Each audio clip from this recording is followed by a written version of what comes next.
In this tutorial, we are building Sleek, a complete AI web design agent created entirely from scratch. With just a simple prompt, you can generate a clean modern web design ready to use. Sleek can also generate detailed prompts to help you explore new designs. And the best part is the entire project is completely free thanks to today's sponsor, Insforge, a complete agentic backend solution you can connect right inside your AI coding editor. It comes with tools like authentication, database, storage, real-time future, AI model, and deployments. Check out Info using the first link in the description. Huge thanks to Inforge for sponsoring this video, and don't forget to subscribe and share this video. Once you land on the home screen, you can ask the AI agent to generate or design a website or landing page for you. So I'm going to paste in a prompt. I'm going to say design a CRM landing page. Then click on send, and then this is going to start generating, and you can see it has created the project and named the and generated the title of the project. Now it's analyzing the request, and once it is done analyzing, it's going to start generating the landing page. So we're going to wait for it to finish analyzing the request. Then it's going to go ahead and start generating the screen. Now we can see that it has started generating the page, and you can see the page here. Likewise, you can see the CRM landing page, name of the page the AI has given it. So we are waiting for it to be done with the generation of the page. So we are going to wait for it. Now we can see that it has generated the CRM landing page and it looks so beautiful. We can see the heading, and let me zoom in so we can see. So I can click here to change the control and drag this up. We can see how beautiful the landing page is. So at the top we can select this, so I'll click here to select, and here we can see the color scheme. You can copy the code and then you can delete the page. So I can also ask the agent to regenerate. So for instance, let's look at what we can ask the agent to add. So I can ask the agent to add the blog post or the blog section. So let me click on it. So once you select this, you can see we've already added this particular page to the input, to the prompt input. Then I'm going to say add the blog session at least 3. Then I'm going to say horizontally, sorry. And once I click on send, then this is going to regenerate. It's going to add that section to this beautiful landing page. So let's wait for it to start. So it's analyzing, and very soon it's going to start regenerating. Now we can see that it has started to regenerate. Now we can see it has also the landing page is showing a loading state. So it's already regenerating the landing page. Is going to add that section, the blog session. Then once it is done, we are going to be able to see the updates the AI agent is going to give us. Now we can see that it has regenerated the landing page, and we can see that it has added the blog section. So let me click on this to zoom in. So we can see that it has added a blog section, and everything look good. We also have the option to upload and select a file. So I'm going to cancel this, and I'm going to click here to select a file. So I've selected a file. I'm going to ask the AI agent to design this landing page exactly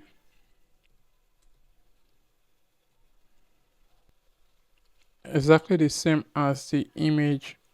So I'll click on send, and let's see.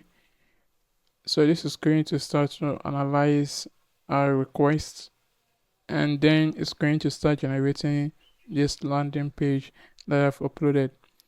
So we are going to wait for it to analyze then before it starts to generate the page. So it has started generating.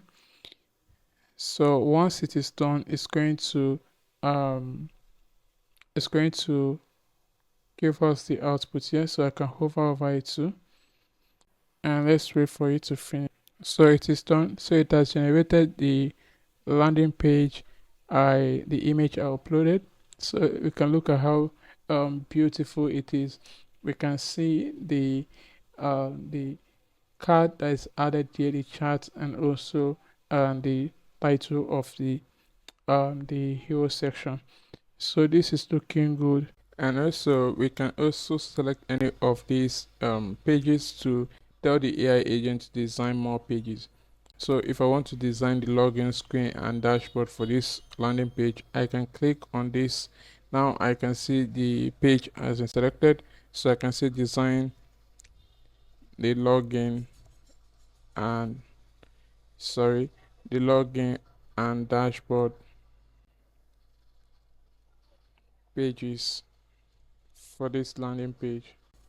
Or let me just say design the login and dashboard pages. So I'm going to click on send. Now this is going to go ahead and start generating the design for a login and dashboard for this design for this landing page using the styles and every component that is already designed in this landing page. So it's currently analyzing, and we are going to wait for it to start generating. Now we can see that it has. If I let me let me move this. So let me move this to the right, and we can see that it's already generating the login screen. Then once it is done, or the login page, once it is done, it's going to start generating the dashboard page. So we are going to wait for it to finish. So once it is done, you'll be able to see the output. So it is done with the login screen. So I'm going to zoom in so we can see. Welcome back to um let me move back to the right, and we can see that it takes the name. Look at the name, relation CRM, and you can see it's also the name that is being displayed here with the same logo. So and also the styles. So we are going to wait for it to finish the dashboard, and then we can see and the output. So now it is done with the design. Now we can see the dashboard page. So it's looking and great, and it's taking the all the styles from the landing page we selected and is able to design exactly the styles, exactly the pages that matches the styles of the landing page. So this is great. And if I go back to the home page, I can show you some other design I've already. We can see this um HR payroll. So we can see in this design, you can see landing page, the dashboard, the login screen, and also the sign up. So let me zoom in so we can look at it. We can see the design is looking good. Then we also have um, at AI beautiful landing page.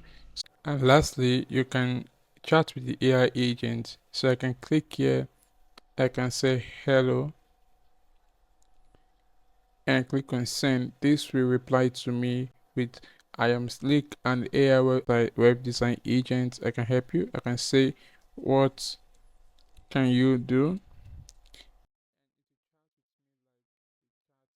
And lastly, the AI agent can also generate prompt for you. So I'm going to say, can you generate a prompt for me to test or for a gadget landing page? And once I click on send, it will generate a prompt to say how about this, and you can see the prompt.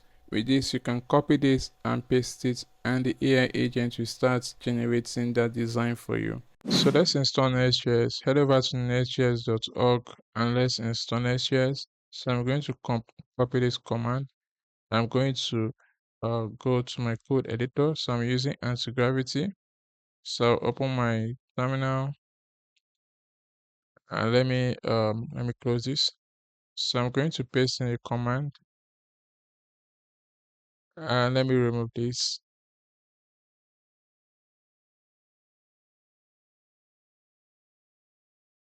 And let me check the version first.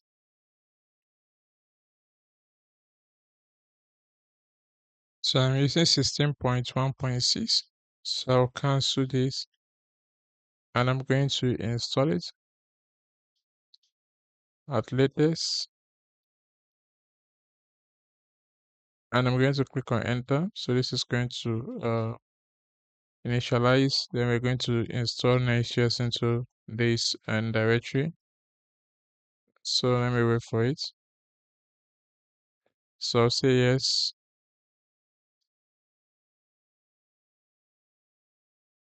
So I'm going to type in dots. So this is going to install in this directory. So I'll click on enter. I'm going to select the recommended default. And let's wait for it to install all the Next.js package that we need. So so it has installed. Now let's go over to the browser and let's install Shanty-UI. Then let's copy the Shanty-UI command. So I will scroll down, click on Next.js. Sorry, I need to click on Next.js, then copy this command. And let's head over to the code. And I'm going to install this. So let me open my terminal. I'm going to let me paste it here. So I'm going to click on enter. So this is going to initialize Shanty-UI. So let me wait. So I'm using 3.8.5. So I'm going to click on enter. So this is going to initialize Shanty-UI inside this Next.js project. So let me wait for it. So I'm going to pick neutral, anyone.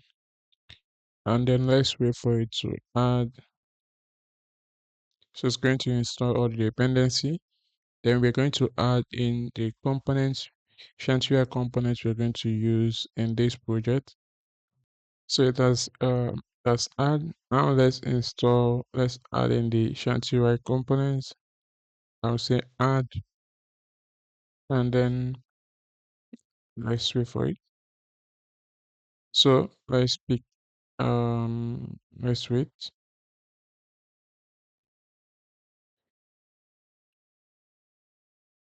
now let's pick alert. So I'm going to click on the space bar to select, then badge button group. Then I'm going to select should we use dialog? No, I don't think I'm going to use dialog, but let me just select it. Then we have inputs group, label, popover, separator, skeleton, sonar, spinner, sorry, text area, and tooltip. Then click on enter, and this should add all these components. So let's wait for it. So that's added. Now let's go ahead and wrap the entire app with this. Sorry, let me make sure I copy this properly. Then I'll go into sorry, not components, apps, then layout. Then I'll scroll down here and I'm going to wrap the children with the text the tooltip provider, and we should import this from, so we should also pass in, let me import it.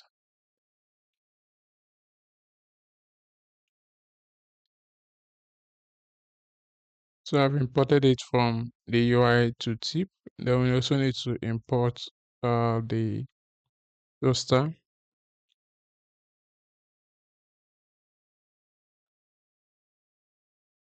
from UI to UI Sona, and then I need to pass in which color. So save this. Now let's go ahead and clear out. So let's create the folder structure.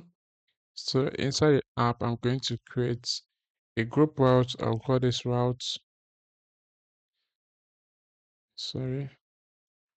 Then I'm going to drag in this page .txt inside the routes folder, and let's clear all of this.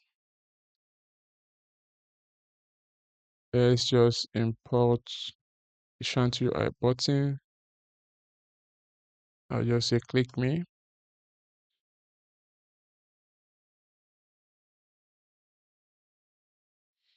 and I'm going to remove this. So here we're going to have the layout.cxx. So I'm going to copy this same layout here. I'll copy this code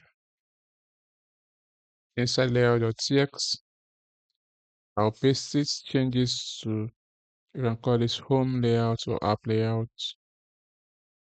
Then I'm going to change this main. I'm going to pass in, let's put div,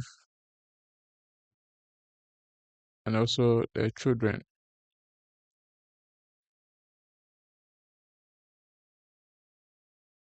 So we have this. So I'm going to also create a folder.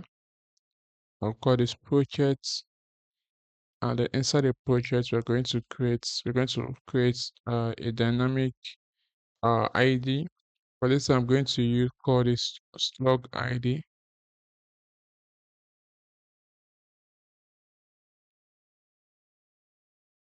Sorry, let me rename this properly.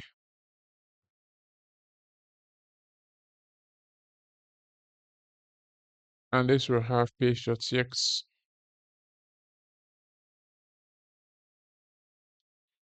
RAFCE.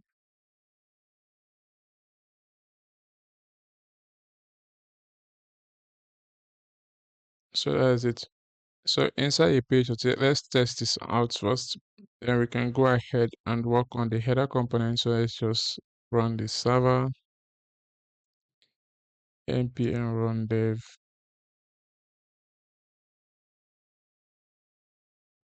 And now we can see the button. So everything works fine. So let's add dark mode. Let's go over to Shadcn UI and let's scroll down to the bottom where we see a dark mode. Click on it, click on Next.js, and let's copy this command. Let's head back to the code, and let me cancel the server. Let's paste it and let's install this. So let me cancel this and paste it properly, and then let's wait for it to install. So it does install. So let's head back to the browser, and I'm going to scroll down and let's copy this. So we're going to create a theme provider.txt, and so let's head back to the code and let's close this. Inside the components, let's create a file. I'll say theme dash provider dot .txx, paste it here. Sorry. Then let's head back to the code and let's scroll down. Let's copy this. So let's go back to the browser, sorry, to the code editor, and let's go into the page layout.txt, and let's paste it here. So I'm going to move all of this inside, remove these children, and uh, let's import it from components and team provider, and now everything should work fine. So before we go ahead and test it, let's work on the header component. So I'll create a header component here .cxx. So say RAFCE header, and there we are going to let's change this to use clients,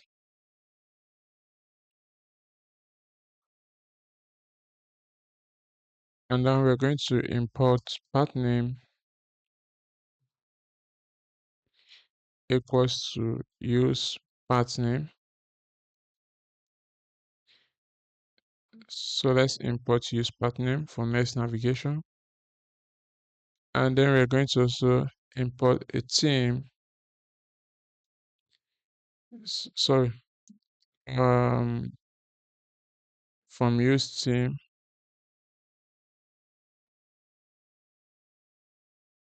So let's get theme and then set theme. Then let's go down and let's say if and theme is equals to dark, then dark is true.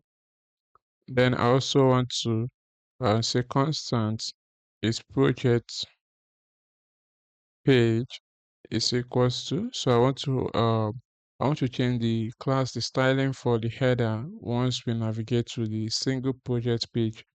That is this page. So since we're going to be adding the header component inside the layout, so it's going to display for both the page.txt and also the slug id page.txt. So once the user land on the slug id page.txt, we are going to hide the so we're going to change the styling for the header component. So I'm going to use this to check the path name. I'll say path name dot start with project. So now let's create the components. Say header. Let's give this a class name of widthful, and then we're going to have a div.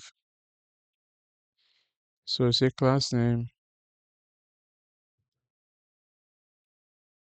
and let's import cn from YouTube. Sorry. So let me do that again. Class name.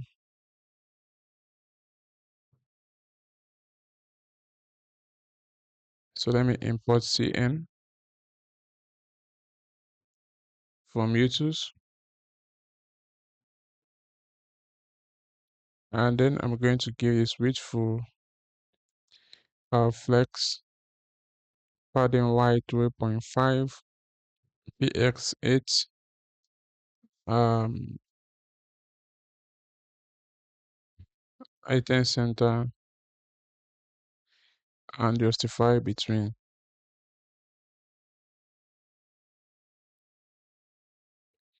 Then we are going to add comma here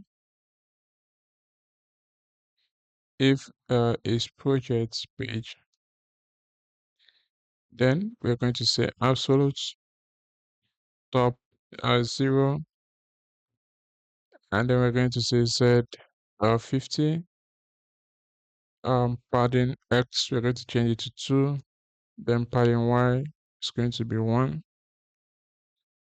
and then we're going to have right at 0, and then width auto.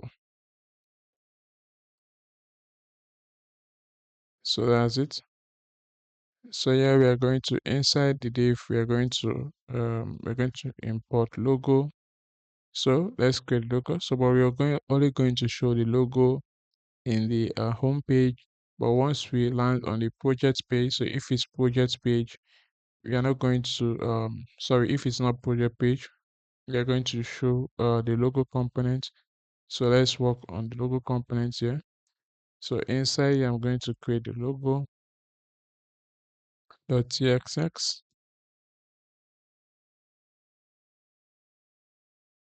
So RASCE.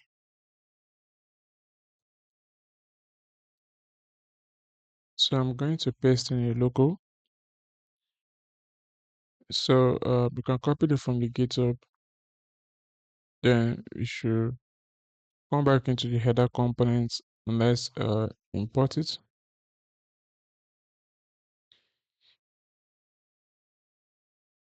So let's import the logo.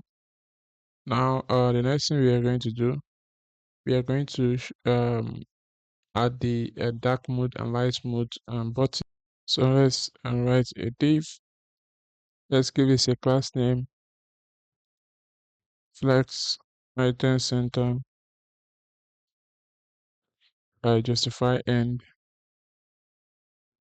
and gap 3. So let's import a button here.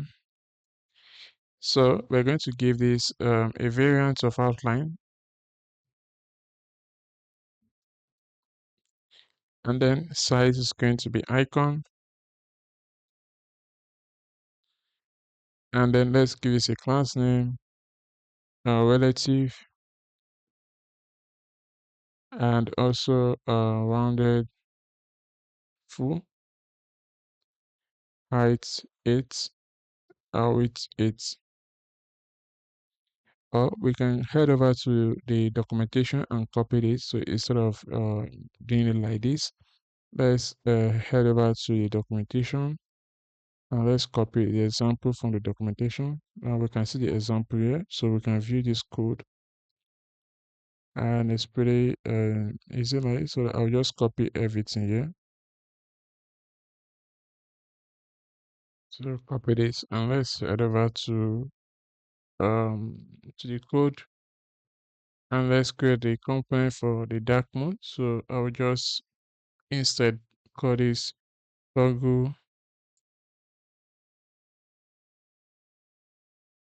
or let's say dark mode toggle dot cxx, and let's just paste it here. So I think we didn't install the drop down, so let's quickly do that. So I'm going to um let me add this, add, I think is the drop down menu. So I just copy this and then click on enter, and then it should add the drop down menu, and then we can just use this component. So let me just add the dark here.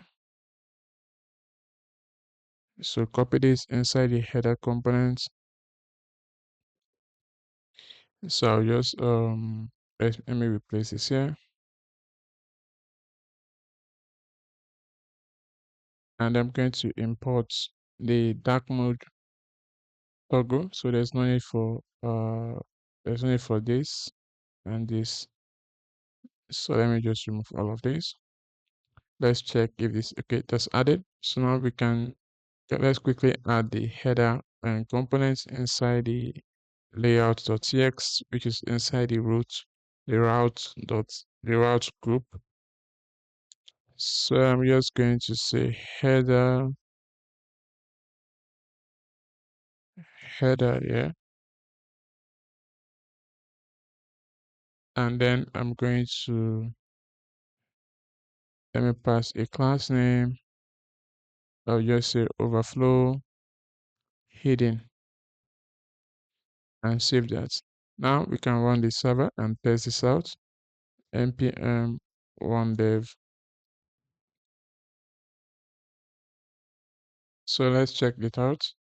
Let me go to localhost 3000 and let's wait for it. Now we can see the logo and also the button. We can change this to okay, we're in light mode and dark mode and system mode. So everything works fine. So let's go ahead and add authentication into the project. To add authentication into our project, we are going to be using Insforge. So click the first link in the description to head over to Insforge. So Insforge is a backend for agentic engineering, like you've seen here. So we can use it for, we're going to be using it for authentication, database, and also AI integration. So make sure you sign up. So I've already signed up. So I'll just go into my dashboard. So once you sign up, you'll be navigated to the organization page where you can, by default you will see a personal organization. Then you just click into it, and then we can create a new project. So I'm going to create a new project. Click on new project. So I'll call this Sleek agent,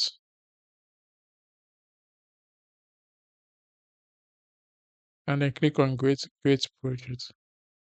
Now this is going to take us to the project page, and let's wait for it to load the interface. So once it knows, it will be brought to the dashboard page. So here we are going to connect Insforge to our code editor. So I'm using anti-gravity. You can use anti-gravity, it's free. You can use it. So I'm just going to copy this command, and I'm going to head over to my code, and let me cancel my server,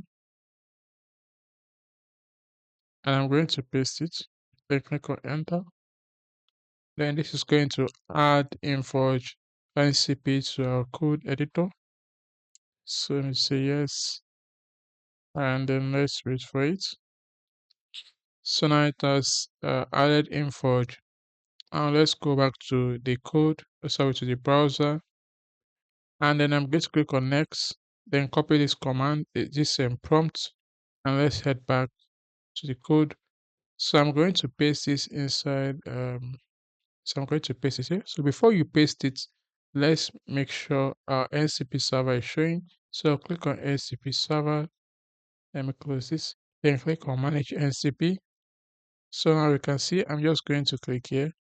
I should be able to see the Inforge NCP server.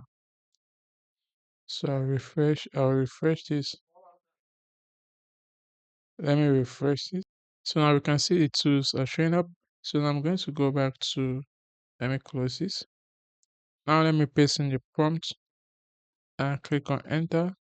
And this is going to call the NCP server. So I think my anti-gravity. So let me quickly update. So I've downloaded the new anti-gravity. So now we can see that it is running. It's running the NCP, the Inforge NCP server. And let's wait for it. So it's going to give us an output. So now we can see that it has given us output here, and we can see how to. So we need to install Inforge. Then we can create the Inforge client inside the lib folder. I think so. But let's just go ahead and look at the documentation first. So if you go over to Inforge now, we can see, and I'll put a link to the documentation in the description. Now, once you head over to the documentation, we can click on SDK and examples. Then scroll down to where we have UI components. Click on Next.js, and there you can see how to install for Next.js. So let's copy this and let's go ahead and install it. So I'll head back to my code and then open my terminal and let me paste the command, and I'm going to install this.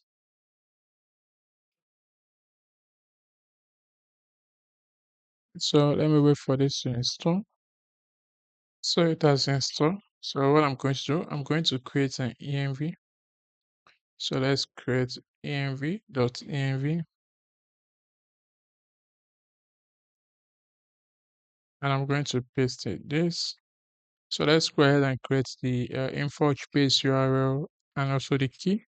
So let's head back to the browser, and if you go to the dashboard, click on settings. Then let's copy the project URL and also the API key and paste just like this. So let me head back to the browser. And then the next thing we are going to do, let's look at the documentation. We are going to create a middleware. So let's copy this. Let's head back to the code. And then I'm going to create the middleware. So in Next.js system, we are going to call this proxy instead of middleware. So let's paste this. So I'll remove this dummy one at comma here and save this and make sure public route is slash. So let's head back to the browser and let's scroll down and let's copy the API routes. So API auth route. So let's go back and let me go into app. Let's create the API folder and let's create the auth folder. and then the route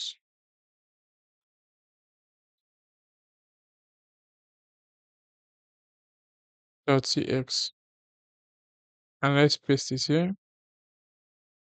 Let me also remove this.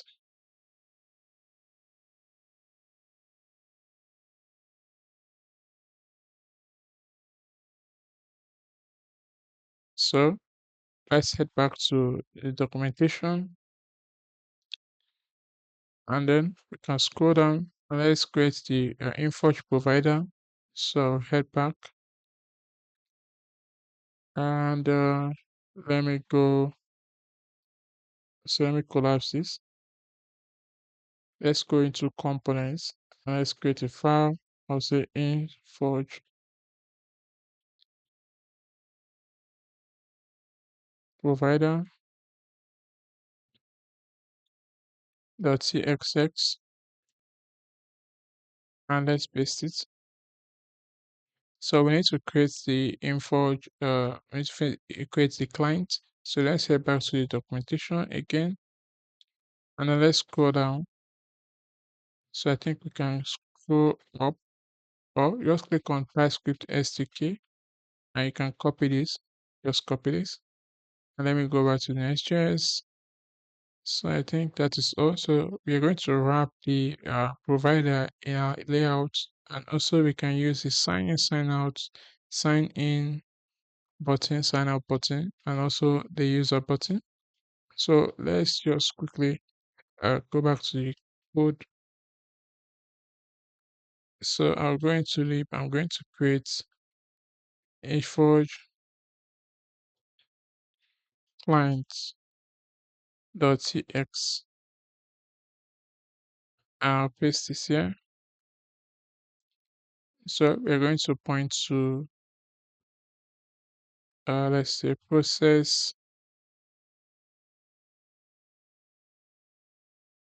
the env dot. So we copy this and let me paste it here.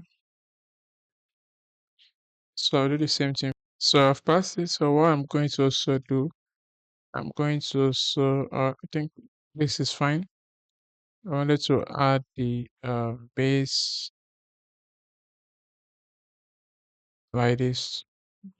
So once we do that, let's export this.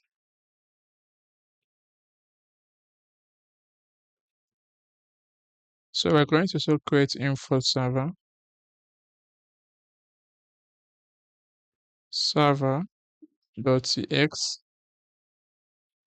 and we're going to do the same thing. So I'll just copy this to server, and then I'm just going to say export async function. I'll say get out server, and let me just paste this here. So I'll just remove, let me leave this. Let me remove the exports. Let me import this. So I can just import it. I think it's create clients. So copy this, head over to Insforge server, paste it here. Now we are going to get the auth as a constant. Um, it's equals to await auth, and let's import auth. So here we can get token and also get the user. So yeah, what we're going to do, we're going to remove this, and I'm going to say edge function token. Let's pass in the token, sorry, token, and we're going to say or undefined like this. I think that is all. Let's also say return Inforge and also a user. So now we have this. Now we can go into our Insforge provider and let's add client here. So let's wrap this. So I'll copy this, head over to the app layout, and let's wrap everything with it. So let me move all of this inside this Insforge provider, and let's import it. So now inside the header component, we are going to add the button. So let's go to the documentation. So I'll just copy all of this. Then let me head back to the code, and I'm going to, so let me fix this. So yeah, I'm going to paste this here, and let me quickly import. So I've imported all of them. So what I'm going to do, I'm going to add, let me add button.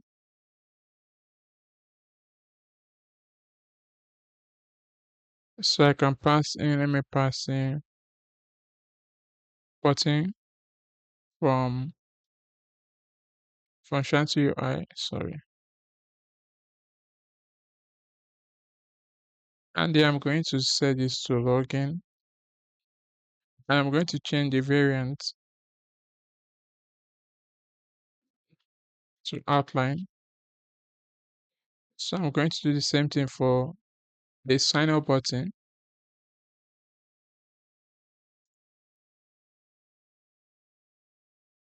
So I'm going to open this, pass in button, and then I'm going to say sign up. So save this. Then yeah, I want to add in mode simple after sign out. We should add slash here, and then I can say show profile. True. So I also want to import, let me import auth, use auth from Insforge Next.js. And I'm going to get loaded. I want to show a spinner. So I'll say if not loaded, then I'm going to show a spinner.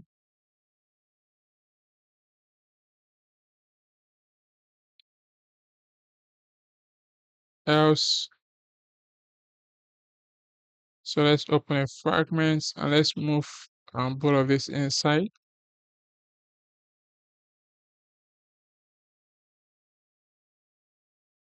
And let me import spinner from Shadcn UI. Then we can add class name. I'll say width 8, height 8. So I think that's all. So let's head over to the Insforge provider and let's remove dashboard. So this should take us to slash once we sign up. So I think that is all. So let me run my server npm1 dev. So we can see the login and sign up button. So let's try to log in. So if I click on the login, this should take me to Insforge and we should be able to sign in. So I'm going to sign in with an account. So let me pick this account. So let me sign up. So let me sign up here. So I've passed in the OTP. It asks me to pass. So I'm going to click on continue. And this should redirect me to the home page. And now we should be able to see, yeah, we can see my user profile here. Yeah, I can click on it and you can see profile and sign out. So the next thing we're going to work on is the chat interface. So let's go ahead and work. In this chapter, we're going to work on the chat interface. But before we work on it, let's look at what we're going to do. So if I come over here, we have two screens we are going to work on. So the first one is the home screen, which has the design your website label and the project with the input, chat input. Likewise, we have the single project page where you can see the chat conversation and the canvas. So to understand this better, these two are page, the design, the home, let's call this a new state. I can call it new chat. and the chat conversation or chat messages on Canvas. They are both a child component to the parent component. So it will be two of them will be inside a single component, which we have the new chat and also the chat conversation. So on the home screen, we are going to have both the chat interface component, which is the main component that contain the new chat and the chat um, conversation. So once the user send a message in this page on the home screen, which we are going to show the new chat first, we are going to display this on the home screen too. So we are going to be using a state to hide this new chat and display the chat conversation while we update the URL to the single project page. But the user is not navigated to the single project page. The user is still on the home screen. So once the user mistakenly refresh the page, since we've already updated the URL, we've replaced the URL with the path to project ID. For instance, we are going to replace it to project something like this, project project slash and the ID. So if the user tries to reload this page, the user will land on the single project page. So I don't know if you understand it, but it's pretty simple. These two are child components to the parent components, which we are going to add to the home screen and to the single project page. So once the user lands on the home screen, send a message on this page, we are going to hide these components and display these components. So before we do, let's go ahead and install some components like the prompt input, the conversation, messages and stuff. So we're going to go ahead and install those components. So we are working on this screen first before this screen. So I'm going to go to AI SDK. So let's go to AI elements and we're going to install the prompt input which AI elements provide. You can go to a component. So let's click on component. So we can see attachment and prompt input, conversation and message. So let's first of all install prompt input. Then to install it, we can use sanity-ui CLI and just copy this command. And let's head over to the code and let's install it. So I'm going to cancel my server and me clear this and let me paste it. And this is going to add the AI element inside the component folder. So let's wait. So while this is installing, we can go back and copy the conversation command. So scroll down, click on Shanty CLI, copy this, and let's head back to the code. So let's wait for this to install the required component for the prompt input. Then we can install we can add in the conversation component. So it's asking us the file does not exist. Would you like to override it? Say okay, let's say no. Already exists. No, no, no, no. And then issue no. So yes, okay, it has added the prompt input and we can see AI element prompt input. So let's add in the conversation. So click on enter. While that is installing, let's go back and copy the next command. So let's click on messages, message. Let's also copy this. So copy. After this, we're going to click on attachment. I think that is all. Okay, and suggestion. So let me go back and let me wait for it to install. So it's asking me, do I want to override button? So say no. And let me paste this. So message. So let's go back and copy. Let's copy suggestion. CLI, and the last one is the attachment. So let's go back. Let me wait for this to install. So it's asking me button, say no, separator, and let's paste in this command too. And let's copy the last one, which is attachment. So let's copy CLI, copy this, and let's head back to the code, and let's wait for it to install. So now it's asking provide button, say no. And the last one, we're going to paste this attachment. So it's empty, say no. And let's clear this out, the terminal. So I also want to install some packages. I'm going to paste them with their version. Sorry, let me paste it again. So I want to install AI SDK, AI npm as AI SDK React 3.0.89, AI at 6.0.89, motion 12.34.1, nanoid, which we're going to use to generate the ID, say 5.1.6, and then Nox 2.8.8. Let's click on enter. So this is going to install all these packages. So this has installed. So what we're going to do now, let me clear everything. Yeah. And then let's go into app folder inside the page.txt, inside route and page.txt.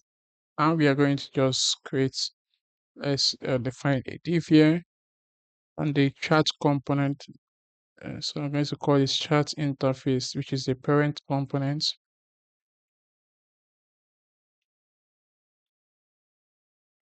So the chat interface is we're going to pass in is project page. So there's no need to pass it. I'll just pass it. You can pass it here, says to false, and then we are going to also pass in the slug ID. But since this is the home screen, we are not going to pass in slug ID. The slug ID is going to be passed inside a single project page. CX, we're going to get that from the URL once you navigate to the single project page. But for now, we'll just leave it like this. So let's copy this and let's go ahead and create this component. So inside the component folder, I will create a folder. I will call this chat, and you can call this project if you want. So I'm just going to say index.txx, and then I'm going to say refce and change this to chat. So this should be chat interface, not chat.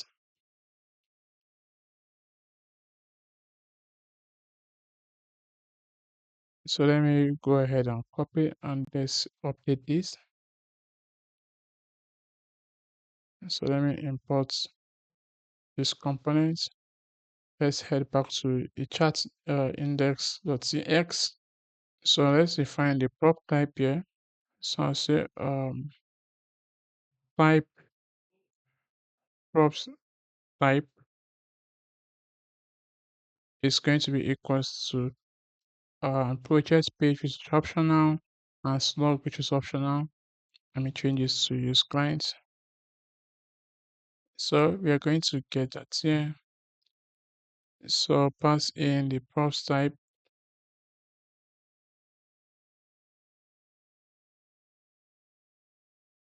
and there we can say is, so let me change this, is project page, which by default it is false, and then we can pass in the slug ID. So I'm going to change this slug ID to props slug ID, because we're going to be generating a slug ID in this chat interface. So this is for the home page. Since we don't have slug ID and the home page, we're going to generate a new one. The only prop ID that is passed here is from the project, a single project page. When a user click on a particular project and is navigated to this page, we get the slug ID from here and pass it into the chat interface. So, so let's get the path name. I'll say use path name hook. I also get router is equals to use router,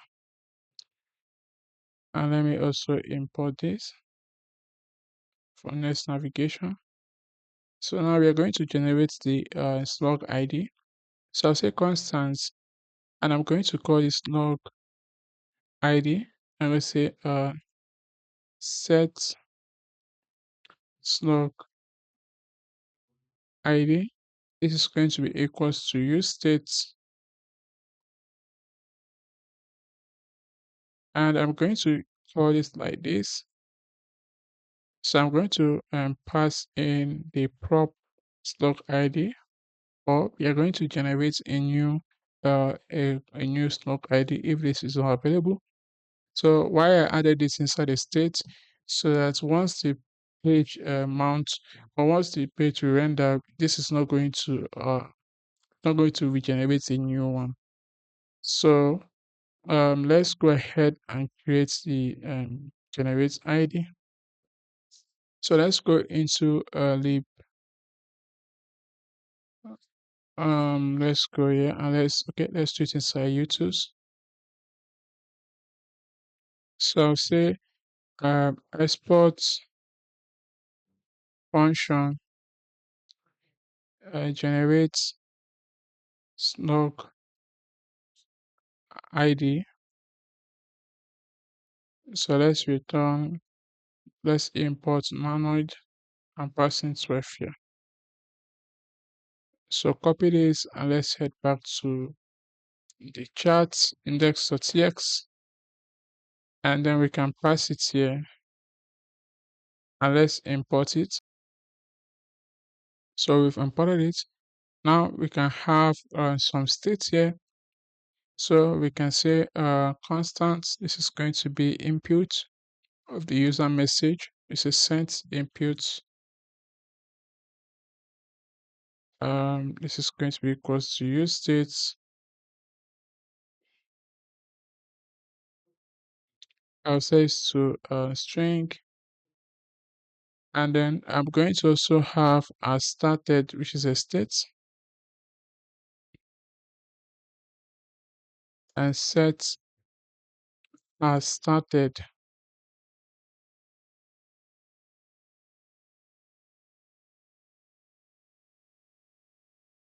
So which is going to be use state, and I'm going to pass in its project page here. So like I mentioned, I want to use a state which is going to hide in the new chat interface, the new chat, yeah, the new chat component. When the user send a message, or once the user land on the home screen, we are going to show the new chat components. So we're going to be using has started to know when the user send a message, and when the user if the user is on the project page, this is going to be true. So we're not going to show in the new chat components. So basically that is it. Now we can use the use chat hook, which will give us from AI SDK, like we've already installed inside the package.json. You see we have the AI SDK React. With this we can use this here. So I'm going to say constant, and let's import use chat, the hook, use chat. So let me import it here. Import from at AI SDK React use chat.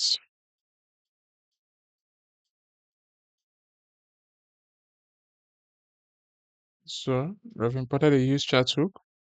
So here we can get the messages, send a message.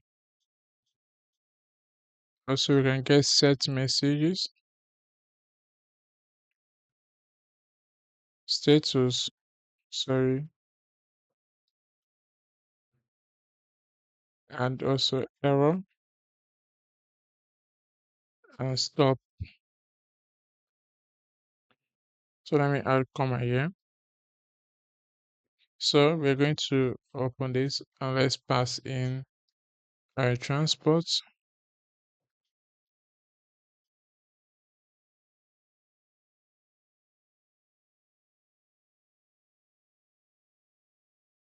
And then we're going to import a new default transport from AI package.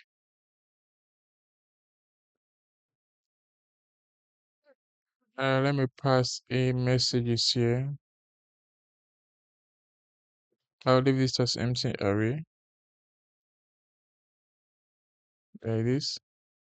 Then here I'm going to set the API. For now, I'm going to set it to /API /projects. And then we're going to say prepare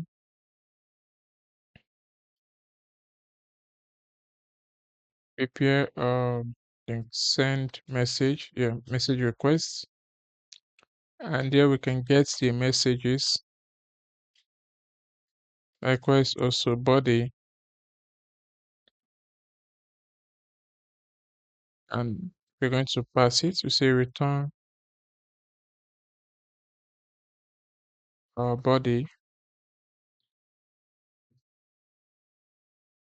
So let's structure the body and also pass in the messages.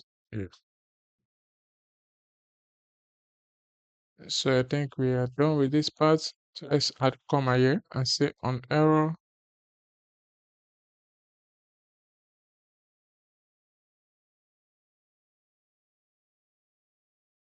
Let's say toast dot error. So let's import toast from Sona dot error. I'll just say failed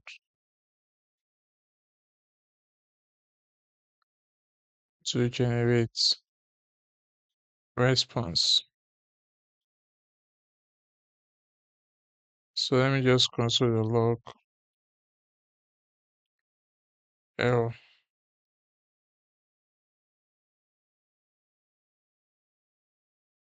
So now we have the messages, send message, set message, status error from the use chat hook. Now, next thing I'm going to work on now, we are going to handle the situation where since we are on the we are on the home page, which is this page of TX. We want to handle a situation when has started is set to true. Once we send a new message, you send a message in the chat input or prompt input, and this is set to true. When the user click on the back button, because the new the new chat component and the chat conversation are inside a single component, which is the chat interface. When the user click on the back button, nothing happens. Instead of it to go to the new to set this to false and then show the user the new chat interface. So when the user click on new project, they should see the new chat interface. So we are going to be the new chat component, sorry. So we're going to use effect to handle that. So we're going to listen to the window. So let me import use effect hook. So here we're going to write in a function. So let me remove this. I remove this. So I'll say constant check reset, or we can say clear or reset. Let's just say reset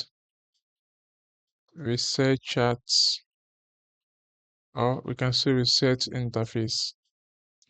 Or let me just leave it as check reset is okay. Just check and reset. That's what it means. So this is going to be a function. So we're going to first of all check. We say window dot location dot path name. So we're going to check if this is equals to slash and has started or is project page. So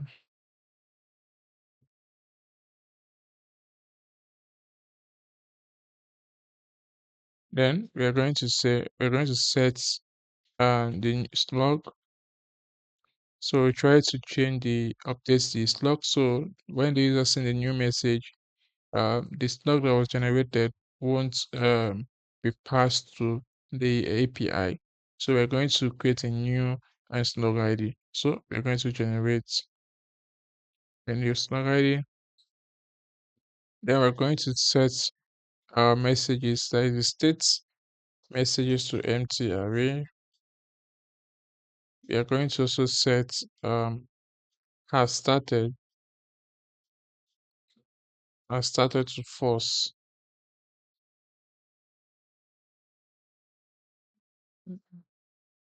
So um so that's it. So let's also add in a state for the title of the project, because we're going to stream the project title. So let's just add it as a title, or let's call it streamed projects title is okay. Set project title.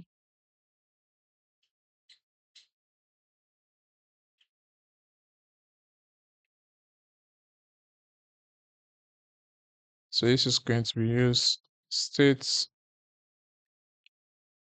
and empty string. So I'm going to also add that here. It's a set project title. We're going to set it to empty string like this. Or let's change this to null. I'll just give it a type of string or null. So I'm going to set it to null. So once we have this, we can then list in, we say window dot add event listener. We're listing for pop states, and then we pass in the check. Sorry, let's pass in check reset. And so I also want to set if path name is equals to slash and has started, then we can also let's also pass in check reset. So let's return. So I think I made a mistake. I need to move this out.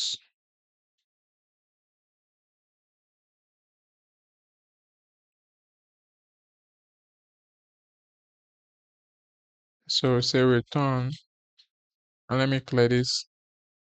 It's a window dot remove event listener, and let's pass in pop states and pass in check resets. So let's pass in the path name.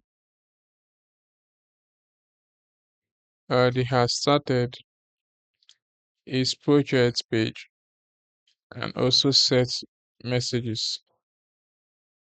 So once we have this, now let's say constant is loading is equals to status from the use chat hook is equals to submitted,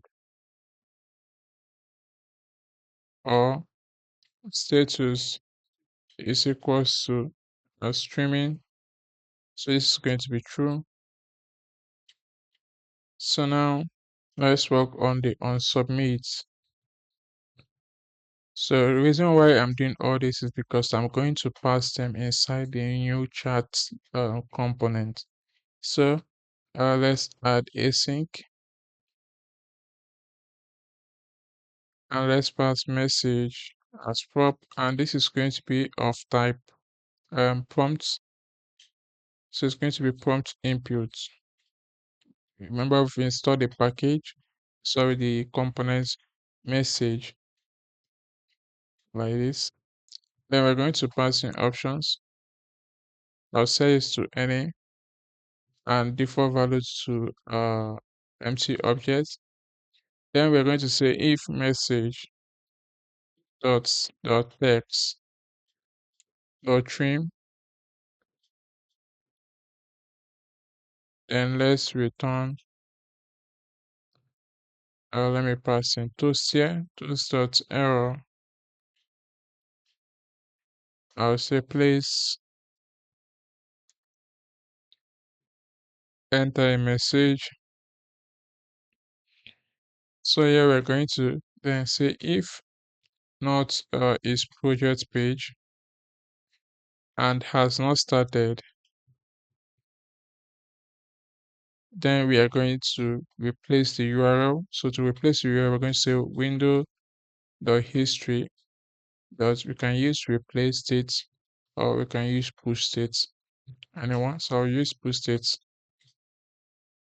And then I'll say no empty string, and then we're going to pass a slash project, which is the path slash this log ID like this. Then once we do that, we can then say has started, set has started to true. So the states change.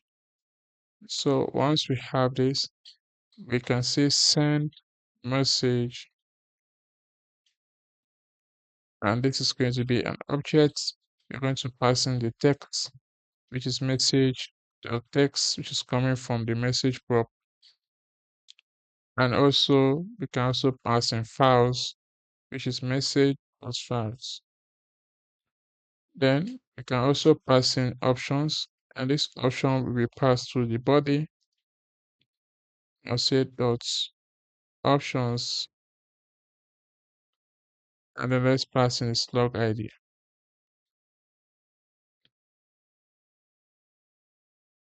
like this. So once we are done, we can just say set input to empty string. So now we are done with the on submit. Now let's work on the chat, the new chat component. So we're going to say if it's not project page, so we don't want to show this in when the user navigates to the single project page. So we're going to say if it's not project page and has not started, then you're going to return, and let's call this new chat uh, components or states. Let's leave it to use chats. So I'm going to pass in the inputs. We are going to also pass in set inputs. Sorry, set inputs. We are going to also pass in is loading, which is going to be is loading. We are going to also pass in status. So status, and then we're going to pass in on stop, which is going to be stop, and likewise on submit, which is going to be on submit. So let's quickly create the components. So you can create components here. So I'll say new charts. You can say new projects if you want. RAFCE, new and charts. So let's import it. So I might change this to new project chat so that it reflects well. So new project chat is okay. So let me change this to new project chats.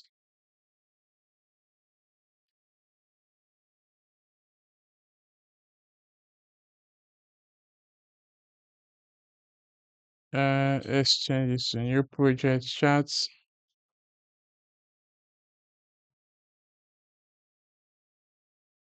So let me update it. So remove this.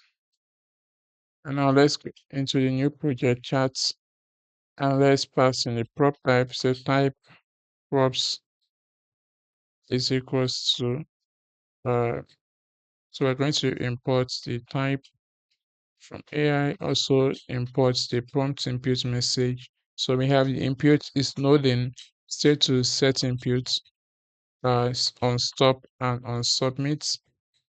So we can just do that here, pass it in. So now we can get everything here. So I'll paste it here. And now here we're going to have a class name and we're going to say width relative minimal height screen. So we're going to also have a div. Let's give it a class name, width full, maximum width 7XL, max auto. So here we're going to also have a div, and this time we're going to give it a class name, flex, flex column, item center, justify center. We're going to padding X4 and padding top 28. So yeah, let's import motion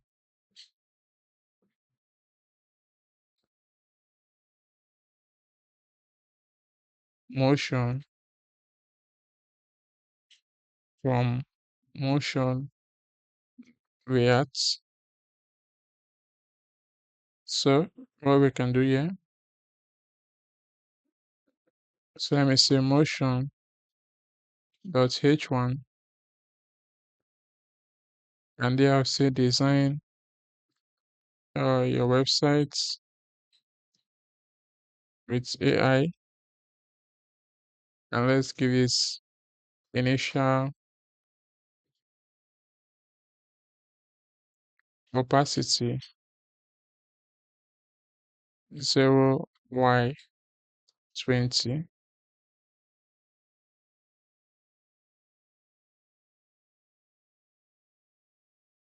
So let's also add animate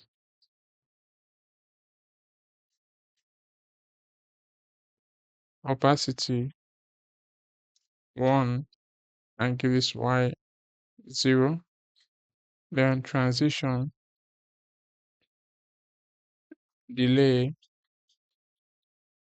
0.1. Let's give this a class name and font, then text for Excel, small screen text 5XL, medium text 6XL. Then last screen we're going to have text at 7. I think let me use this extra large to be text, sorry, text 7XL. And let's say text center. Let's give it margin button 4 and also tracking heights. So like this. So let's duplicate this.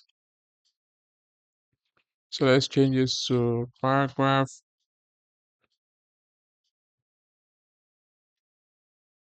And here I'm just going to set this to 0, 1, and change the delay to 2. And let me remove all of this. Set text muted foreground, text large, margin button 4, text center, and then I'm going to say maximum width large. So I'm going to paste in the paragraph. So let me paste it here. Now we can also copy. Let me copy this one, paste it here. So I'm going to change this to div, and then I'm going to add y20, y0, and delay to 0.3. I'm going to change the styling, the class to widthful, and maximum width to Excel. So let me fix this. So yeah, we're going to have the charts. The chart inputs. So let's pass in inputs. Inputs is loading. It's loading. Then we can say status. Status set inputs is equals to set inputs. Then on stop,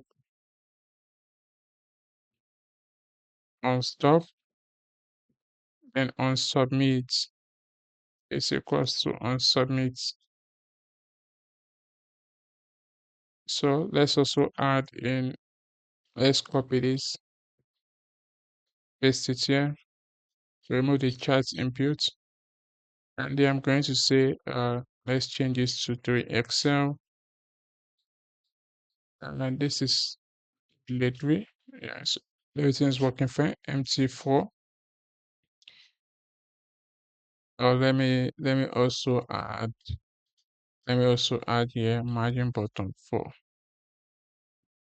So like this. So here we're going to import suggestion from AI elements.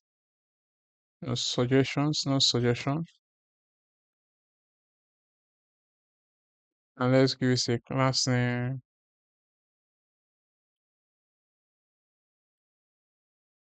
So let's add in the class name, justify center, and flex wrap. Then we're going to let's go into suggestion, the component. So we'll go into the component. So because we add in flex wrap, so this is not going to work. This is set to flex no wrap. So what I'm going to do, I'm going to let me return this.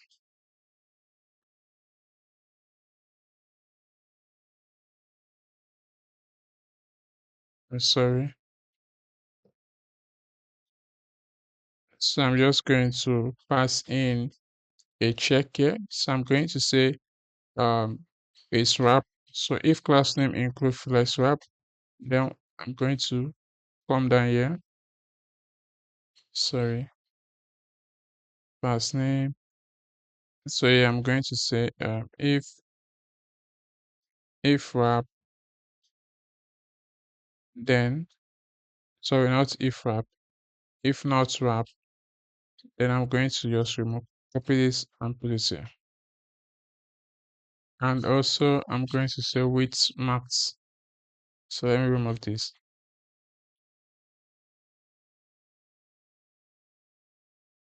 So let's go back here. So now we need to look through suggestions. So I'm going to paste in the suggestions. You can copy that you can copy it from the GitHub link, which will be in the description.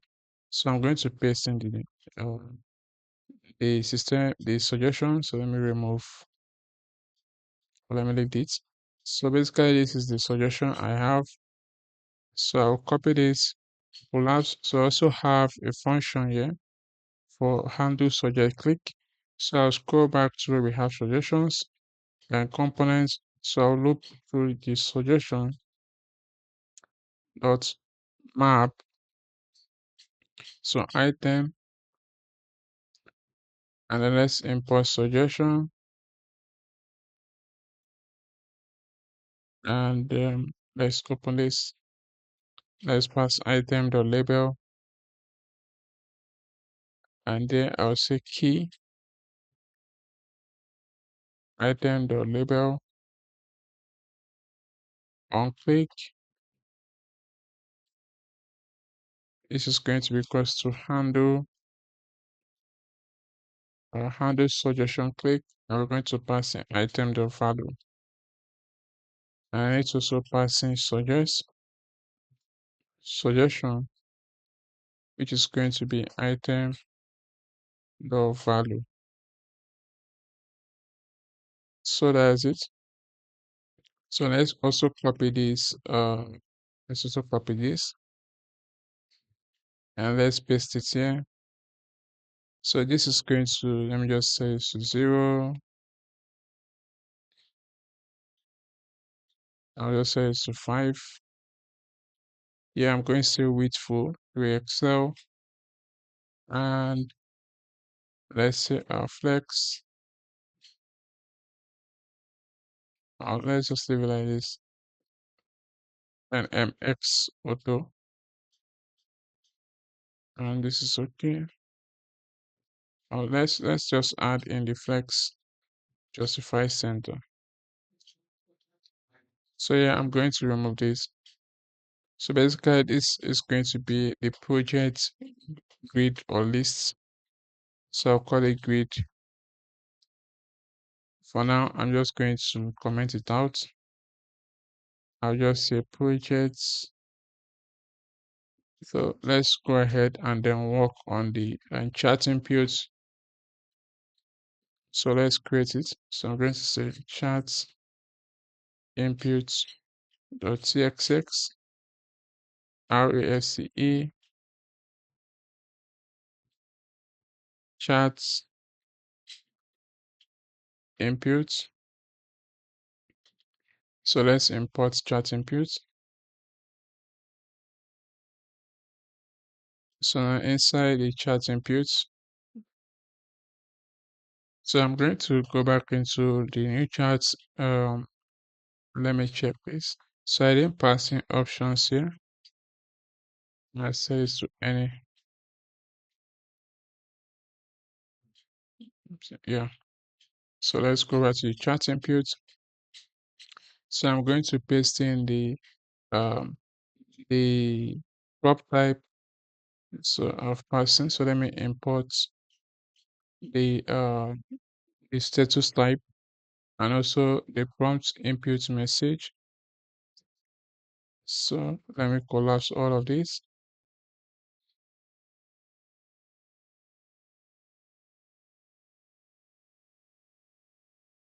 So let me comment this out.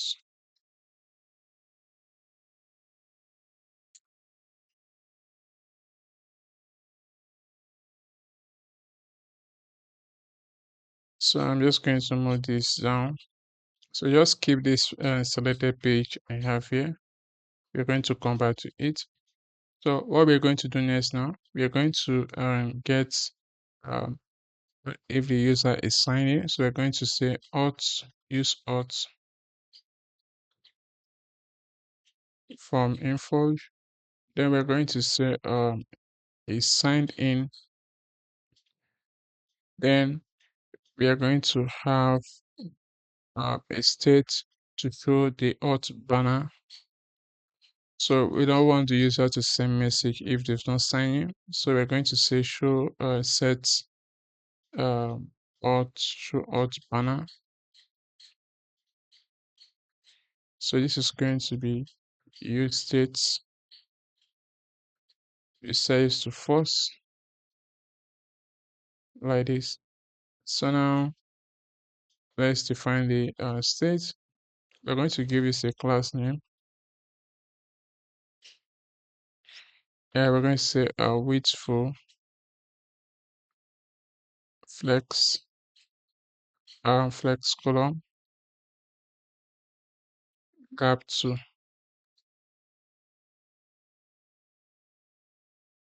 So let's also um, write the function for handle submit. We're going to get a message which is on prompt input message, and I'm going to say if not is signed in, sorry, if not is signed in, then set show banner out banner true, and then return. Then we can say set this to false if it's a sign in, then on submit. Then let's pass in message. And later we're going to pass in the option. For now, I'm just going to leave it as empty object. And let's continue. So what we're going to do, we're going to say show banner. So out banner. So we're going to install a component which we didn't have. So let me uh, Shanty UI add item. So npm Shanty UI add item. So let's wait for it to install. So it's asking us no. So it has added a component. Now we can import it. I'll say item. So import that from Shanty UI. And this is going to be, let's give this a variant or from outline, size small, last name. So I'm going to pass in the class name. So this is just PY background amber 50, dark mode amber 950, opacity 0.4, border amber 200, dark mode border amber 800, opacity 0.3, animate in, fade in, then slide in from bottom 2 and duration 200. So let's add icon here. So I'm going to say item media. I'll say variant icon, and let's give it a class name. I'll just say bg transparent, and let's import the lock icon from Lucy React, and let's give it a class name of size. So let's also import item content.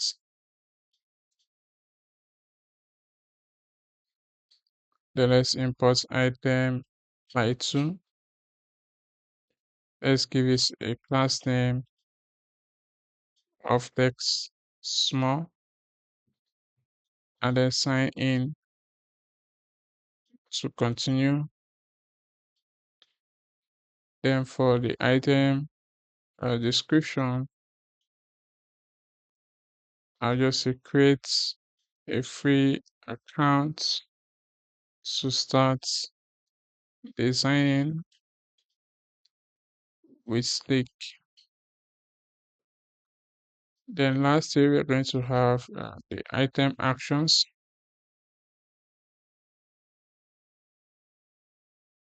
So we're going to use this sign button. Let me go straight to the header component. And let me just copy all those what I have here. So I'll just copy these two, go into my chat input, I'll paste it here, and let me import the sign in button, import button component. Let me also import sign up button, and then I'm going to add size to small. Also the same thing here, size small. Then I'm going to add another button here. This is going to close the or hide the to hide this auth banner. So I'm going to import the X icon. So now we have this. So we can import the prompt input from AI element. And since we are going to allow files, we're going to set global drop. And let's give this a class name, rounded, Excel, shadow, medium, PG background, and then I'm going to say border. And here we're going to say on submit, handle, handle submit. So here we're going to import prompt input. Let's see, we have it.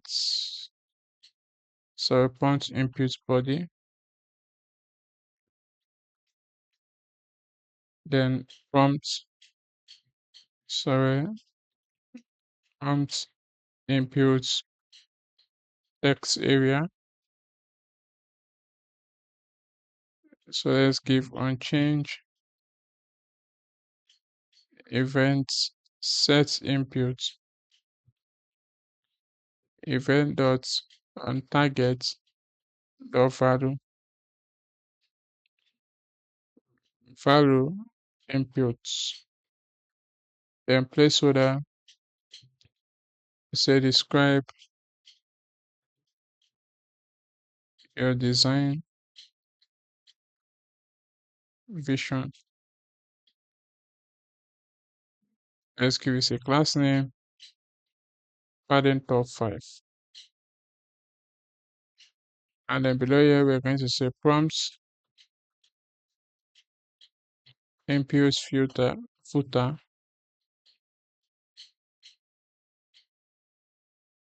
So let's import prompt input tools.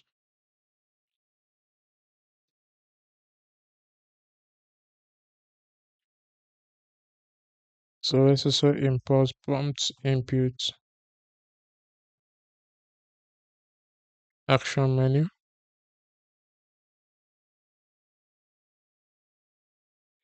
And then I'm going to say prompt input action menu, I think menu trigger. This is self close. Then we're going to say prompt input action menu content. And we're going to say prompt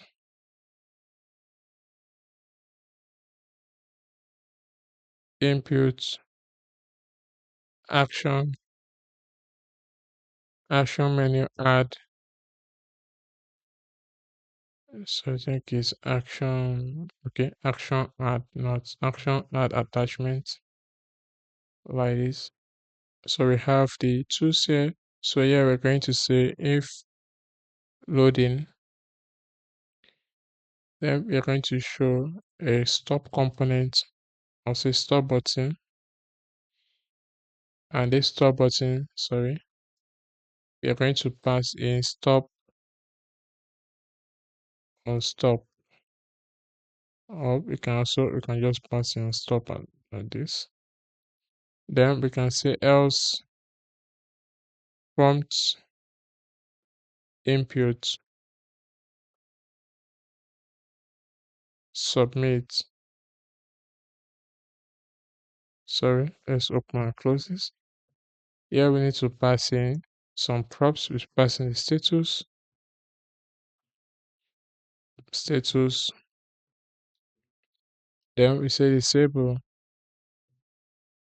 if not input the trim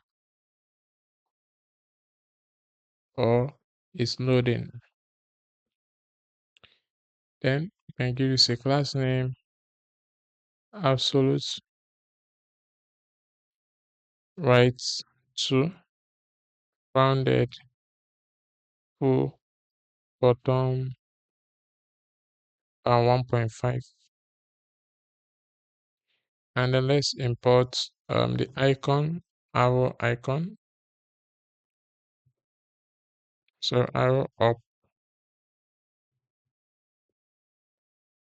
from Lucy React, and let's give this size. So let me fix this. You give a size of 25.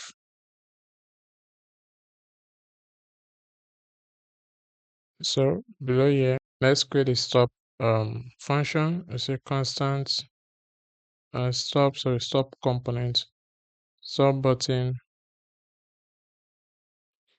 is equals to stop on stop, and let's say on stop.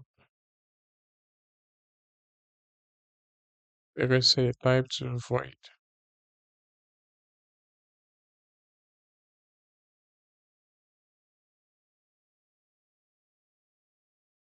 Let's say return. I'm going to paste in the button. So let me import square icon from Lucy React. So we have both an icon class name and BG method, rounded full. On that we have BG black border and cursor pointer. We pass in, so we need to pass in on stop. Yeah. And then we have square icon for the black size 14 class name and like this. So we have this. We're going to also create the attachment preview component. So let's do it here. So let's call it constant. I'll call it prompt input attachment display. And let's return this. So to get the attachment, we say attachment is equals to use prompt input attachment. Then we say if attachment dot files dot length is equals to 0. So let's just return null like this. So here we're going to return, and let's import attachments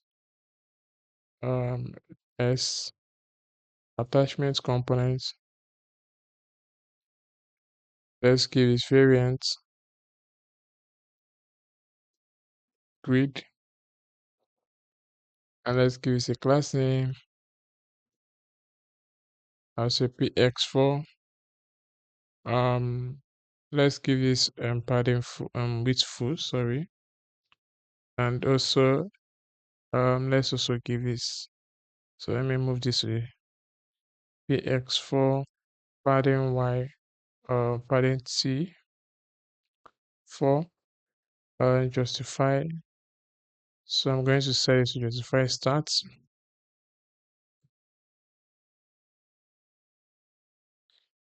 and I'm going to say flex no wrap.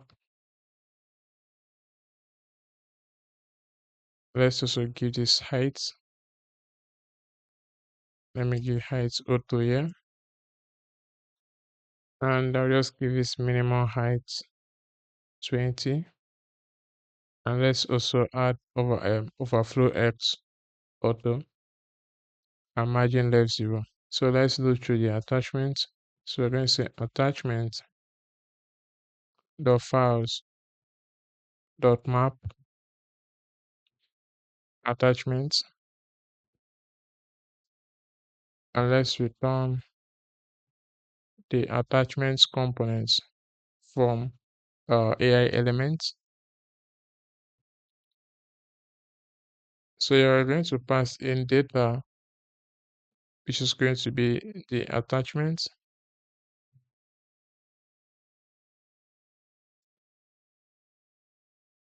I'm going to pass in key, which is going to be attachments.id. And then I'm going to also add on remove, which is going to be equals to attachments, um, attachments dot remove attachments dot id. So let's give this a class name. So let me scroll up.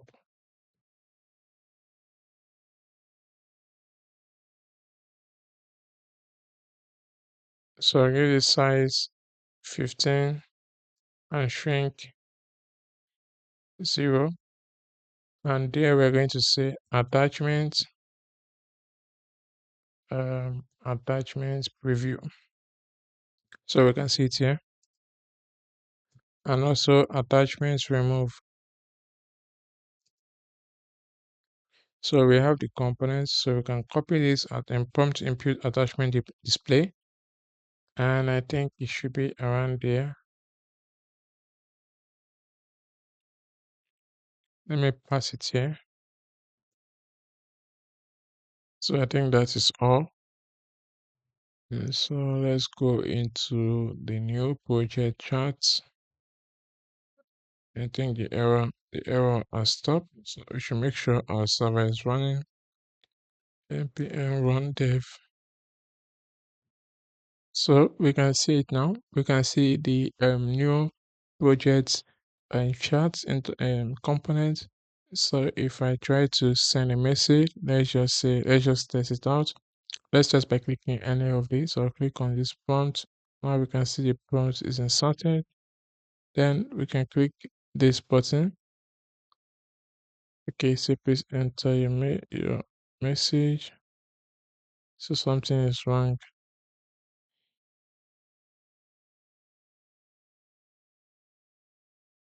So let me try again. So let's go back and see why it's not showing up.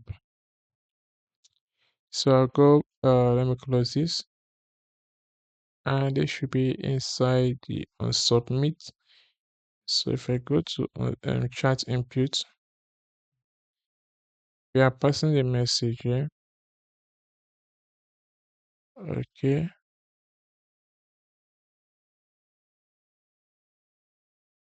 Let me check. So let's console.log the message.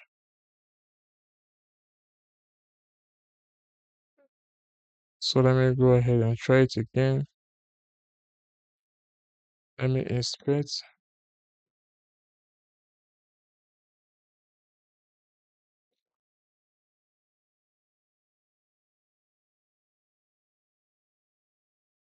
So let me try and click on send. Let me see. We have text here. So we can see the text, we can see the file. So something is wrong. We are able to see the message. So let's go back to the code. And then the error is not coming from here. So I'll cancel this. Let's go straight into the index.txt. Scroll down to where we have the on submit. So the problem is coming from here. Message. So let me pass in the message here. On submit. Let me go into new chat, new project chat. So we have message here and options any. Let's also check in the chat input. Okay, option any. So let me add option here. So let me go ahead and test it again. So I'll go back to my browser and let me clear this and click on submit.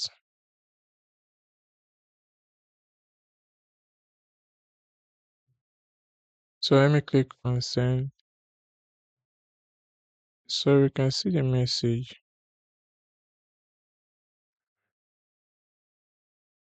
Okay, I think I know the problem. So let me go back.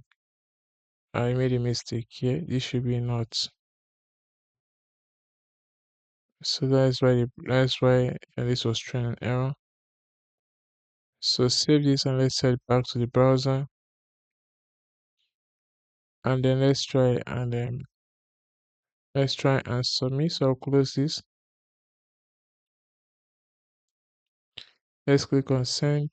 Now we should be able to see the chat interface and we can see the project and the ID. I think this log ID is not clean.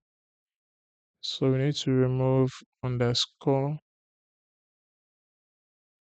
and we can see the fail to generate response. So I will go ahead and look at how to fix this so this show up properly. So now we can see the chat interface. So if let's try and click back button. So if I click on the back button, it should take us to the home, to the new project and chat. So this is fine. So if I click again, you should see that the ID, this log ID has changed.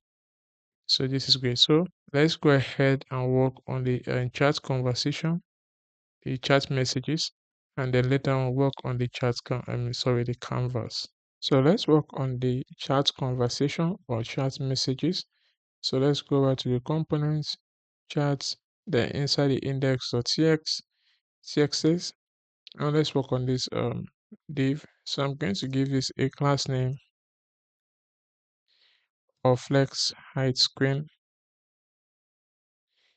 and this is going to have a width full, and I'm going to say overflow hidden.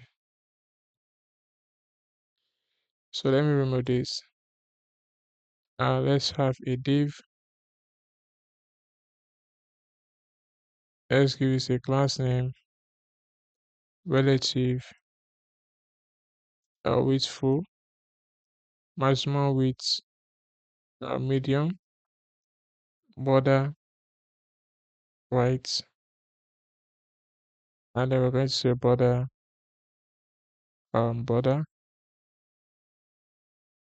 I think we need to give this flex here. Say flex. So here we're going to show the project title.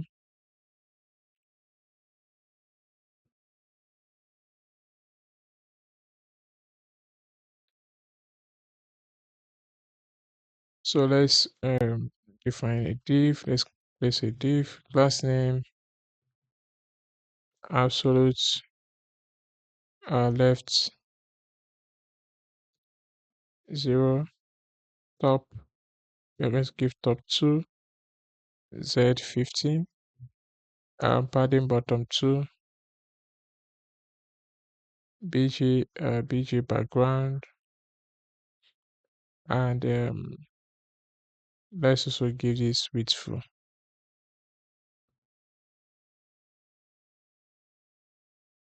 So here we are going to let's have a div. I'm going to set this to roboting. Let's give this a class name flex item center, and then gap 2 cursor pointer, and then we are going to let's inside here let's have a button component. I'll say a variant secondary size icon, and let's give this arrow left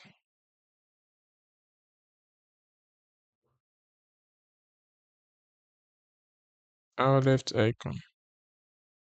Then below here um we're going to have header h5, and let's give this a class name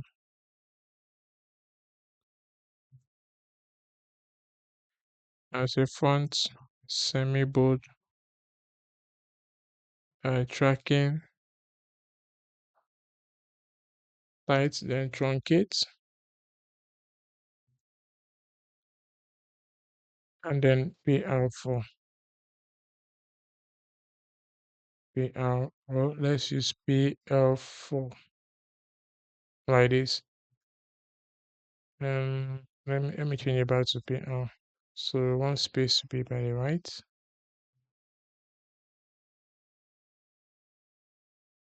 Sorry, let me just change it to PR4. And then we're going to say project title or on title project. So we need to add an on click to this div, which is going to be handle back. So let's define the function here. So constant handle back.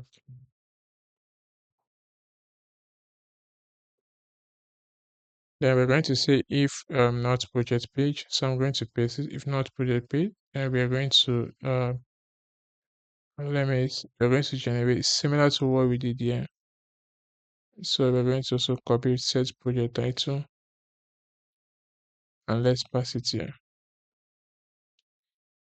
So now we're going to then push to the home screen.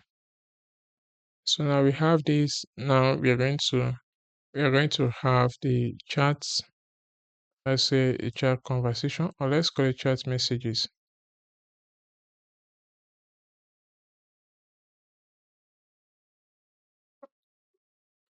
So let me call it chat banner instead. I'll give this a class name of heightful. Let's pass in messages, inputs, inputs. So let me quickly copy this one I have here.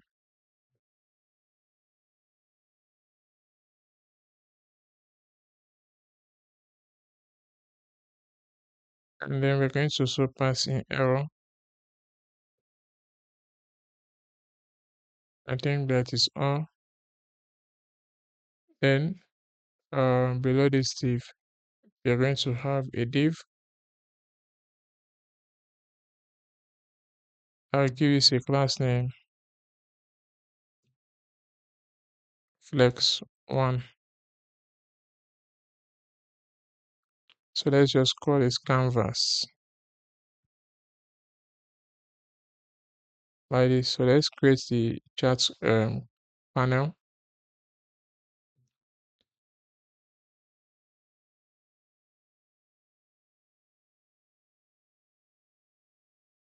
.txx RASCA.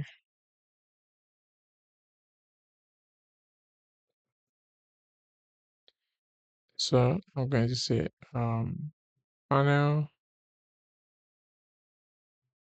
and then change it to chat.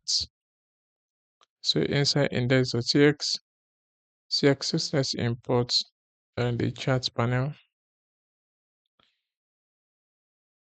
So inside here, so let's define the prop type. So type props type is equals to, so I'll paste it here. And let's import messages, which is going to be type of UI message. So import it. Then we are going to also import the on submit the prompt input message type, and we're going to also import the chat status. So let me also pass in options here, optional and any. So let's give this a class name here,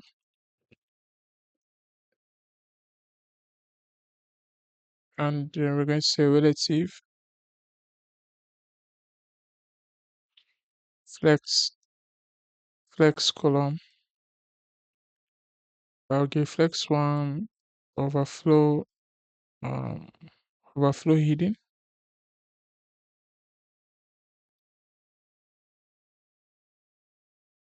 Then let's also give this padding bottom. It's so here we're going to have a conversation. Let me see whether we install that. Yeah, conversation from AI element conversation. Let's also get the props here. So I forgot to pass this prop type. So I'm going to paste it here. And now here we're going to pass in class name, which is going to be the class name. So I think why is it train error conversation? Okay, let's pass in conversation content.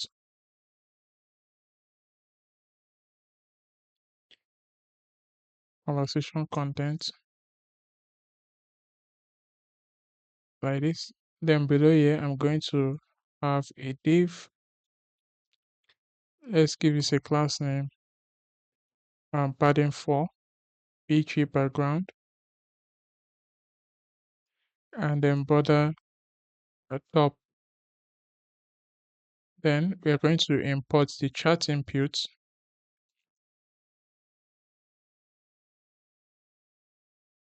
So let's import it. Okay, we need to pass in the props. So I'll pass in input. It's loading. So it's loading. Then we're going to pass in status.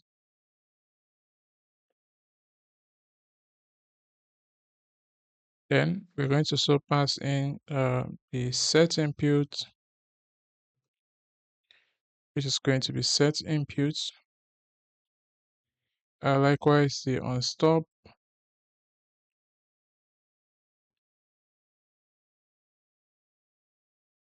And then we are going to pass on submit, which is equals to on submit. So unless we have the chat input now, let's work on the conversation content. So here we are going to first of all check if the project is loaded. So later we're going to call endpoints to fetch the messages history. So I'm going to add that props here. I'm going to call it its project loading. I'll just say it's a boolean. So I'm going to get it here. So let me get this project loading. So I want to check. So I'm going to say if project loading, then we are going to display a skeleton. So let's import skeleton component, and then here we're going to say messages dot length. So if message dot length is equals to 0, and then we are going to show an empty state. So we can import conversation empty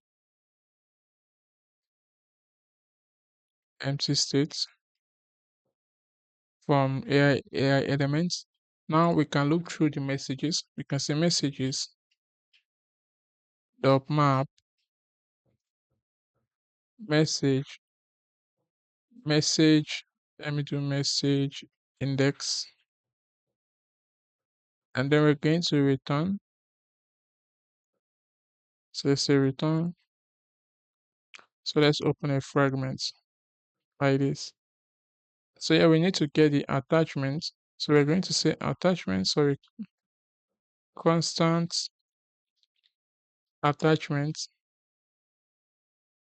It's okay. Attachment from message. So we're getting the attachment from the message. So I'm going to say attachment for message.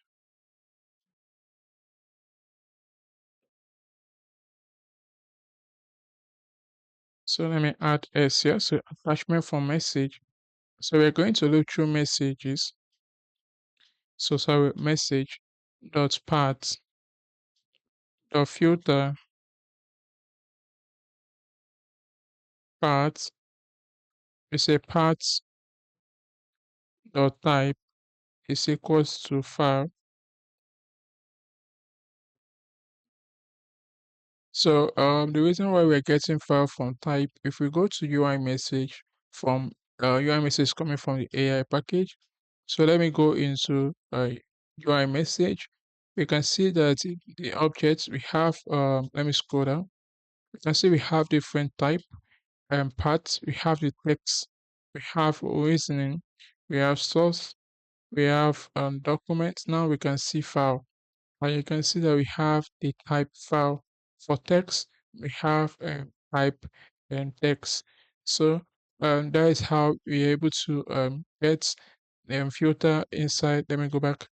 So below here, that is how we are able to use the messages, because every message has parts. The type can be text or file. So because of that, we're using it to check if this is a file. Then we can get the attachment, so we can display it inside in this conversation content. So now we have the attachments. If there's attachments, we're going to, so what we're going to do, we are going to, let me go back. We are going to import message now. Our message component from AI elements. We can see that. Then we need to pass from, and message has row, so we can say dot row, and then we can pass in the key. I'll say message has ID. So now we can import message content. So I'll give this a class name. I'll reduce the text to 14.5 pixel, and then let's say attachment for message dot length is greater than 0. Then we are going to import attachments. It should be attachments, and this is going to be variant grid.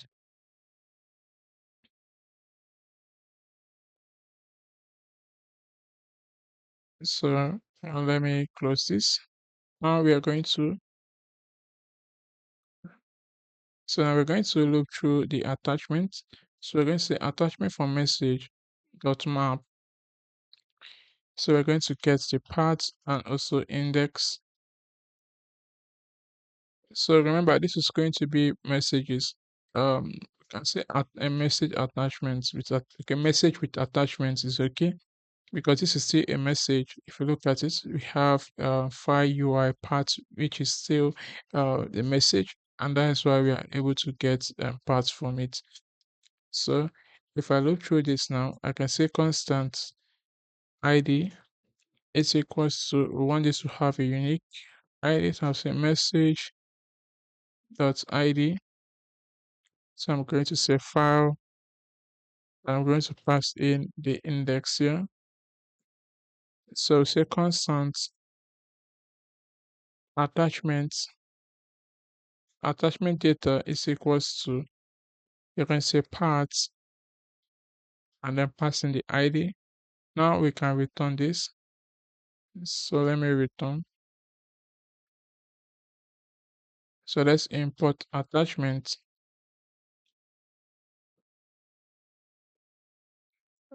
Let me close this. So let's pass in data. It's going to be attachment data. So if you hover over this, this require you to pass attachment data with comprises of the parts, the message, and also the ID. So I'm going to also pass in here. It's going to be ID. Then let's also give this a class name. I'll say size 20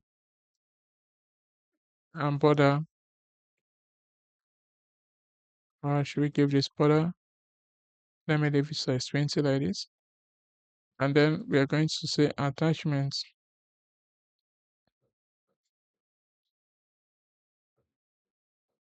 preview. So let's import it and close it. So let me give this the border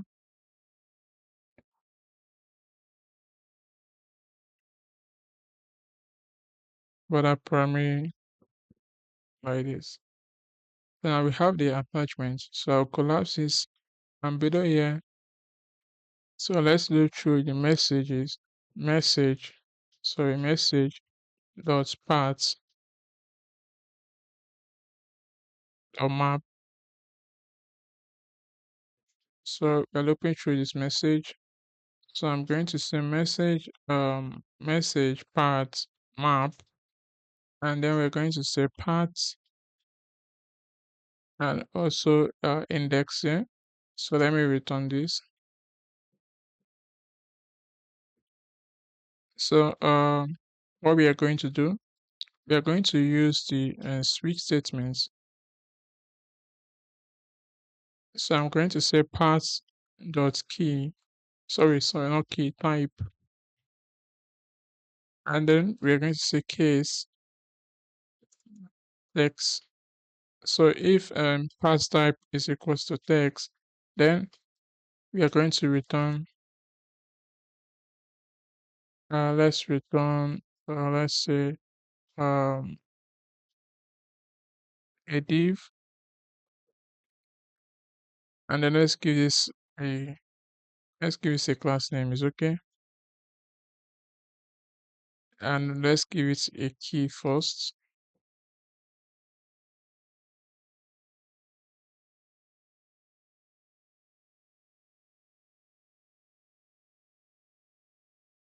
So we're going to do the same thing. Message dot id text, and then the index. So let's give this flex item center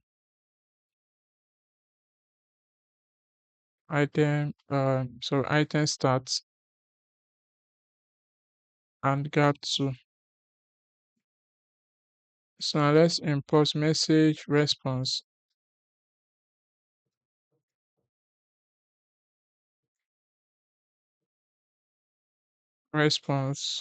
from AI elements, and let's pass in the path.text. So let's import this. So now we have this. Now the next thing we are going to also do, we are also going to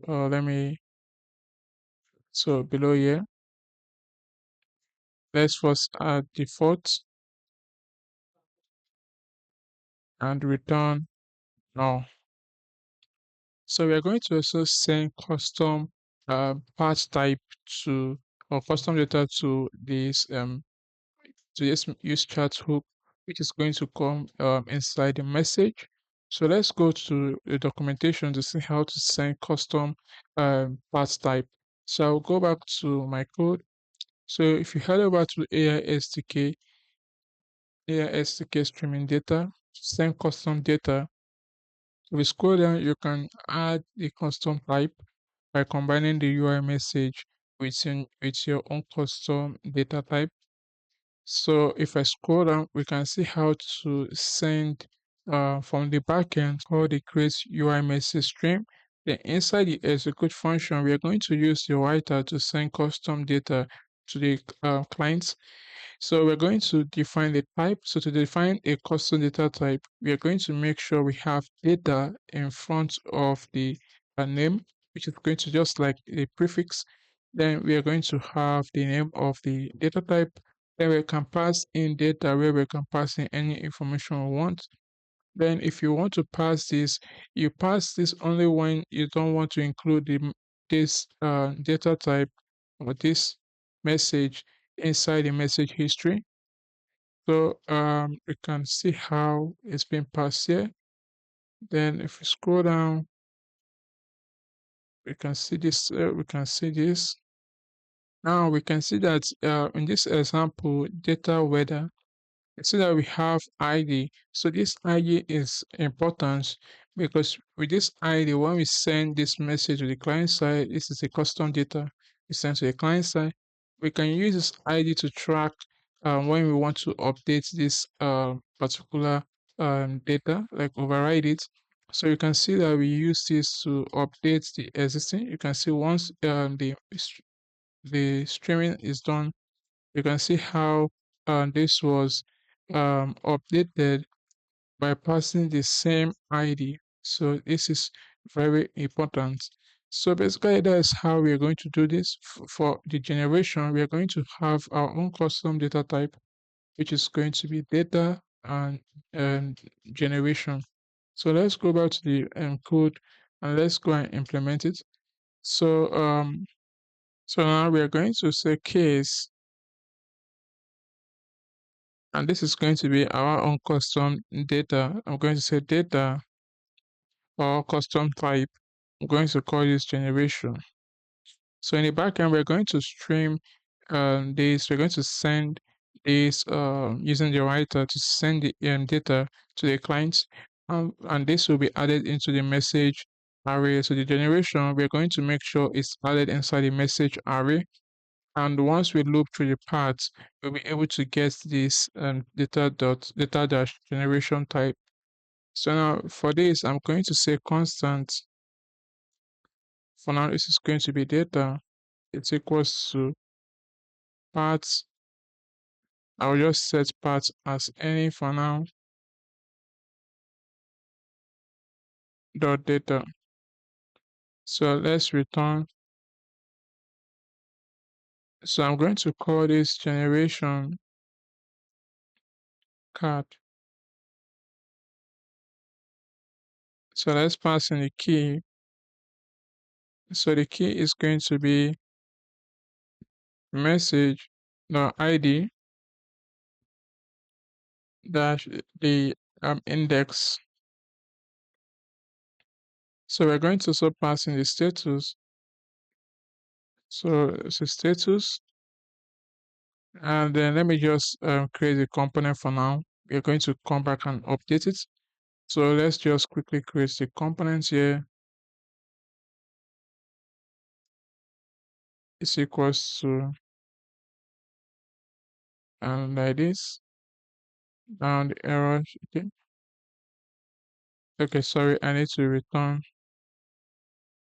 Let me return a div. I'll call it generation by this. So now we have defined the messages. So below here, we are going to call the loader. We're going to show remember we pass in is loading. We're going to also use it here. So I'm going to say it's loading. We're going to define div px2, and then we're going to import this component. So I'm going to create a custom component which is called loader. So I'm going to create a file here, loader.xx.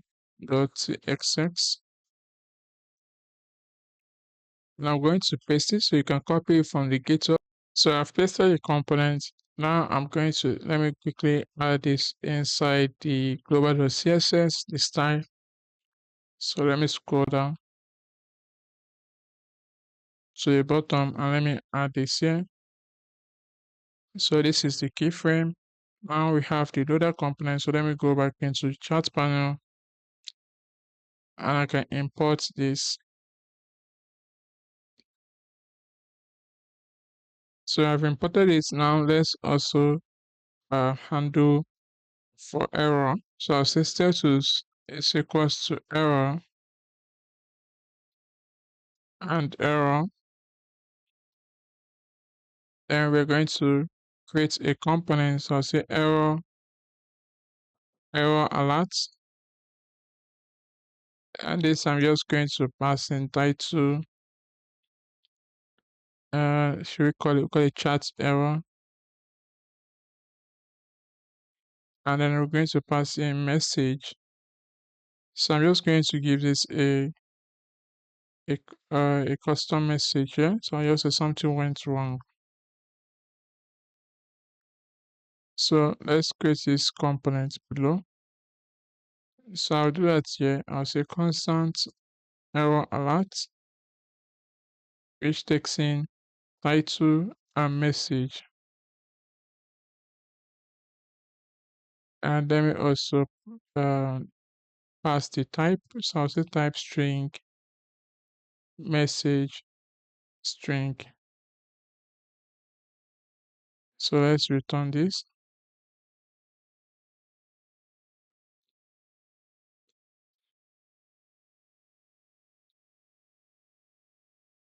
So let's import alerts from AI, sorry, from Shadcn. So let's give this a variance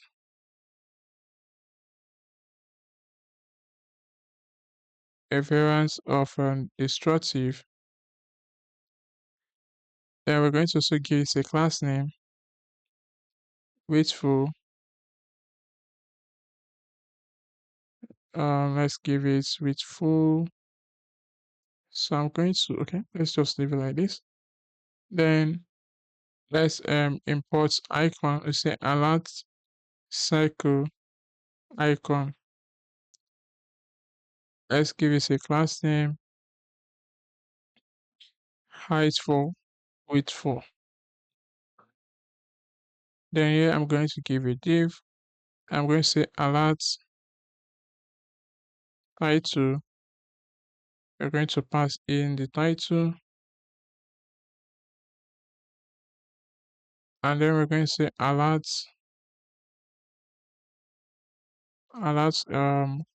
thing description.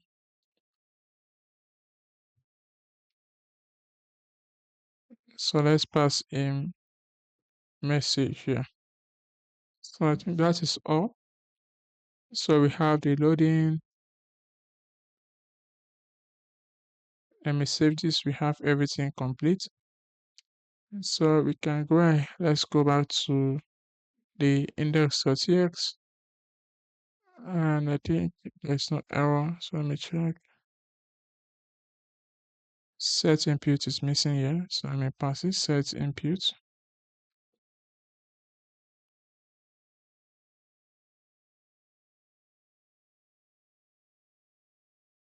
Get the error has stopped. So now let's go ahead and test it out. So make sure your server is. So let's test it out. So I'm going to click prompt.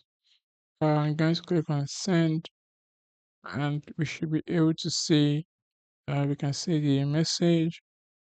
We can see the prompt input. The prompt I added, and you can see the title. You can see here the canvas is here. So let's try and add a file. So I'll click on photo, and I'll pick a file. I'll select the file, and we should be able to see the file here. So you can type anything here. So let me type anything and click on send. Now we should be able to see the message and the file is showing in the conversation list. So I need to move this to the top so it covers this top. Then also this chat error, I need to make this background destructive so it shows the red background color. So let's go back to the code. I also forgot to mention that I have updated. If I go to the utils, lib utils, so I have changed this manual to remove the underscore. So I use the custom alphabet from Nanoid, then pass in the alphabet and numbers. So this does not generate any ID that has underscore or dash. So let's work on the canvas component. So I'm going to go into component folder, chat, then inside the index.txt, I'm going to close this, sorry. And below here, I'm going to create a component. I'll call this canvas.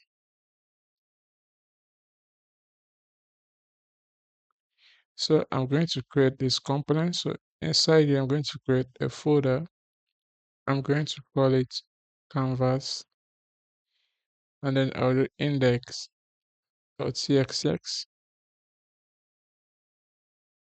RASCE, then I'll change this to canvas. Then inside the index.cxx, I'm going to import the canvas component. So I also forgot to mention that I added padding top 8 to the chart panel. Then I think everything here is fine. I didn't make any further changes. So let's just go into the canvas component. Um, so the first thing we are going to do, let's write a state. We are going to create a state for the canvas control. We are going to say to mode, and then we're going to say set to mode, and this is going to be equals to use state hook. And let me import this hook. So for the type, I'm going to create a folder here. Let me call it constant. And I'll create a file called canvas.tx. And then I'm going to create the enum. A to mode enum, we have to select on the hand, then a to mode type. So I'm going to go back into the component, charts, canvas, and index.txx. And then I'm going to pass in the type, and then I'm going to pass in the default to mode. So I'll say to underscore, I think I'm wrong. Okay, to underscore mode enum. Then the default value is select. Then I'm also going to create a state for percentage, for zoom percentage. I'll call it zoom percent. Then set and zoom percent. This is going to be equals to use state hook and type number. And I'm going to set default value to 26. Then we also need a state to track the scale. I'll call it current scale. Then set current scale. This is going to be equals to use state hook. Let's give this the default value of 0.26 and type to be number. And then so let's implement this. So I'm going to remove this. Let me give this a fragment, and then let's define a div. Let's give this a class name, relative, widthful, heightful. I also give overflow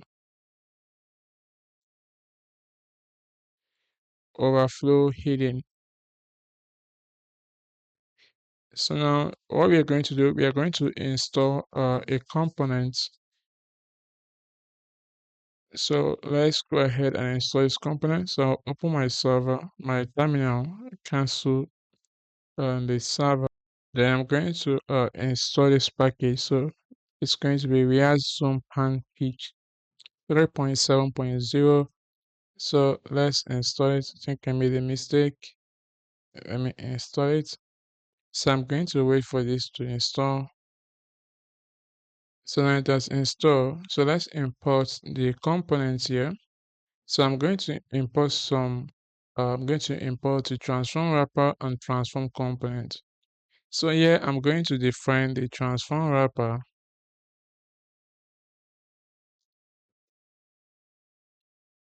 And this is going to take some props. So the first one is going to be initial scale. And this is going to be 0.26.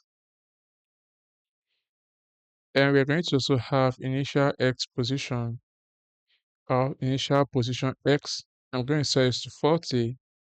Then initial position Y, I'll set it to 5. Then I'm going to give this minimum scale. This will be 0.1. The maximum scale, sorry, maximum scale, I'll give this, let's give this 3. Then we have wheel. So this is going to be step, like step 0.1. Then pinch, similar to this, also step 0.1. Then I'm going to pass some other props like this. So I'll say double click display and disable true. Center zoom out first, center on it first, zoom through, limit boundary, limit to bound first. Then we are going to also set panning. So panning, we are going to disable it. So we're only going to disable it when to mode is not equals to to mode enum dot hand. So we are going to have on transform,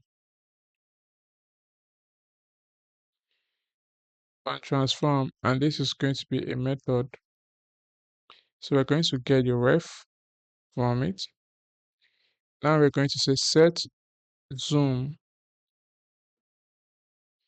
percent. This is going to be math dot round ref dot state dot scale times 100. Then we can set the current scale. This is going to be ref dot state dot scale. So yeah, we are going to inside here we are going to let's open this and get sorry, we're going to get the zoom in and zoom out method. So let's return this. I'll put a fragment and a div. Sorry, I think I made a mistake. This should be like this.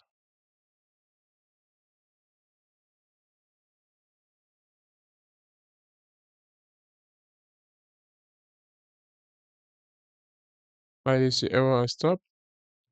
So let's give this a class name. So I'll say class name. Let's import cn from YouTube. So let me fix the error. So let me remove this. So I'll say absolute insert, sorry, 0, then width full, height full. I'll say BG. Let me give it for light mode. I'm going to say A like this. Then for dark mode, I'm going to let me shift this. So I'm going to use this color for dark mode. Then I'm going to give this padding 3. So let me remove this, and then I'm going to add comma here. So I'm going to say if to mode is equals to 2 underscore enum dot hand, then we are going to say cursor grab,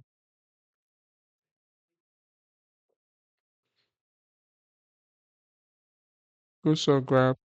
Then we are going to say active cursor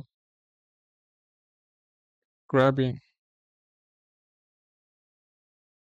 So let me cover this. And else we say to cursor default. So now we have this. Below here we are going to add a style. So I'm going to add a background image. So I'm going to paste it here. So so let me try why the error. So fix the error. Now let's also add background size. So I'll set it to 20 pixel, 20 pixel, like this. So yeah, we're going to also do the same thing we did in channel panel, where we pass in the project is loading. So this is going to come from when we fetch the whole, we fetch a single project inside the single project page. So I'm going to just add it there. So inside the canvas, we are going to pass it to here. So I'm going to add it to the prop. So let me just add type props type is equals to project is project loading. I'm going to set this to boolean. So let me also pass it here. Let's say props type, then is project loading. So what we can do here, we can add it here. I'll say is project loading. Then we have a div,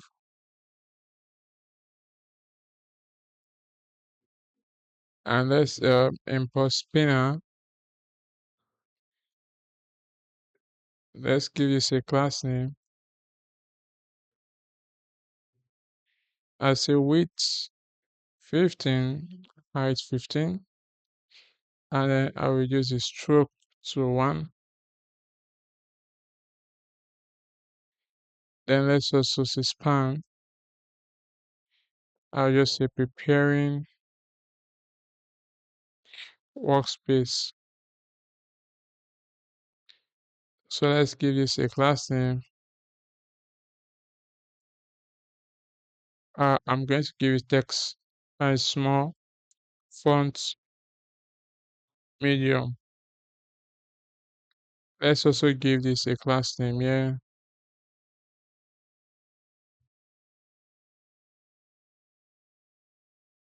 Let's say absolute, widthful, heightful, flex, column. Then I'm going to say gap 1.5, item center, justify center. So now below here we are going to import the transport, or yeah, I think we've already imported it, transform component. And here we're going to pass in wrapper style. So wrapper, let's give wrapper style. So I'm going to pass in this style. Likewise, I'm going to also do the same thing for content style. So let me also copy the width and height here. I'll paste it here. So now we are done with this part.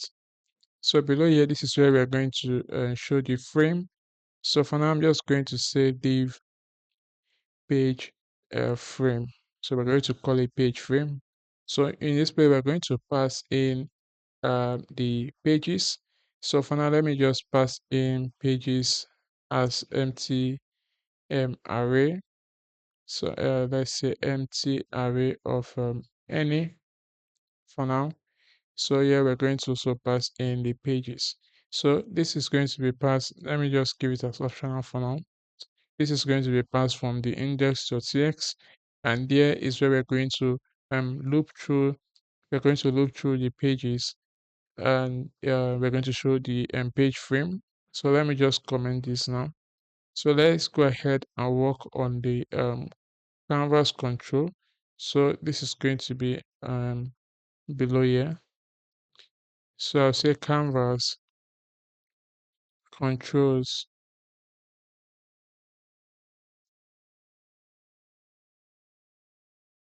So here we're going to pass in the zoom in function, the zoom in method we got from here. That we're going to pass it inside here. So zoom in is going to be equals to zoom in. So let me check if this is correct.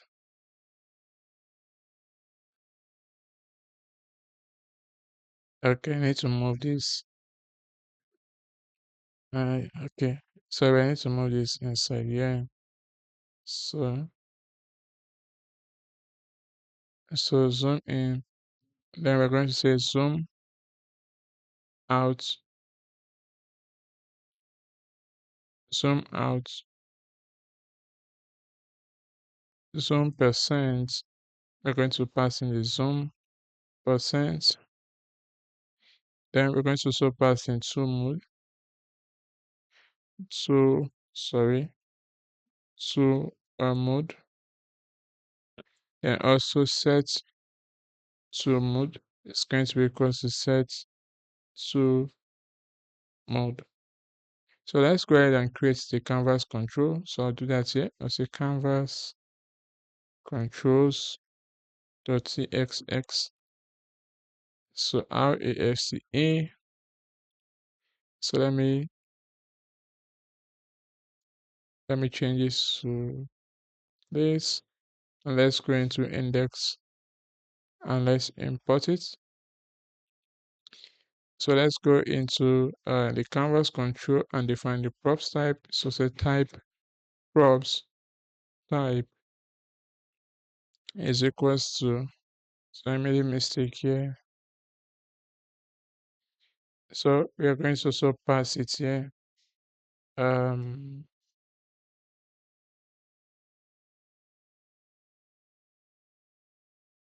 Props and type.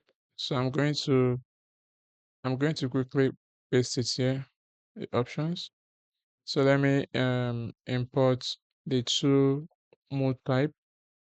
So now we have the zoom in, zoom out, which we pass from the canvas index.txx. So now we have the properties. Now let's add a class here. So I'll remove this. So I'll say class name is equals to absolute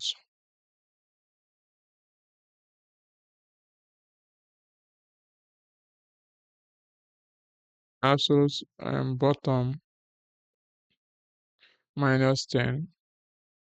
Then I'm going to give this translate x 1 over 2, then left 1 over 2, flex item, center, gap 3, rounded, full, border,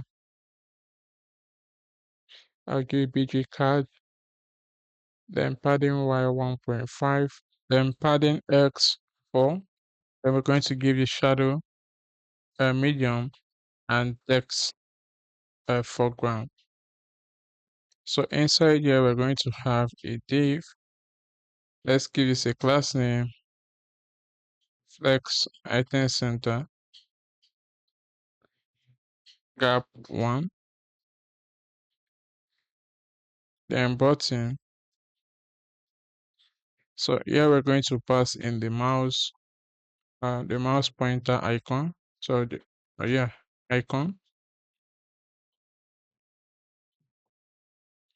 So let me import it. I think I've imported it. So let me remove icon like this. So inside the button, we're going to change the size to icon small. Then variant is going to be ghost. Then we have class name. We're going to cn. Then rounded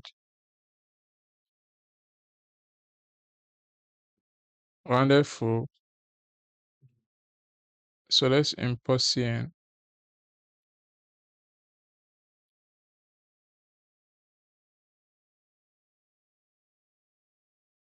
So we're going to have cursor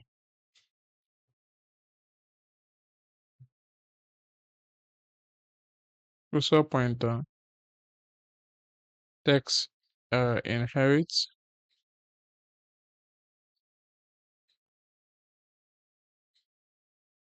Then we're going to also have hover. So I think let me modify this.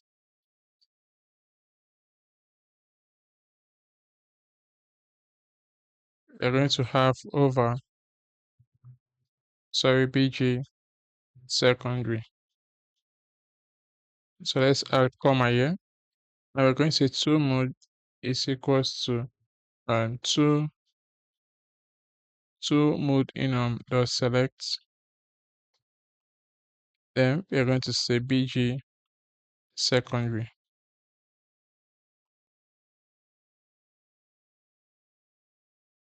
So here we're going to also add on click.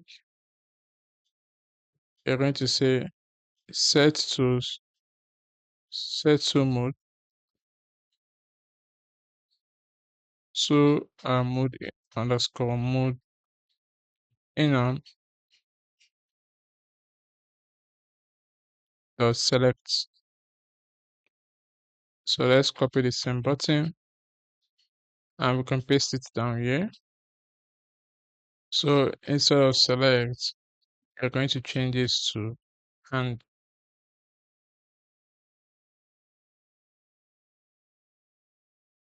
Likewise this to hand. And there we're going to change the icon to hand icon.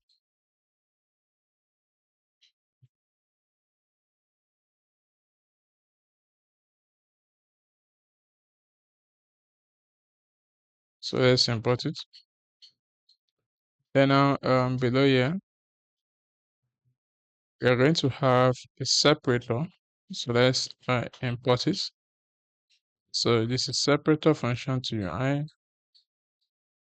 Sorry, not from radix. And then we're going to also have a div with the same class name. So say class name and let's paste it. Then I will also copy this button. So let me quickly copy this. So below here, I'm going to pass it here. So this is going to be good. So I'm going to remove this.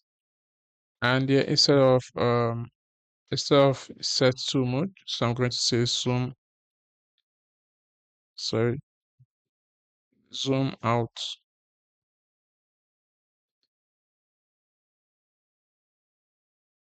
Zoom out. Then let's change the icon to minus icon.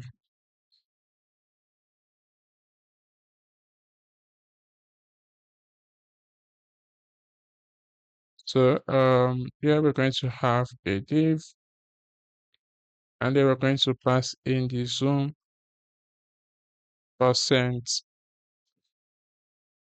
I'm passing the symbol. Let's add class name, minimum width, then text center and text small. Then I'll also copy the same button, paste it here, and this should be zoom in. Then I'll change this to plus icon.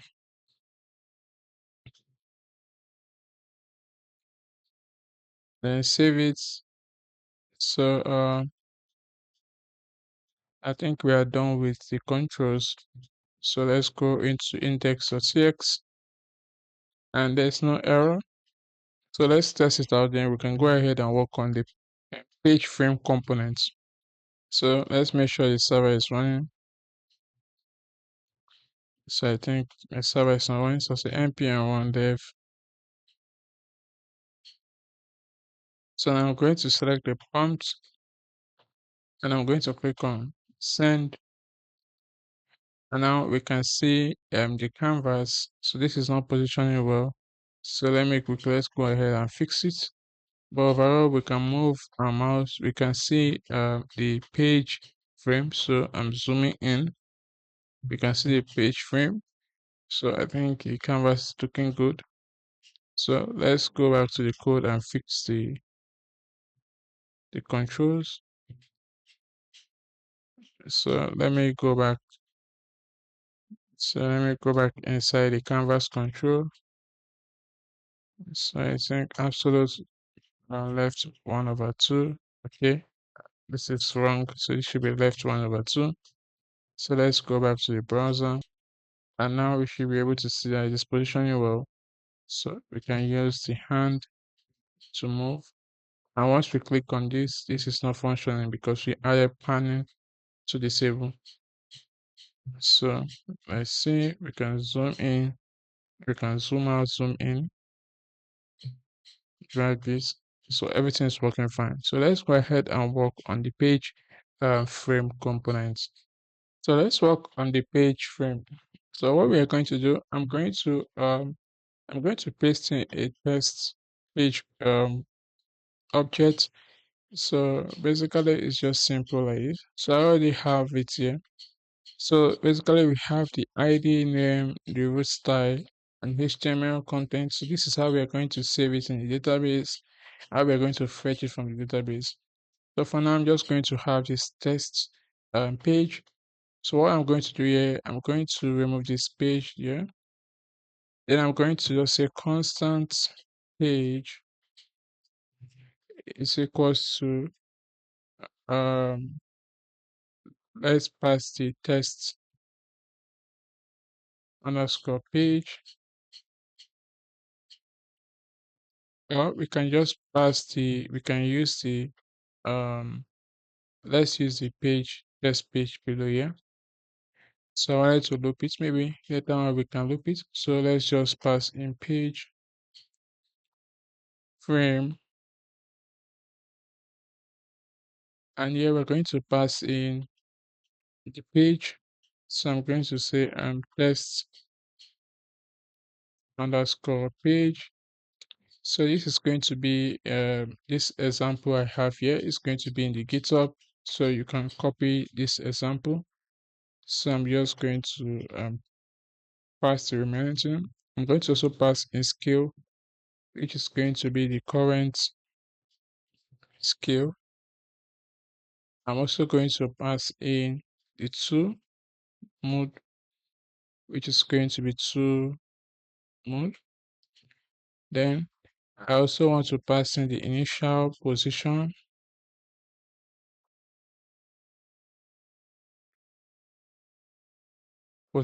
sorry. This is going to be, I'm going to say X. So I'm going to give X, let's say 100. And let's give Y 100 like this. Anyone, you can give it 1000. So it's just the position. Then I think for now that is all we are going to pass. Let's create the page frame. So I'm going to say page frame.cxx RASCE page frame. So let's import it.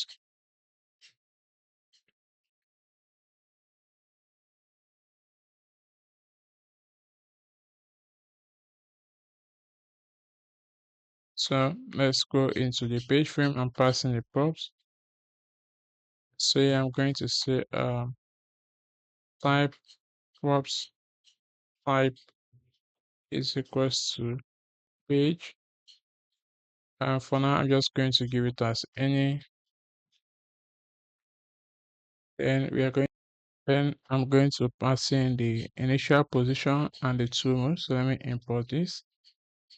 So let's pass it in here.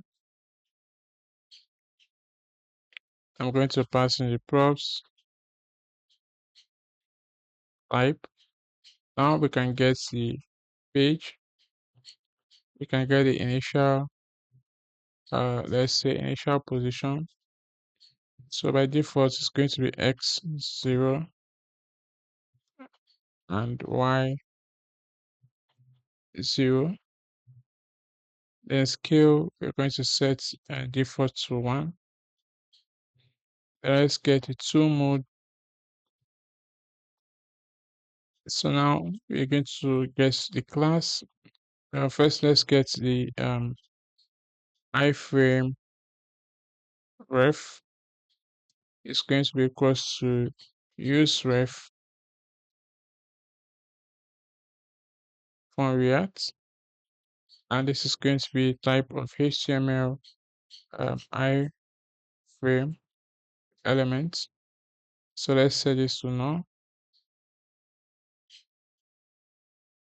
So we're going to say constant full HTML is equals to. So we're going to create a method that wrap the HTML content. If you look at the example I have, the HTML content is just a div starting with a div. It does not have um, the links, the body elements, the HTML element too. So we're going to define a wrapper that is going to wrap this. So I'm going to say get HTML and wrapper, and there we're going to pass in the page.html content.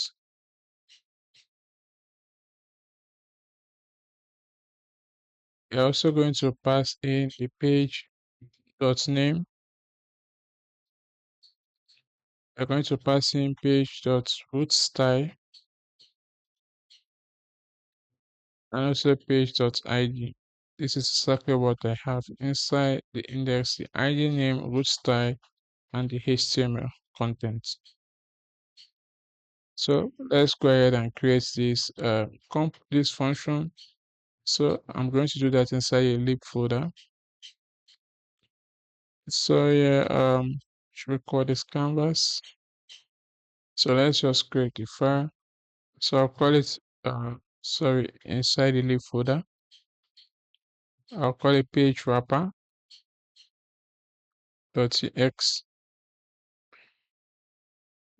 So yeah, I'm going to export a function get HTML wrapper. So yeah, we're going to patch in the HTML, which is of type string. Let me call it HTML content. The name. This is going to have a default value of untitled.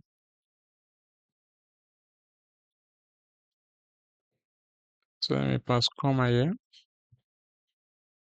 Then size, let's say it's a string. Then we're going to pass in the page ID. Let's say it's a string too.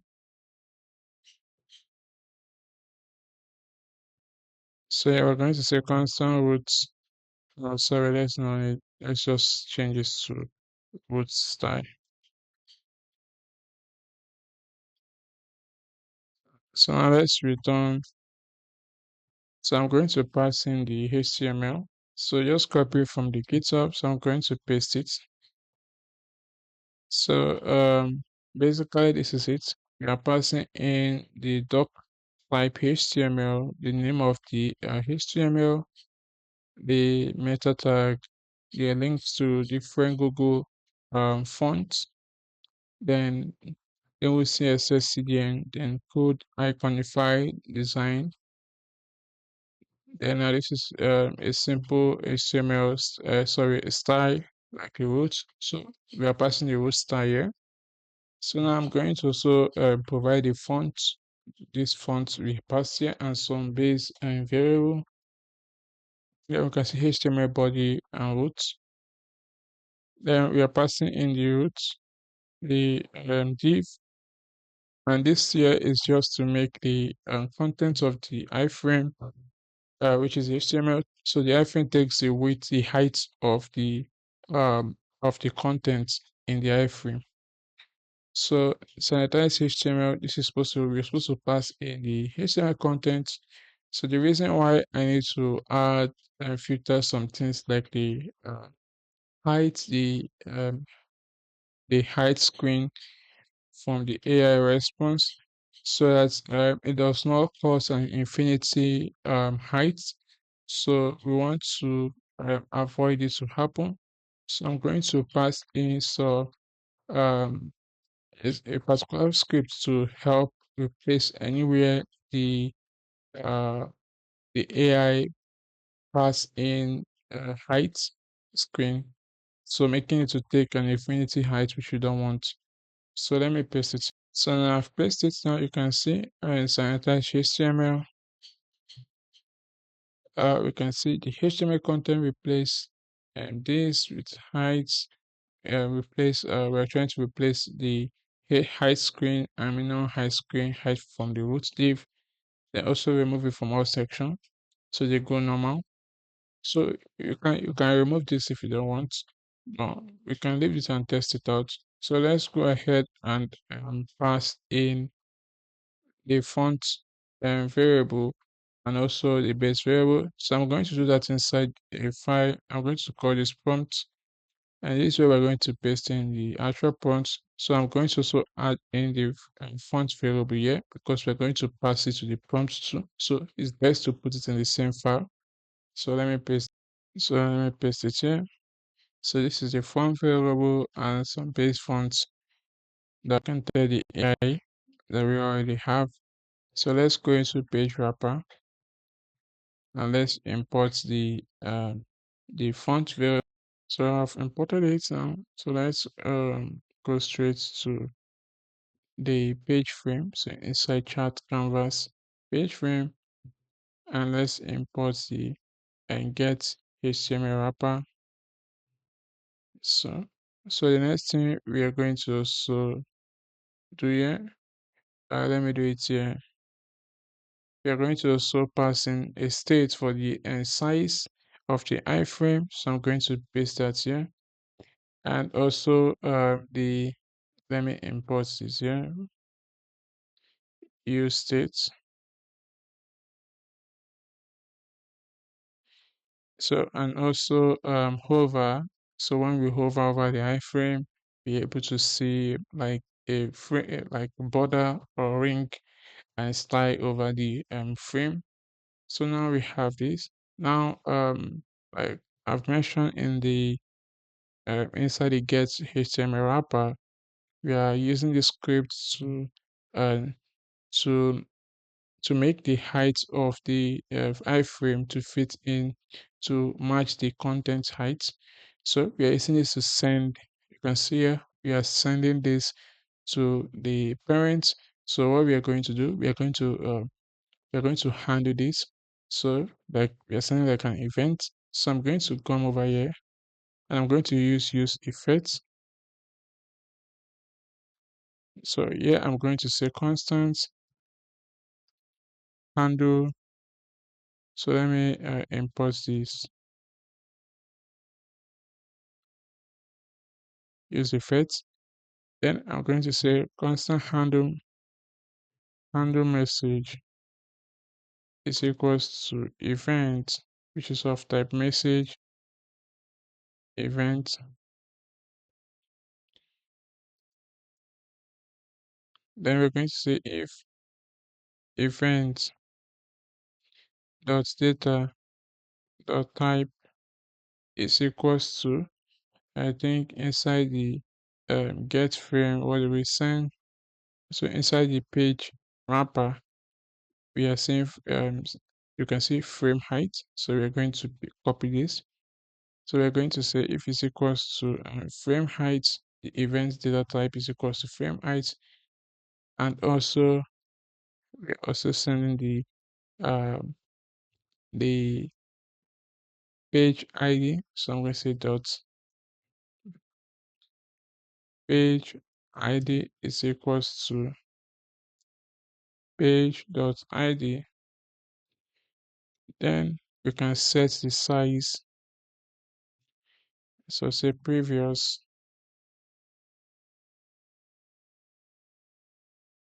as the structure previous state, the height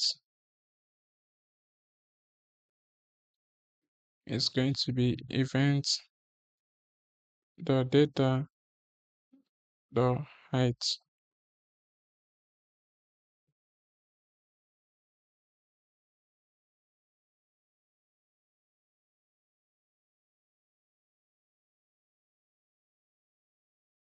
So like this. So basically as it. Then here we are going to say let me check. I think it's outside. Sorry, let me move this, close this. So here we're going to say window dot add event listener message handle message. Then we are going to return and clear this. So I'm going to say let me this. I'll say window dot remove event listener message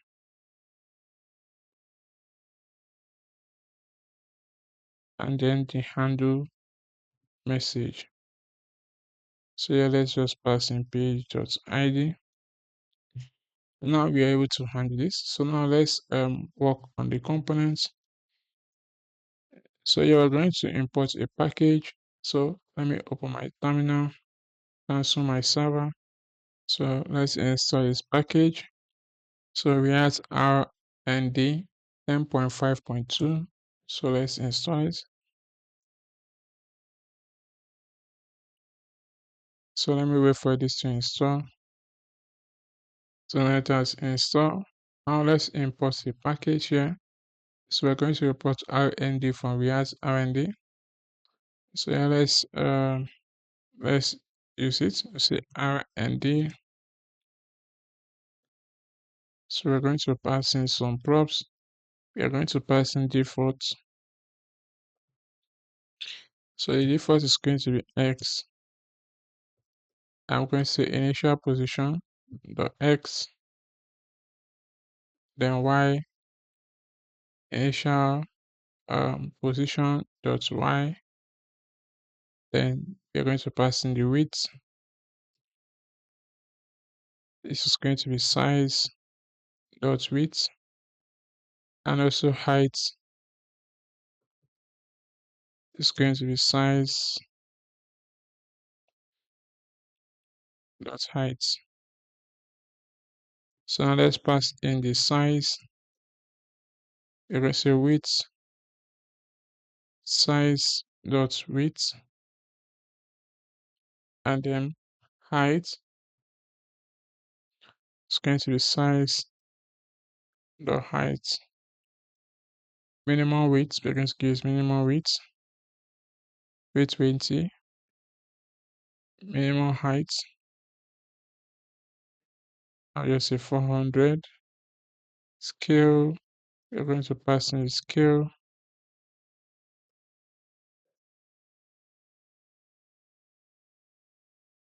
So let's give this minimum width height to 900, similar to what we did here. So we are going to also pass in dragging. So we're not dragging, disable dragging. We're going to say tool mode is equals to to enum dot hand. Enables resizing. We are going to say we're going to say is hover. Let me see, and tool mode is not equals to and tool mode dot hand. Then we are going to also pass on resize. So something like this. So on resize, then we get the events, the direction ref. Then we're going to say ref dot style dot width height dot style dot height. Then we're going to pass in on click. So we're going to also say when the user click on the say on click. I think I'm making a mistake. It should be outside. And for on click, we say sorry events. Yeah, events says to any event dot stop propagation.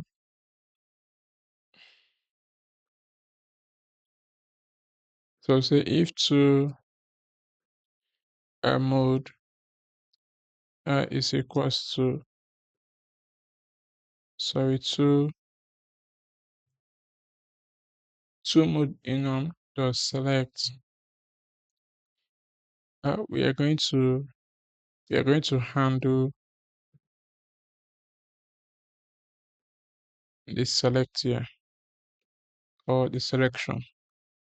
So what we're going to do, we're going to have like a state which we are going when the user click on the frame, it's going to set it. So we're going to be using I think we've already installed a package which we're going to use for that to handle this in the URL. So we're going to use this package. Where is it? I thought we installed it. Okay, we're going to install it again. I think I can't find it here. So we're going to install it again, but let's finish with it. So after this, we are going to say resize, sorry, resize handle components. So we're going to say um top left, and so let's also add in the set ID. So we're going to add the state later. We're going to pass it here. So let me add um the set selected and frame ID. And let's say the type to ID. We can call this page ID, or let's say ID. I'm going to say string or no. So let's just call this page ID. And then we can say selected frame, or let's say page ID, or let's just leave it to frame is okay. String or no, like this. So let's pass it here. Selected. So let me just copy this, paste it here. Then the selected frame, the set selected frame ID. So now we have this, we can just use it here. So I'm just going to say set selected frame ID page dot ID. So yeah, I'm going to also pass in a selected sorry, I'm going to do it here. Let's do it here. So I'm going to do it here. I'm going to say constant is selected is equals to selected frame ID is equals to page dot ID. So now I can say here I'll say is selected or hovered like this to enable resizing. So now we're going to also do it here too. We are going to say is selected or hover, then We are going to show this handle component or undefined.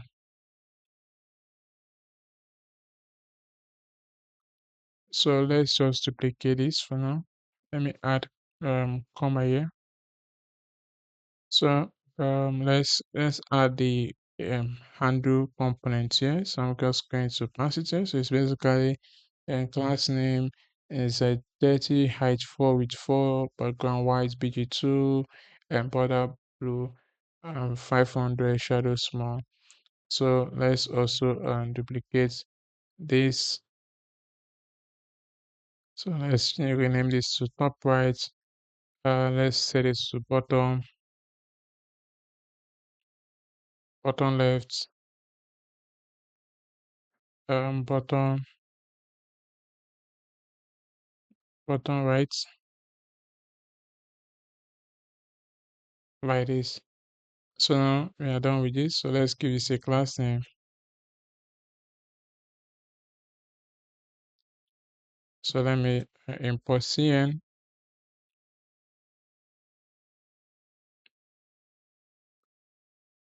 Let's give this relative. So relative set 30, index set index 30. Now we can say is selected or is hovered. Then we can say two mode is not equals to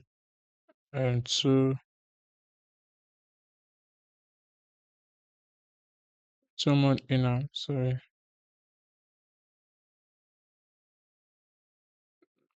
Dot hand. Then we can say ring 3, ring blue, sorry 400, then ring offset, sorry ring offset, set it to 1. Then we can say two mode is equals to,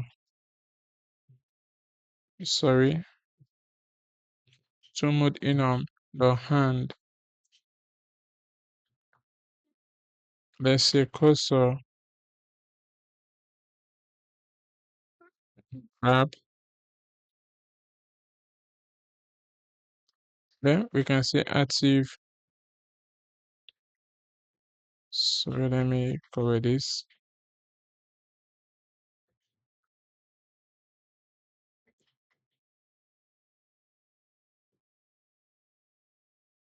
So active is going to be cursor grabbing.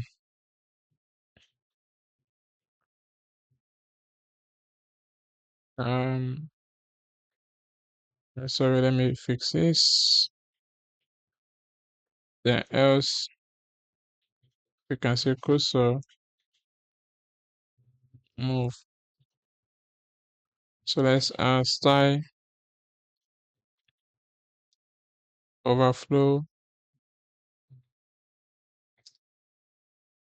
Should we add overflow visible? So let me just comment this out. So let's add the on mouse over. Sorry, on mouse enter.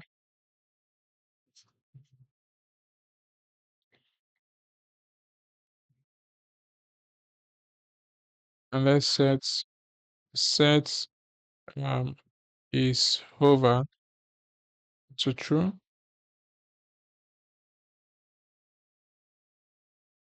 So let me check what did I use there. Set is over to true.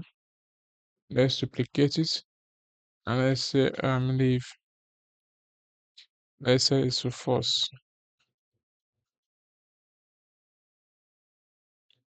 So now we're going to have a div and let's pass in class name with full relative overflow hidden, rounded small, BG muted, and then we're going to give it 90. So yeah, let's define the iframe. Sorry, iframe. So now we're going to say ref iframe ref source source doc. We're going to pass in the full HTML, title of the page.name. So we're going to say sandbox. We're going to say allow scripts. And let's give it a style. So I'll say width 100%, height is going to be size dot height pixel. Let's also give this border none,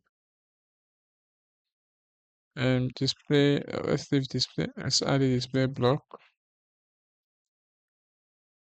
and then let's say pointed event none. Um, so let's save it. So let's go back into index. So this is throwing an error because we passed in the selected um frame ID. So I'm going to pass it here. So yeah, I'm just going to say I think let me check. This is string, so I'm just going to set this to null. So I'm going to do, but I want us to test it out first. So yeah, I'm just going to pass let me see. Let me just say this to any for now. Or let me make this optional for now. So it's going to try an error.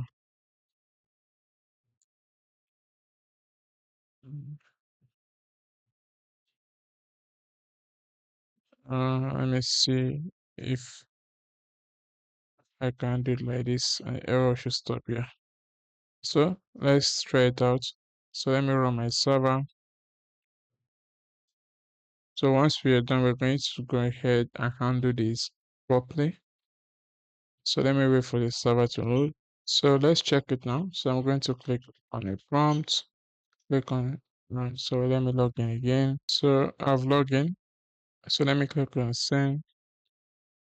Now we can see the frame. So let me drag this now. We can see that this is showing properly. We can see the design. We can see our mouse. We can see the let me drag this like this. We can see the handle. So if I zoom in, we can drag this. So we can increase the size of the handle so it's bigger, and also the size of the ring so it's more it's clearer. So overall everything is fine. So we also want to show the toolbar, which is going to be at the top, showing uh the name of this frame. So let's go ahead and fix it. Let's go ahead and add it. So I'm just going to go back, and then let me go into the page frame. Let's scroll down. Let's increase this height. Let's change it to 6 and see if it's okay. And I think this ring, I can increase this to 4 to make it better. So that is it. So here we're going to have the toolbar. So I'm going to collapse this. So let's do a check. We are only going to show the toolbar when it's selected or is hover.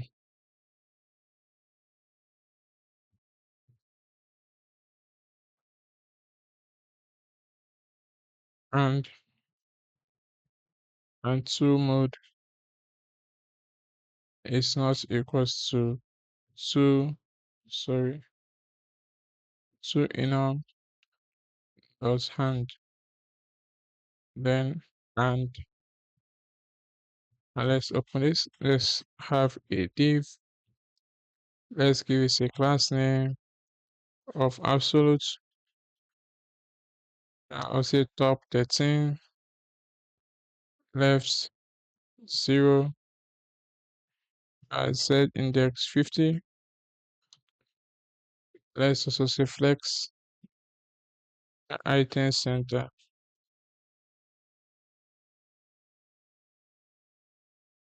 Then BG card, rounded, large, BX1, BY1, and shadow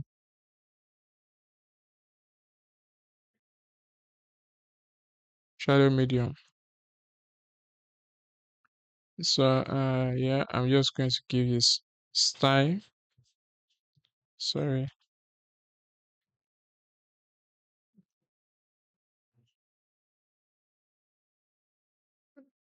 So let's say style here. I'm going to say transform,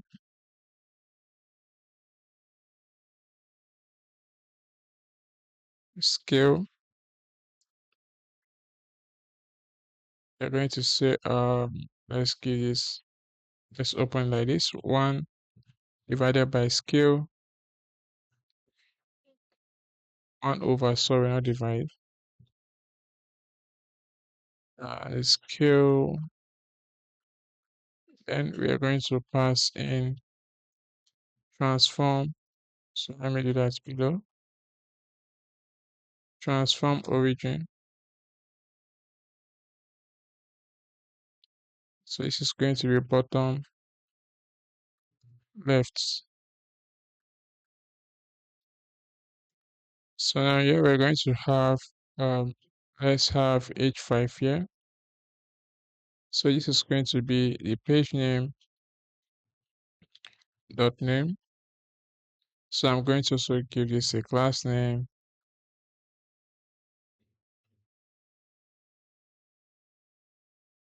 This is going to be equals to say text extra small, padding left 3, and I'm going to also give it padding right 6.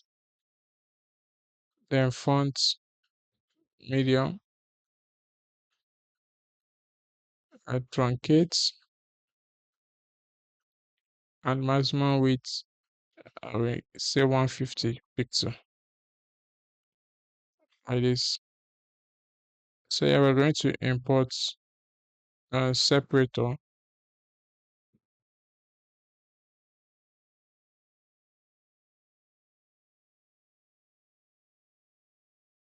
So let's give it, let's make this vertical, and I'll use a class name height 4.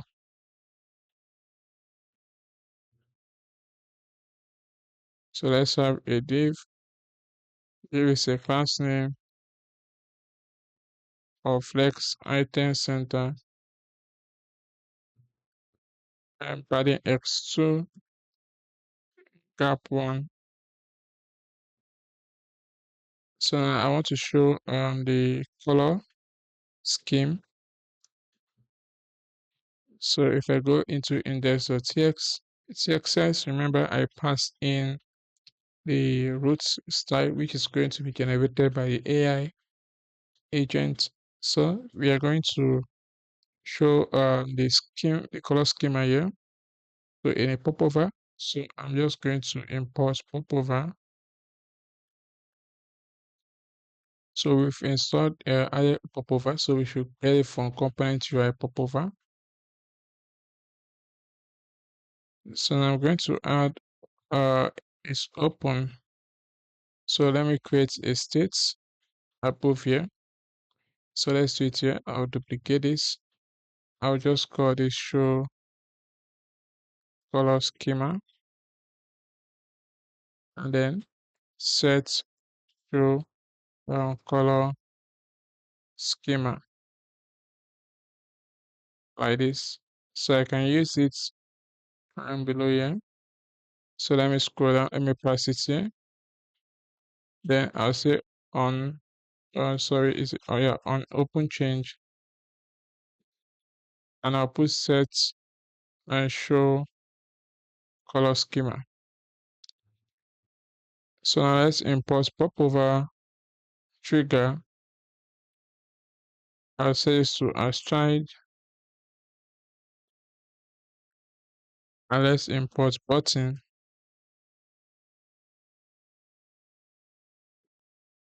Let me import it.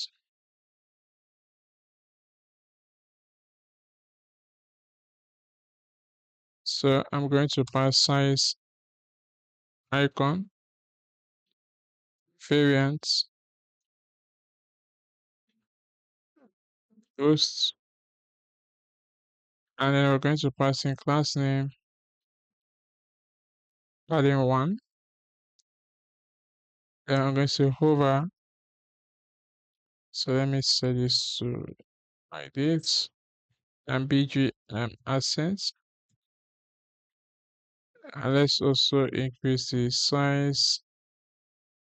I'll just say size 6 and then cursor pointer. So this is fine. So um I'm going to import an icon. So I'll call this paint brush paint brush icon. So let me import it from Lucy React. So I'm going to give it a class name, size, and 3.5. So below here, we're going to have the popover content.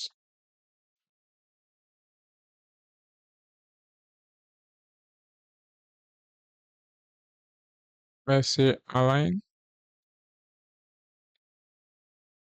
start, and class name. Let's say width 52, and then padding 3. So yeah, I'm going to say I'm going to sorry, not here. So inside here, I'm going to pass in a p tag. I'm going to say color schema. It's color scheme. So I made a mistake here. It should be the spelling is wrong. So let me quickly change it.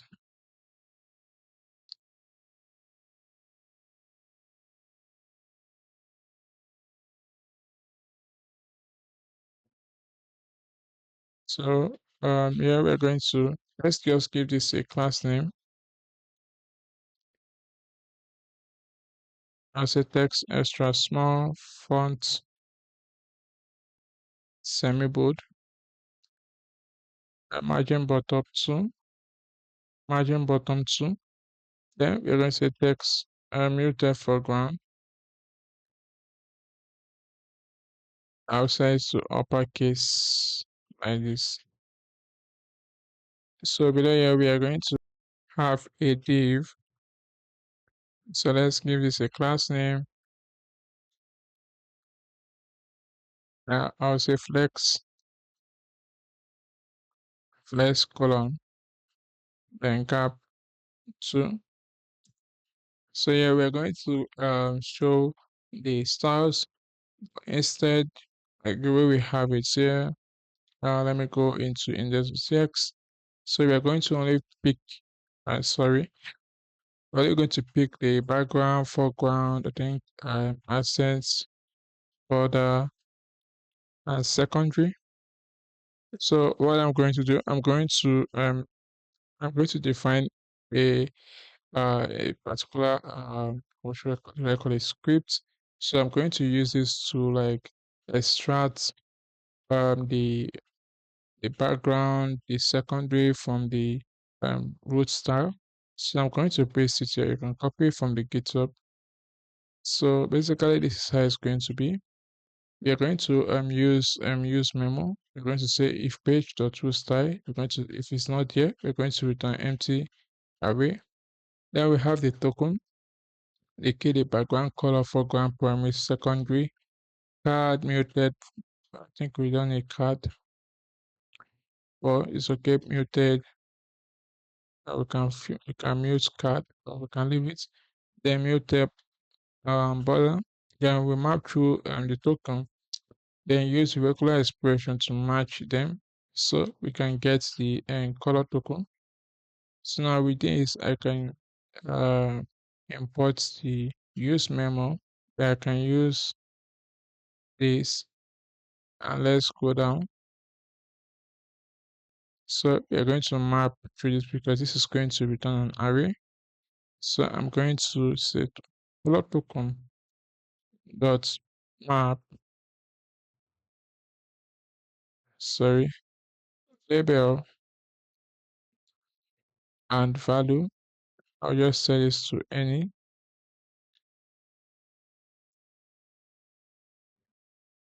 and let me return.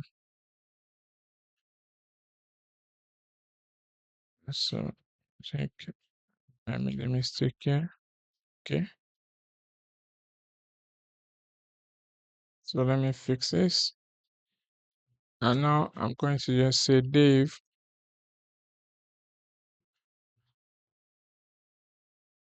So let me give this a key label, then a class name, say flex item center, and justify between, and then we are going to also give this, we're going to give it gap by 2. So inside this div, we're going to have span. We're going to say label, and let's give this a class name and text extra small, text muted foreground.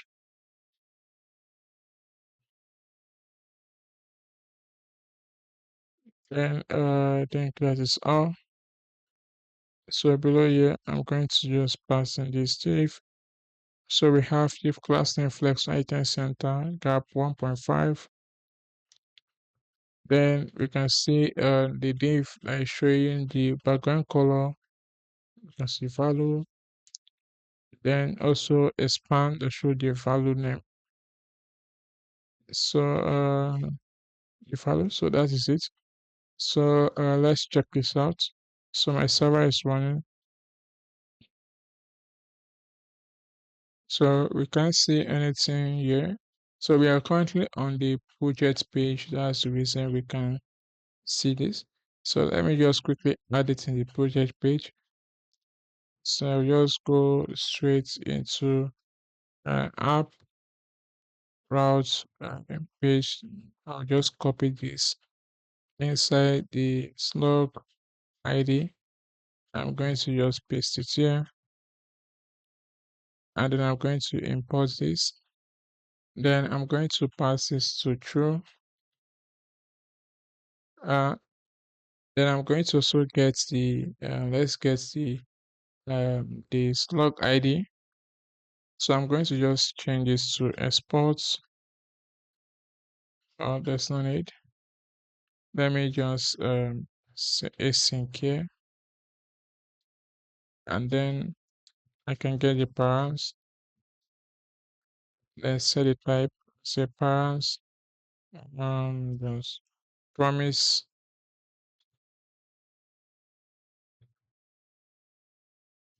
And then let's say slug ID is of type string. So now I can pass in the slug ID here. Also slug ID. Also let me get it here. As a constant slug ID, sorry, is equals to await params. So let me copy this, pass it here. And now we can check it out. So let me go to the browser and this should display. Okay, now we can see it. So let me click here. We can see the if we hover, we can see the name, the title. If I click on this, okay, the selection is not working yet. But we can hover and we should be able to see the name and also this. But this is not clicking properly. So let's just go and complete everything. Then we can work on the selection. So I'll go back to my code. And let me go into, let's go into the project, the page frame. And let me collapse this over. So I'm going to, so I'll copy this button. So let me put the same button. I'll collapse this. Then I'll paste it here. Then here I'm going to change this to code. So let me import this icon. So yeah, I'm going to also add, let me add on click. So let's define a function. I'll say handle copy code.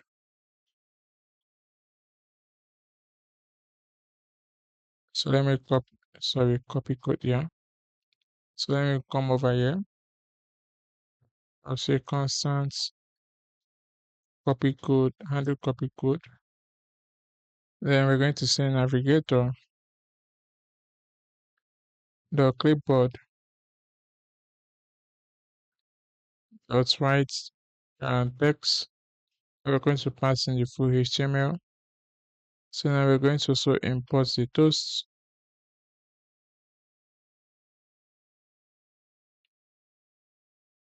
So let's think that's it. So let's duplicate this button for the last button, the last option, sorry. Then we're going to change this to the trash icon.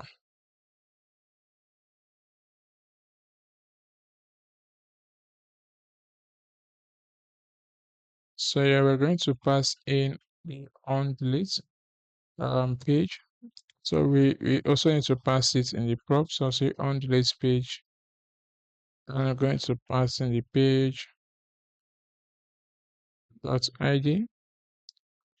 Then we're going to also pass in let me do that. So I'll copy this. I'll also pass it here. I'll say on delete. Let's say just essentially we have here page ID. Pass it here and save for it. Then we're going to also pass in the is deleting. So this is going to be boolean.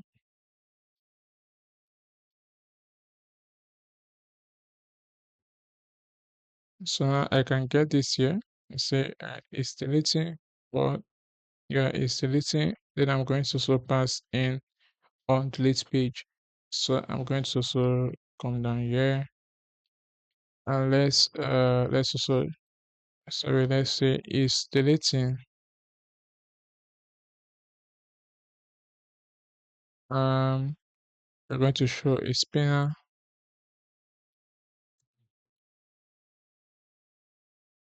Sorry. So let's import the spinner. So let's import it. So I'm going to click it and import it. Then let's pass this here. So the error has stopped.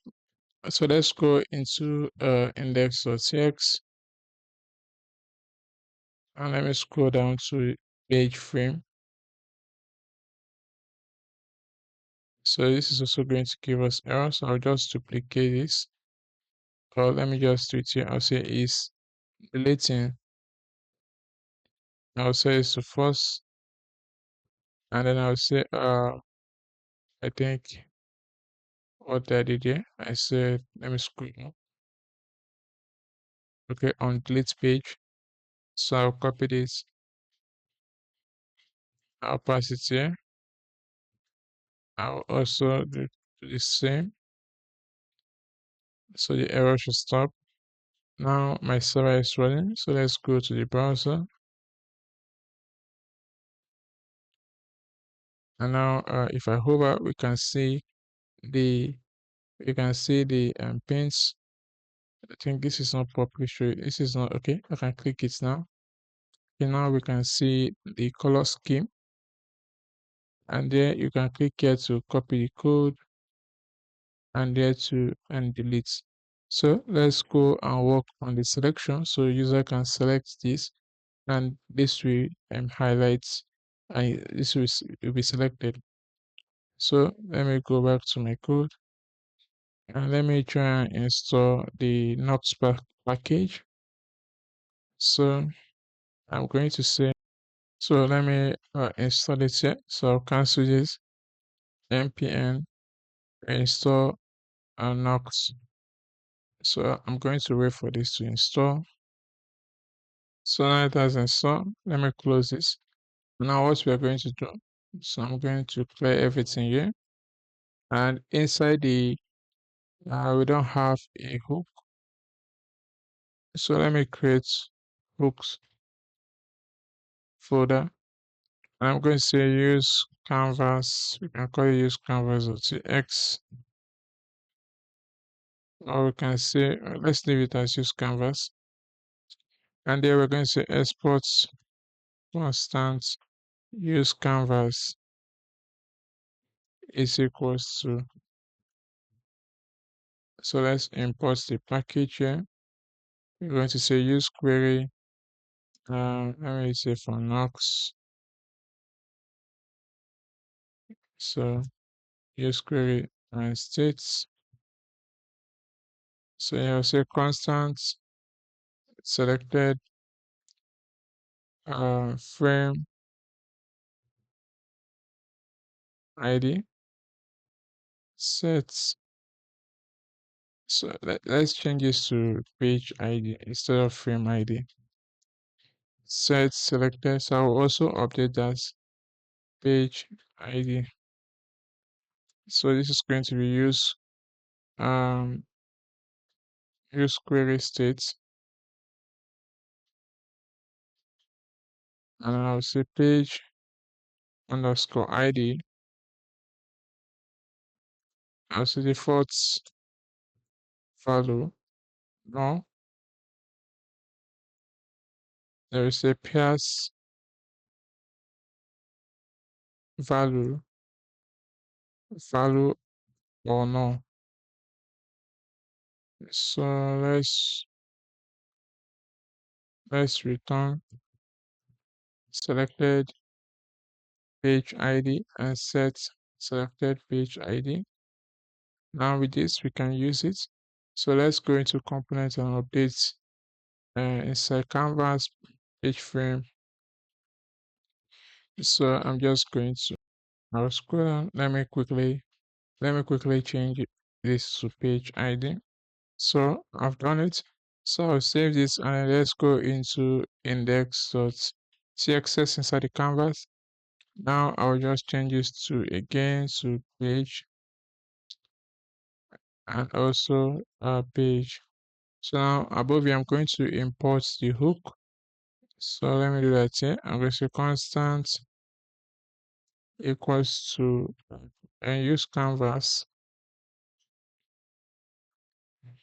And then I'm going to get the selected ID page ID and set my selected page ID. And then let's scroll down. So let me pass it here. So I'll copy this, just pass it here, and then the set selected page ID, pass it here. So let me run my server.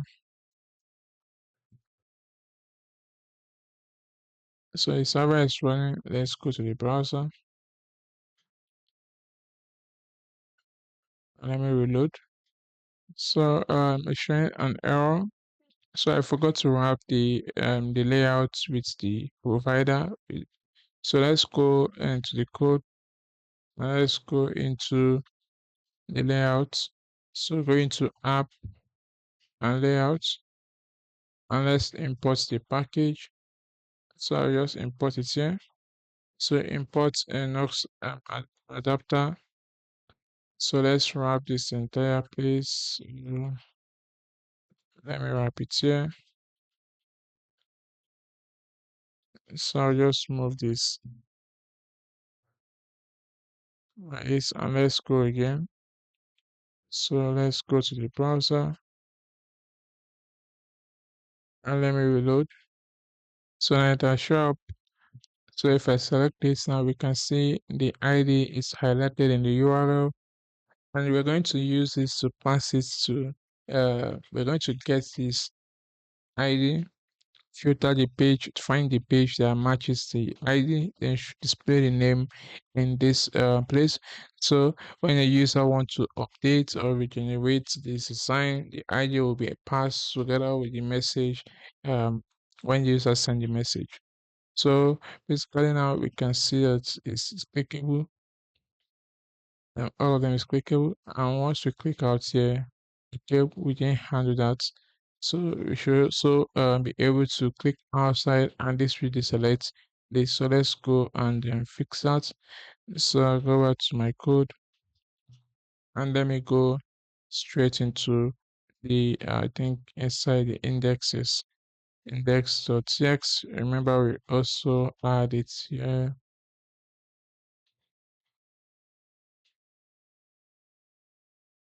So I think it's here. So you'll see on click set selected page ID now, and this is going to work fine. So let's go back to the browser, and then if I try to click outside, you can see that this is been removed from the URL. So everything is working fine. So let's work on the API. So we are going to go into app API. We're going to create a folder. Let's call it project, and then inside the project we're going to create a file route.txt. So we're going to say export async function, and this is going to be a post request. So request is of type next request. So now we're going to have, let me import this.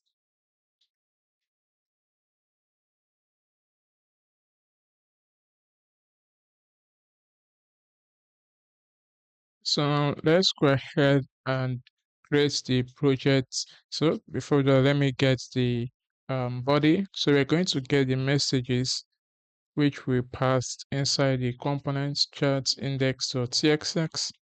If I scroll back up here, we can see here we're passing the messages and also the body which contain the slug ID. So that's it. We're going to say message slug ID, and we are going to also pass in the selected page which I mentioned. But currently we are not passing it, so we're going to pass it inside the chat input. Like I highlighted here, we're going to send that here. We're going to pass in the selected page ID here. For now, we don't have it, so we're going to add a data where we want to regenerate. So, but we're going to just pass it here for now. So I'll say selected page ID, which is going to be null. I'll say array to request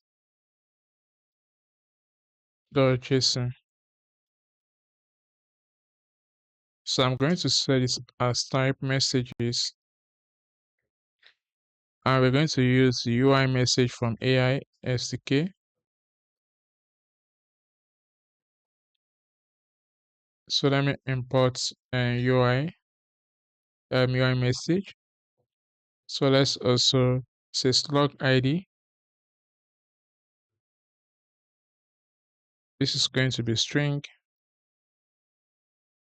Then the selected page ID is going to be string like this. So now we are going to let's quickly get the user. Also user is equals to await.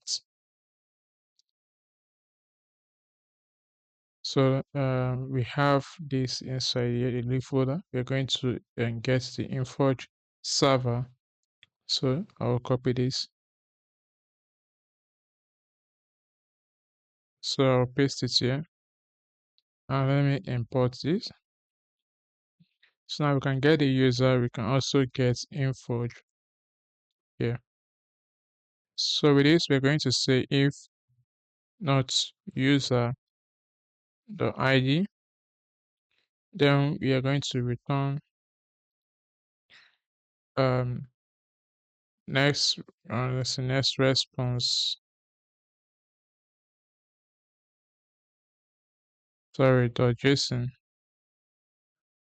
I'll say error unauthorized, and then we're going to give this a status of 401 like this. So now we are going to use the project, so that we've not created a table for the project. So let's go ahead and do that. I'm going to ask the AI agent. So we're going to be using Insforge NCP server. So I'll say list the tables in Insforge.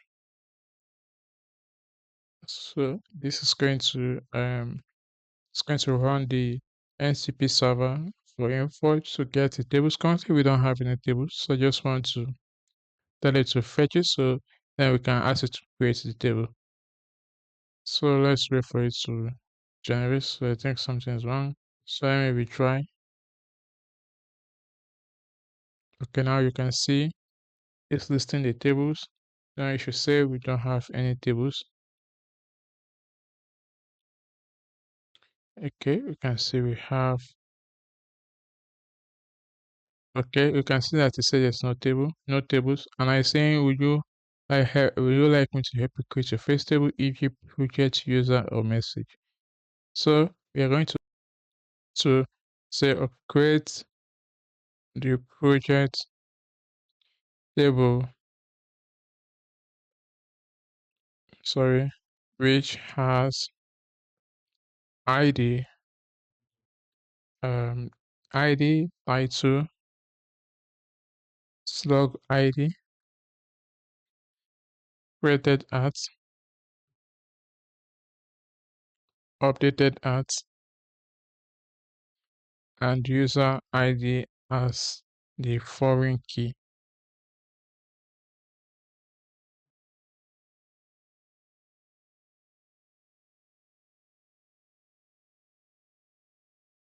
Must be the same naming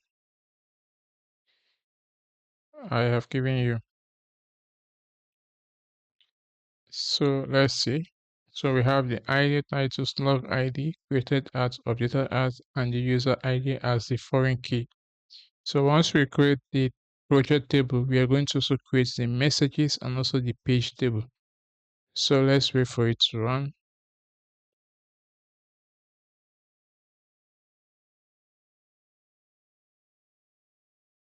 So this is let me try and retry.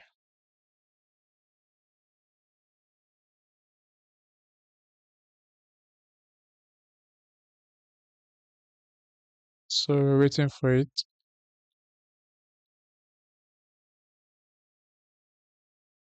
So okay, it's when it's getting the table schema.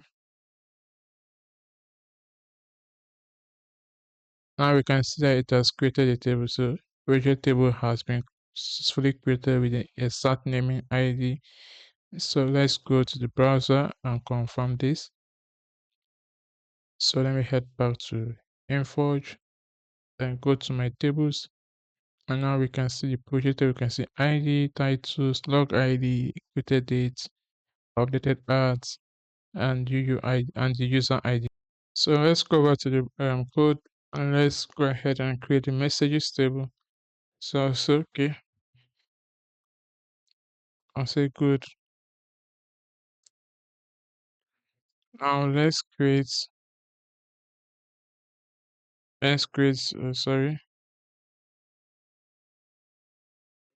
the messages table which has ID. Then it also has row. So row is a type row assistance system and user. Then we should have parts. So part is of type let's say is type of JSON.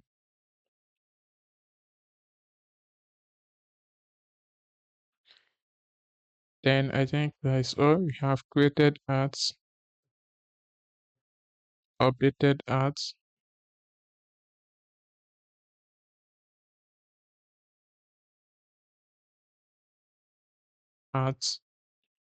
Then we have the project ID as foreign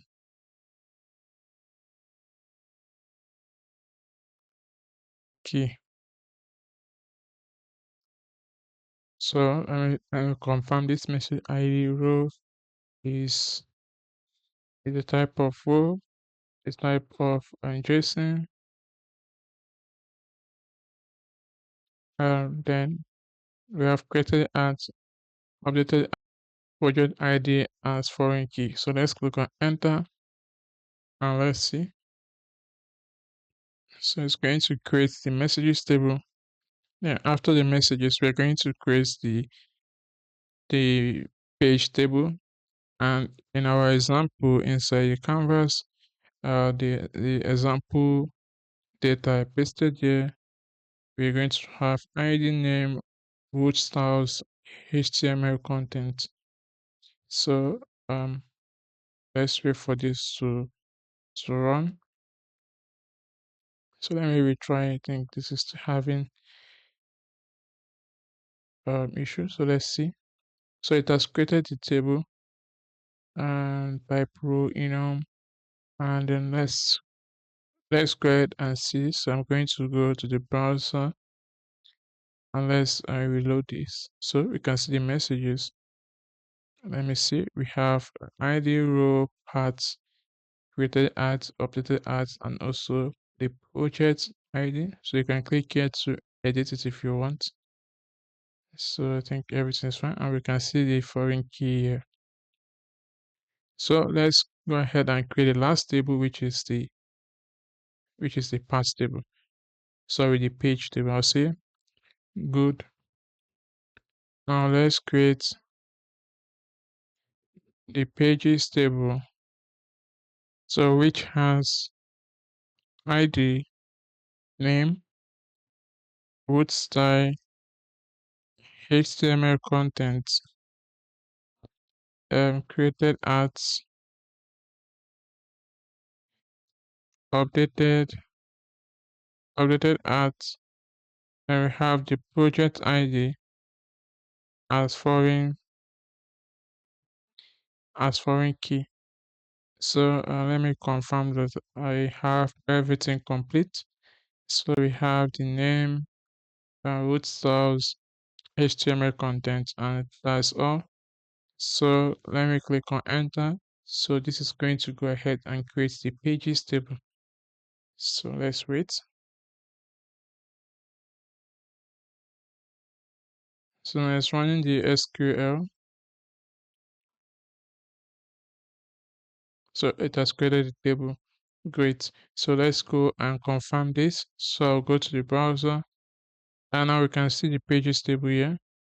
So we have the ID name, row style, HTML content, created at, updated at, and also the project ID. So now we can go ahead and create a new project when a user send a message. So let's go to the browser, sorry, to the code. And yeah, so what we're going to do, we are going to first of all confirm if the slug ID already exists.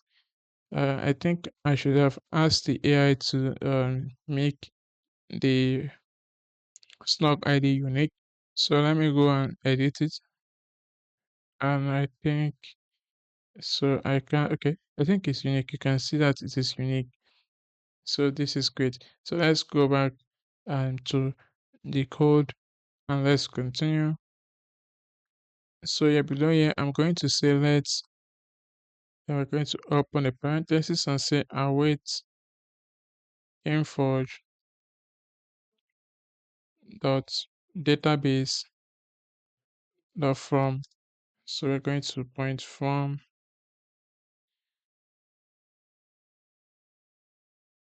project. Then we're going to dot select ID, sorry, ID and title. Then we're going to say dot equal to slug ID. So slug ID is equal to the slug ID we pass. Then we can just tell it to return single. So now we're going to say if at project, then we're going to create a new one. So I can say console.log creating new project. So now we're going to say constant, sorry, I didn't get the project here. So I'll say data project. Then we're going to also get error. I'll call this project error like this. So we're going to say constant. So what we are going to do, we are going to try to generate the project title based on the user message. So since this is a list of message, we are going to try to get the last message, which is the user message.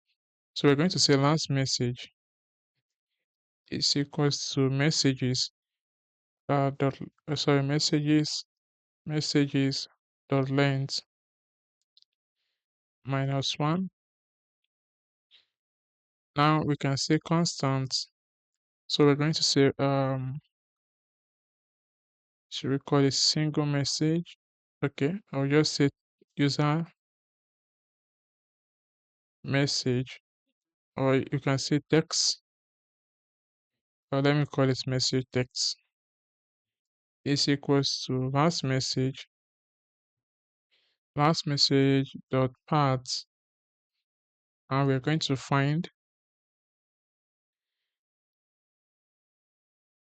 we're going to say path. So if path, let me change this to path. If path dot type is equals to text, then we can say dot text, or let's just leave it like this. So we can say constant title is equals to await. So let's create a method. We say generate project title. Yeah, project title. We are going to pass in a message text. So I think we can also say so I also want to add on title if so we can do that inside here. If this field is going to return on title. So let's go ahead and create this method, or let's just finish this. So I'm going to say constant is equals to await the Inforge the database, sorry, dot form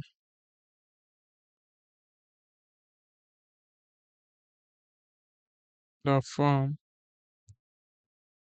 projects.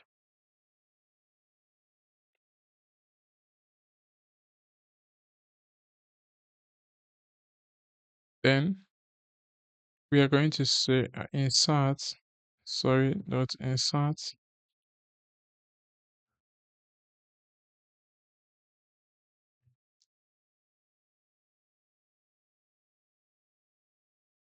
So we're going to pass in a slug ID, title, user ID, which is going to be user.id.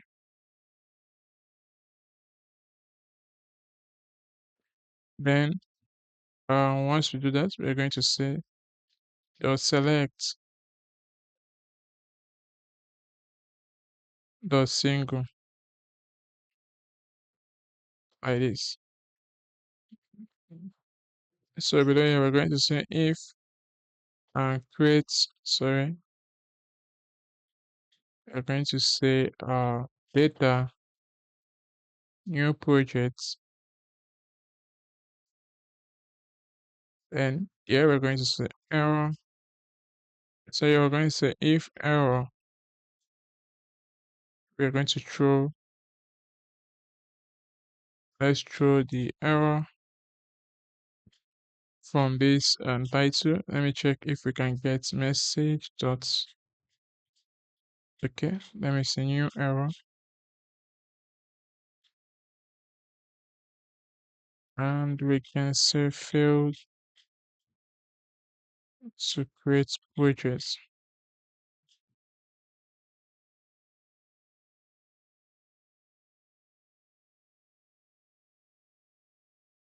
Or let's throw the error. Let's just throw the error like this. Then if not new projects, we're going to also throw new error failed to create projects. So now we're going to set project, which is this project. We're going to say is equals to new project now. So let's go ahead and create this method. So I'm going to do that inside a folder. We're going to create an action folder, and there I'll say action. Sorry, let's create the action.tx. I say use server export constant. I space it. Let me just use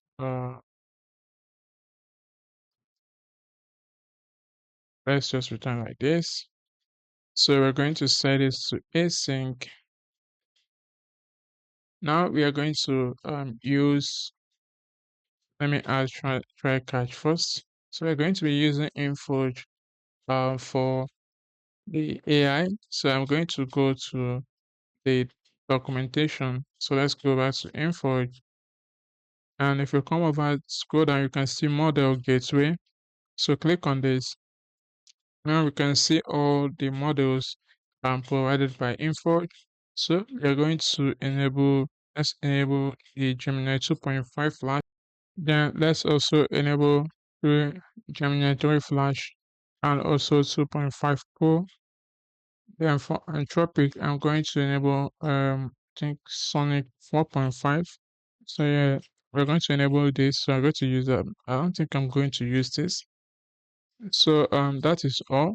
So if you go over to the documentation, you can see how to use it. We can use Inforge AI chat completion, create pass in the model, the messages, and you can get the response here. You can check out their AI SDK reference and to see how to use it. So we can see parameter, we have model, message temperature, stream, web search, 5PSR. Okay, we also have tools. Yeah, we also have tool choice, parallel to 4, and we can see return on streaming. So we can also see to return streaming, and this is how it looks. So basically, this is how we are going to use it. You can also pass image here too, or you can pass base64, and then you can combine text and file. You can enable streaming by setting stream to true, and you can also an example of two core. You pass two core, and this is how to use it. So you can come over here to read more about it, but let's just go back to the code and let's implement this. So yeah, so get the Insforge from, let's say, equals to await get port server. Let's get Insforge from here. So we are going to say constant result is equals to await Insforge dot AI dot chart dot completion dot create. Sorry. So let's pass in the model. So for this, I'm going to be using the Google Gemini 2.5 Flash writes like this. Then we're going to pass in messages. So to pass in the prompt, the system prompt, we're going to set 0 to system content. So I'm going to paste in the prompt, the system prompt. Now we need to pass in the user prompt. So we're going to say role user, and we can get here, we can say, let's call this prompt string. I can call it text.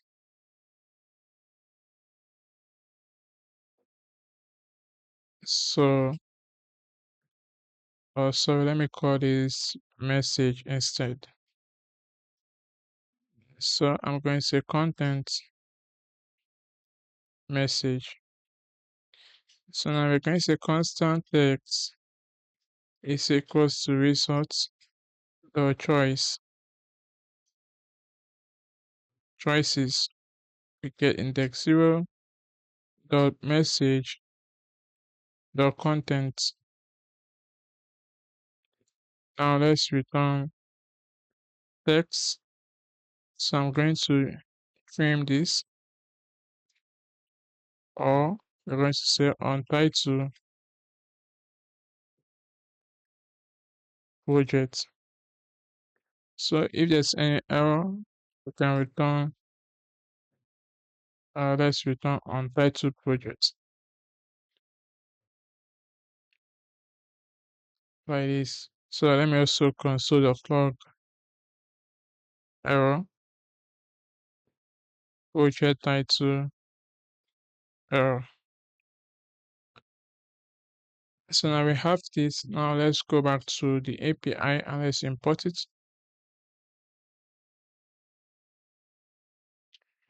So let me import this.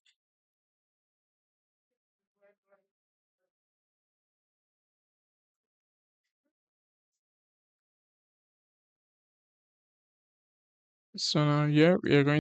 So I noticed there's an error here. So this is undefined.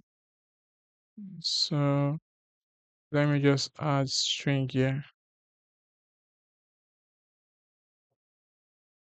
Add string. So yeah. So let's get the project ID.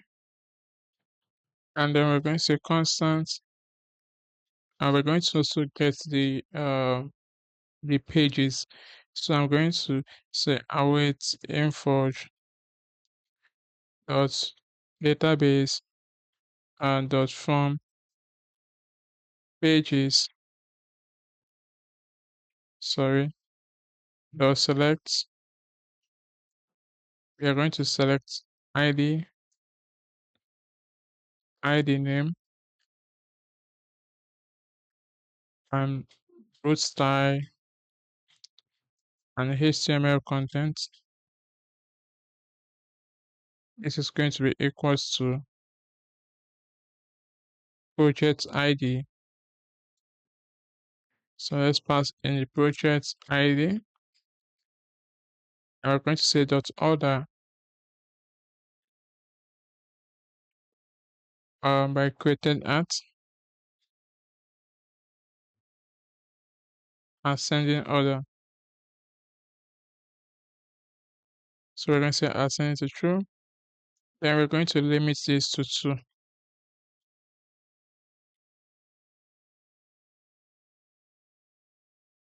just like this. And we're going to say constant has existing pages. We're going to say let's get data existing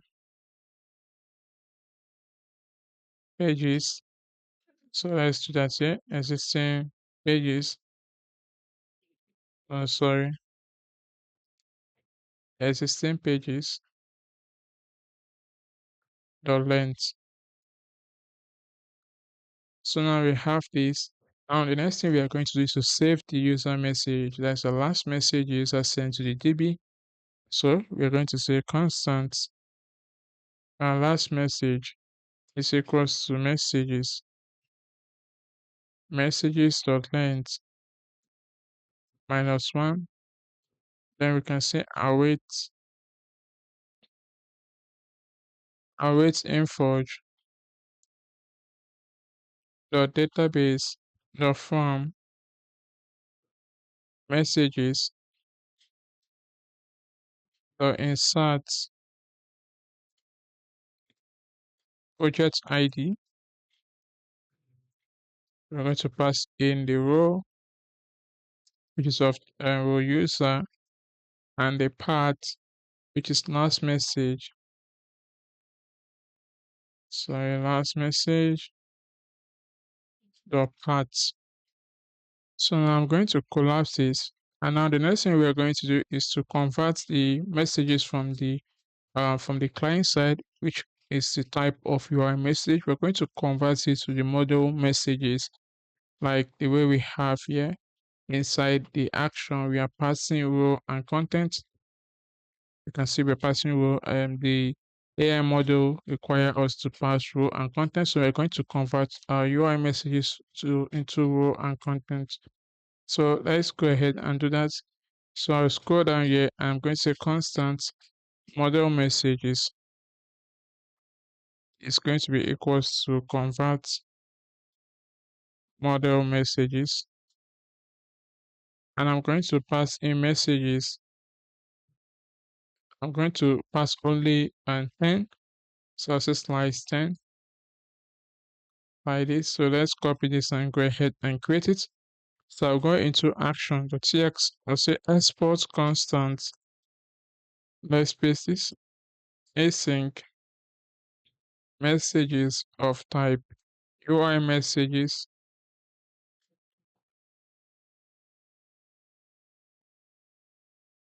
So UI message,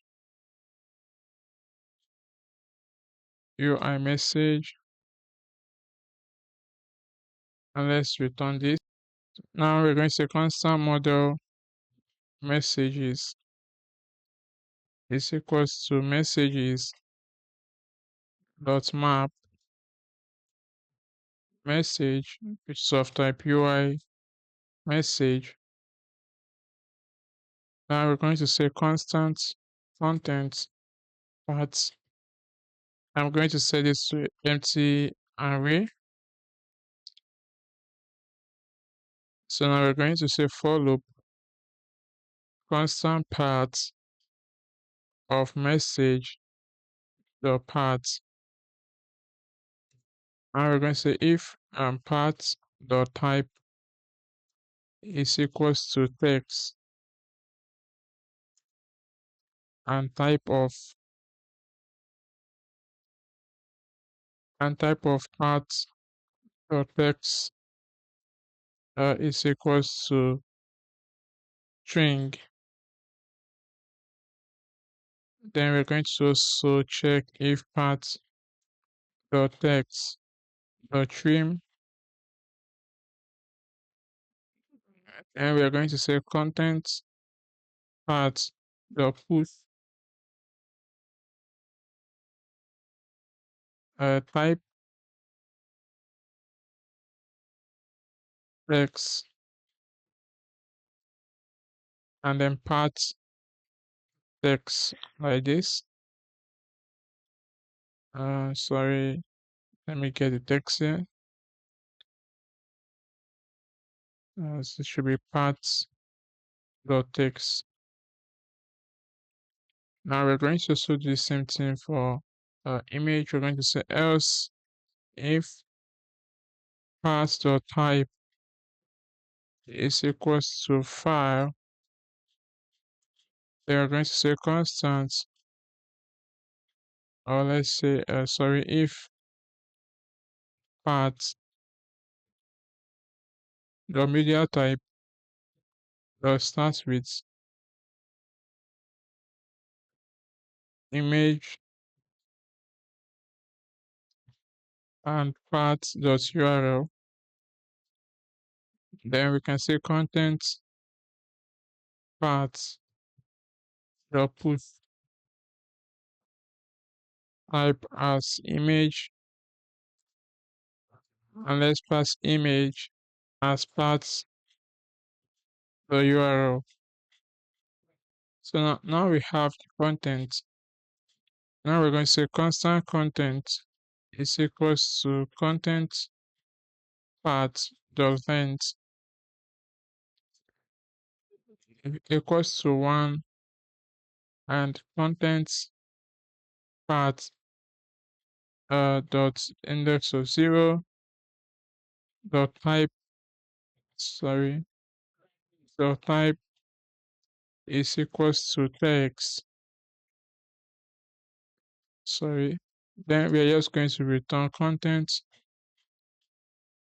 path index 0 dot text, else we're going to say content path like this.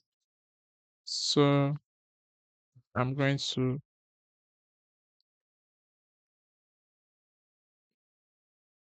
here we're going to return row as message the row and then contents. Yeah. So now we need to return the model message like this. So let's go back into the route. Let's import the model message.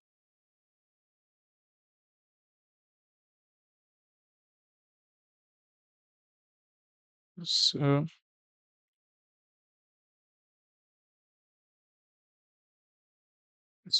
let's go back and let's get the user latest message. So I'm just going to say latest user message, or prompt anyone with a last message, the path find path that equals text as any text like this. This is okay. Then we are going to also do the same thing. We're going to also get the image if image was passed.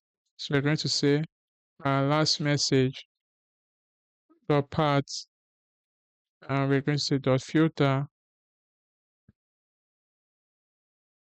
path. So say path dot type,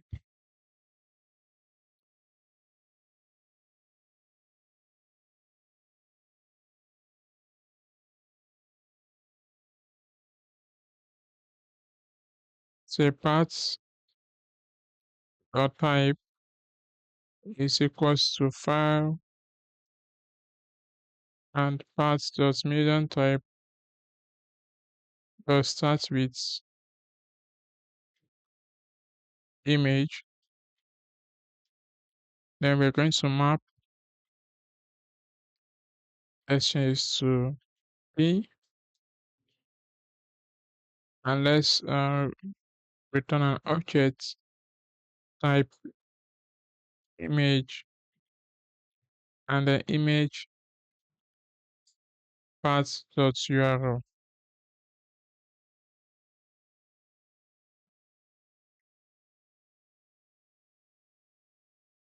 So now we have this, and we're going to pass this to the AI model, so the AI knows the user last message and also the image path. Then this will be the history, and we can call this the history. So now we are going to use this now. So we're going to say constant UI stream is equals to create UI message stream, which is coming from the AI package. So here we're going to pass generated. So we generate ID, and let's get uh, generate ID from the AI. Now we can also pass in execute. Let's add async here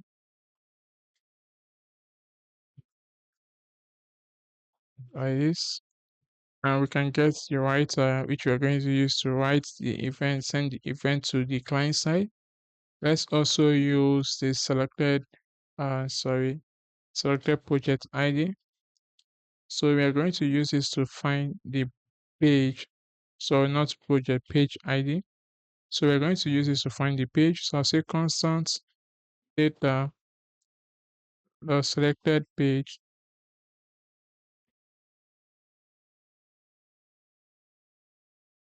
is equals to selected page ID. I will say await the Inforge, the database, the from pages, the select ID, ID, name, boot style, HTML content dot equal to ID, selected page ID, the single. Then we're going to say else data as null. So with this now we have the selected page if passed. If not passed, this is going to be null. Now we are going to use the create UI stream, and then we're going to return this here. We can say return create UI message stream response, and we can pass in the stream as UI stream. So let me import this. And this is what this is going to send stream the response to the use chat hook, and then we can get the output from there, the message types and the message, sorry. So now we are going to use it. So the first thing let's first stream the project title. So once we create the project, we need to let the user or the client know that we've created the project, and then we're going to send the project title. So to do that, we're going to let me add try catch here inside this function. So we're going to say if project dot title.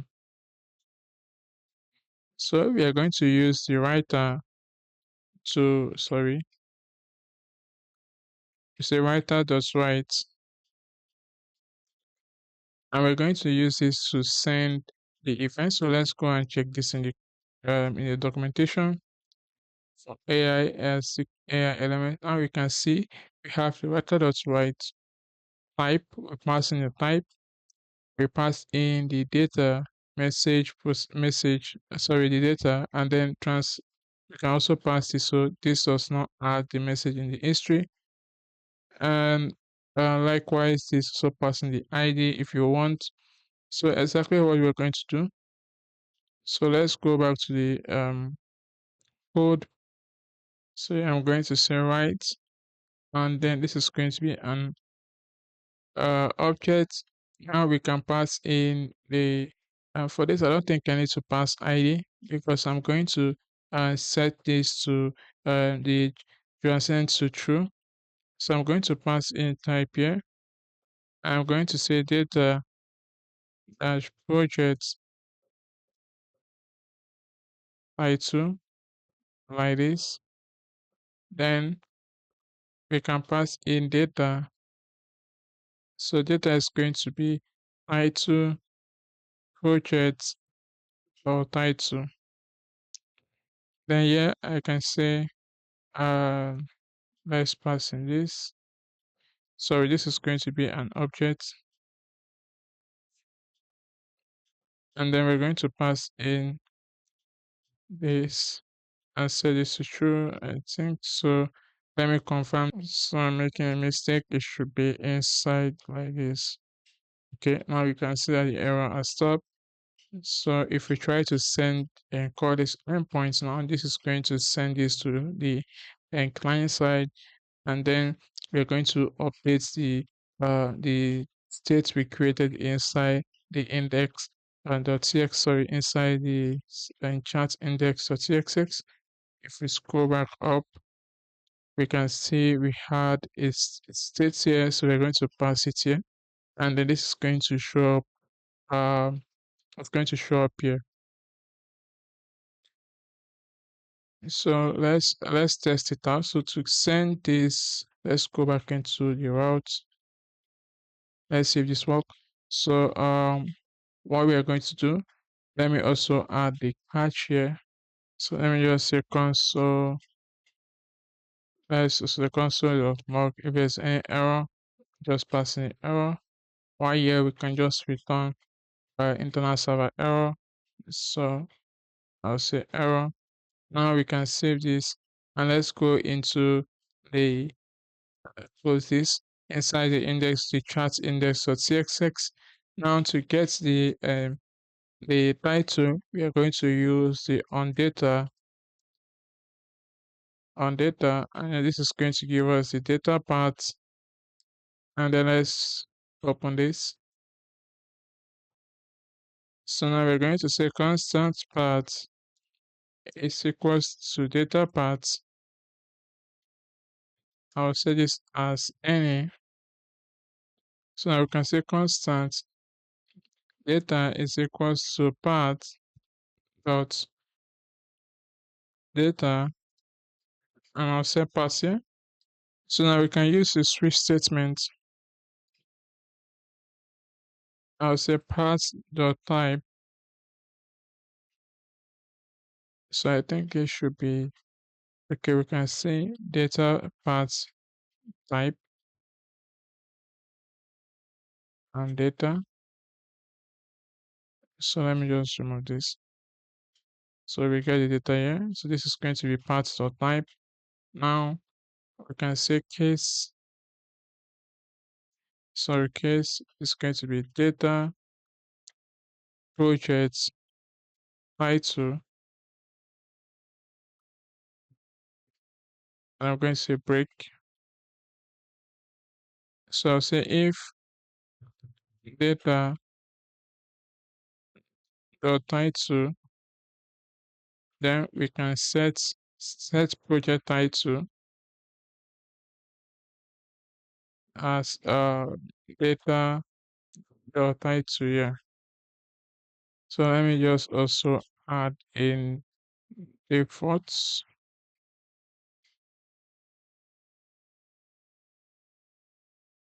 So now we can go ahead and test this. So let's make sure our server is running, and let's head over to the browser. Now let me click on the localhost 3000.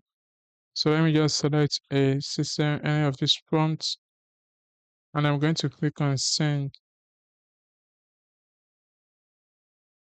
So now we can see a loading state. So it's calling the API. Now we should be able to see we should be able to see this update. So let's wait for it.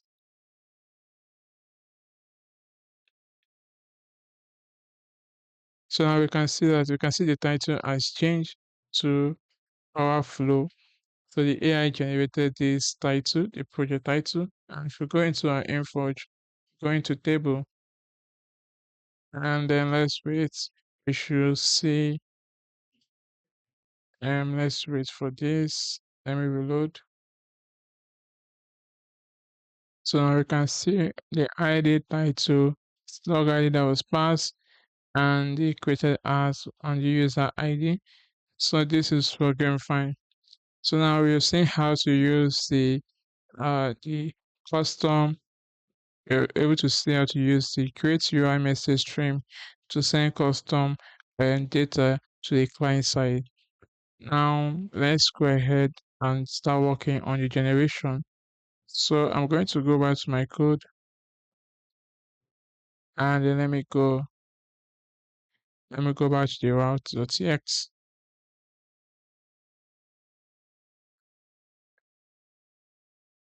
So what I'm going to do, because I'm going to be reusing this almost every time, so I'm going to convert this into a function where we can be able to reuse it across this function. So I'm going to do that at the top here. Let me do that here. So I'm going to call this constant emit. So we can call it emit event. I'm going to leave it as emit, and then I'm going to just return. So what we are going to do, we are going to pass in the writer. So let me see what is the type for the writer. Okay, UI message writer.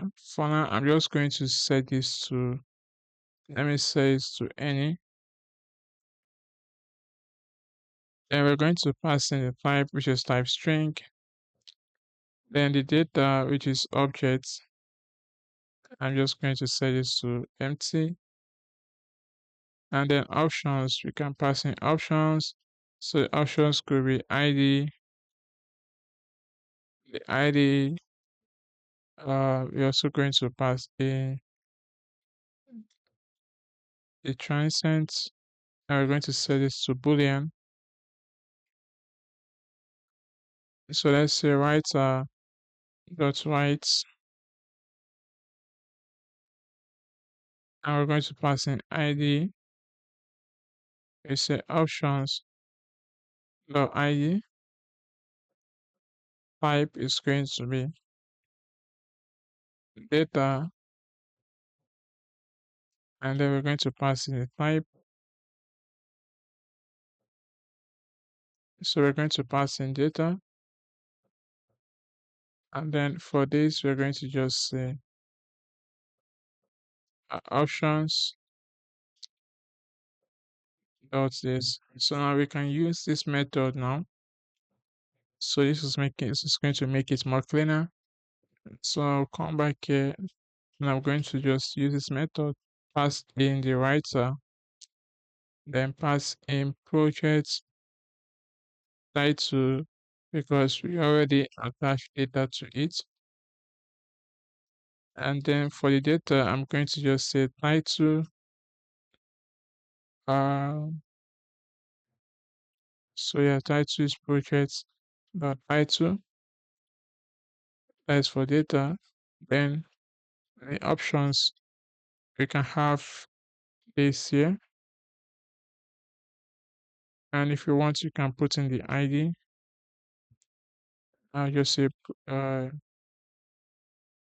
just give it anything project title. So now this is going to, let me now can comment this out. So now with this, I can be able to use this, I can be able to use this inside this to send any other event or data to the client. So let me collage this properly. So the next thing we are going to do, so how we are going to structure the workflow, we are going to have three different agents. We are going to have AI module that helps to classify the user prompt since we are using one endpoint for and generation and regeneration. So we need to know what the user wants, whether the user wants to generate or regenerate, regenerate or chat with the AI model. So we're going to have three different separate agents or model. So one is going to classify the user prompt or intent. Then based on the output of the classification module, we are going to, or the classification agent, we are going to then point to the other agent. If it's chat, then the agent is going to, the classification model is going to point to the chat agent. But if it's to generate or regenerate, then we have a model or agents that's going to analyze the user prompt to generate the visuals before the generation agent picks it up and generates the pages. So let's go ahead and do that. So yeah, I will say constant result is equals to await Inforge dot AI dot chart dot completion dot create, and then I'm going to pass in the model. So I'm going to be using Anthropic. So let me see if I paste that here, Anthropic Claude 4.5. Remember, we've already enabled it in the dashboard. Now we can pass in the messages. So yeah, I'm going to pass in the system prompt. So I'm going to say system and then the contents. So I'm going to paste the system prompt so you can copy it from the GitHub. So before I do that, let me also pass in the user message. So say role user, and then the contents is going to be, we are going to copy this. And remember, we got the latest user message. So we're going to use that here. So I'll pass it. And then I'm just going to tell the agents to classify the intent. So I want this to now. So I want this to only return one word. So say one word only. So I'm going to, so the words a generate chart and regenerate is going to be inside the system prompt. So I'm going to paste it inside the prompt. Yeah, so let me collage all of this. So I'll paste it here. So it's a very simple prompt. So you are an intent classifier for Sleek, sorry. Then these are the rules. So it's going to respond to only one word, either generation, regeneration, or chat. So we are going to save this and let's use this. So let's go into into the routes.txt and let's pass it here. Let's import this. So now we're going to try to get the word from this result. So I'm going to say constant, let's say data, or let's say classify um, content or outputs. Let's do outputs is equals to result the choices 0, the message, the content. So if not this, we're just going to say um charts. So let me also just wrap this and just trim this and also say to lowercase.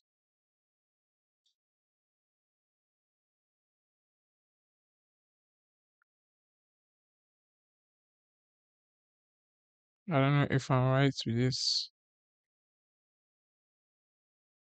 So we're going to still also try to get the valid output from this. So we might want to get the first content from the AI response. So we don't want the AI may return something that might not match what that might not um so I might remove this for now. Let's see validate the output. So I'm going to say let's say constant first word is going to be equals to classify output. So I'm going to split. So if the user end up generally giving us more than one word, so we're going to then validate the user intent. So say valid intent is equals to. So we're going to have chat generate and regenerate. With this, we can say constant intent is equals to valid intent that includes first word.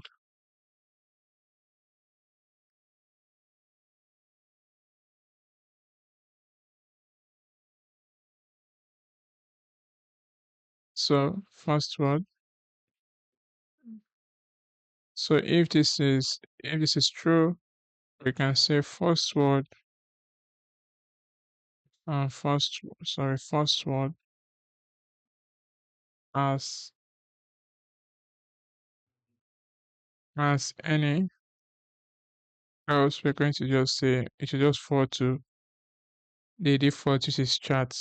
Now we can just say um constant classification is equals to intent. Like so now we have the intent. Now the next thing we are going to do is the next one. We are going to uh we're going to then check if we're going to check if classification. So I'm going to say if classification matches charts, then we are going to write the we're going to have a model for that. So we're going to say our agent for that. We're going to say classification dot intent is equals to chart. Then we can say constant chart results is equals to await Inforge dot AI dot chart dot completion dot create. So let's pass a model. So I'm going to use Google and Gemini 2.5 Pro, and then let's pass in messages. So let's pass in the row system and then contents. Sorry, system should be wrapped in a quote. And then the contents, I'm going to also paste in a prompt. You can copy that from the GitHub. So instead here, I'm going to paste in a. So let me paste it here. So this is a simple chat prompt. So I'll collapse this and let's copy this and let's head back to the routes.txt and let me pass it here import it.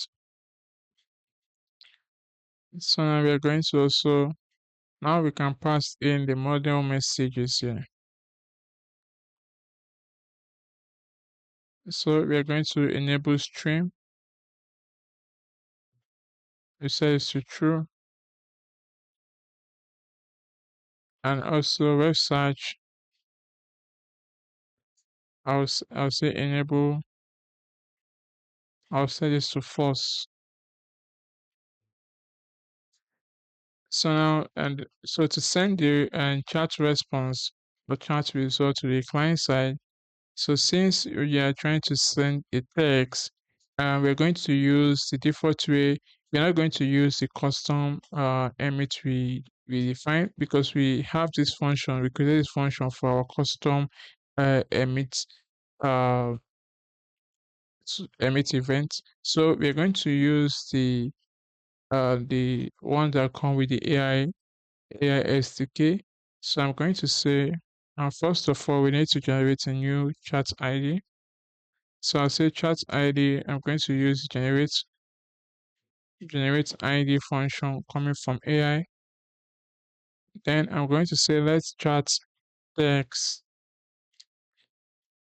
equals to empty string. Now we're going to say write.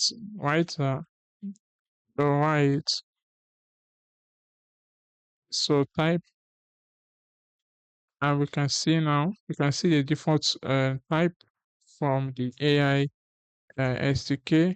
So I'll start with text start. Then we need to pass in the ID. So remember, this is going to update this once we send this. Then once we send in the chunks, because we're storing this output, you're going to be sending the chunks to the client. So it's going to update anywhere we have the text that matches this ID. So I'm going to say for and wait constant chunk of a chat results. So we're going to say constant delta um delta is equals to chunk dot choices index 0 dot delta dot content empty string. Sorry. Then we say chat text plus equals to delta. Then we say if delta. So we're going to use the writer dot write type is going to be text delta. I need to pass the ID. I'll say chat ID.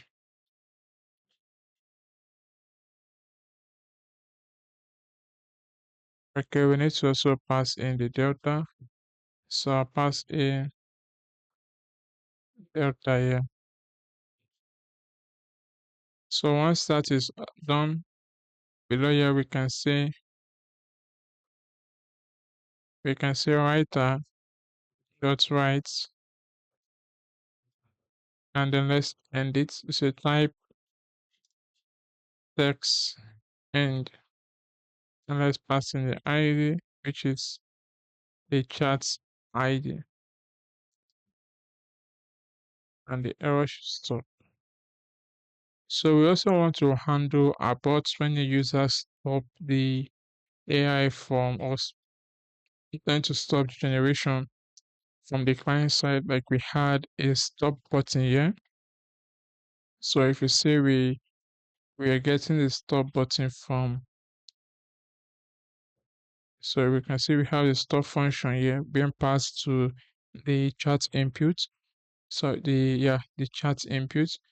So if you look at it here, we have the stop button. So when the user click on the stop button, we are expected the user is expecting generation to stop. But the problem here is that it stops the sending of events, but it does not stop the AI generation.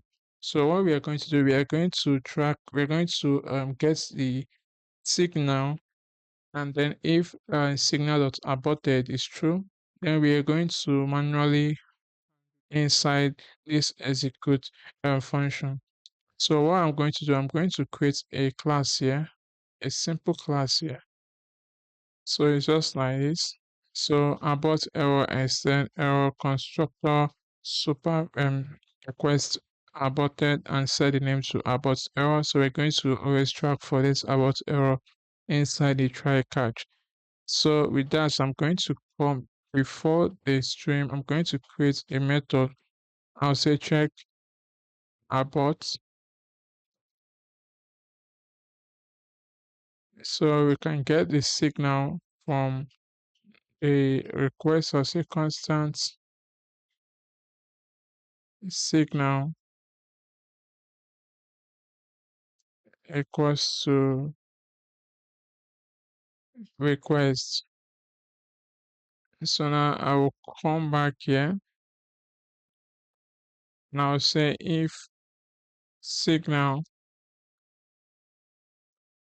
was aborted, then let's throw the new error abort error like this. So now we can use this and add it across this execute function. So I can start from here. So in this try catch, I'll just say uh, check abort. Then I can also do that here where I think here. So we can pass it in the AI chat SDK does not support us to pass signal or abort function. So since we are going to do it manually, we are going to stop. So let's first, I think I should move this from here. Let me move it to this place. And I think here we can add it here. And I think, yeah, we can also add it here. So let's also now save these messages. So we are sending these messages to the client, but we are not saving it to the database. So let's save it to the database. We say Insforge dot database dot from messages dot insert and project ID row. We're going to set it to assistance, and then yeah, let's also pass in paths here. And this is going to be an array of objects as a type text, and text is going to be chat text. So you can change this to full text here if you want full chat text. This is going to have all the full text, and then this is what we're going to save to the database. Now let's return this. So now we've handled we have handled the chat agent. Now we are going to move over to the generation and regeneration. So the first thing we're going to, since we are generating or regenerating, we are going to analyze the user prompt. So first I want to also know, so let me say constant is regenerate. So I'll just call it here is regen is equals to classification nation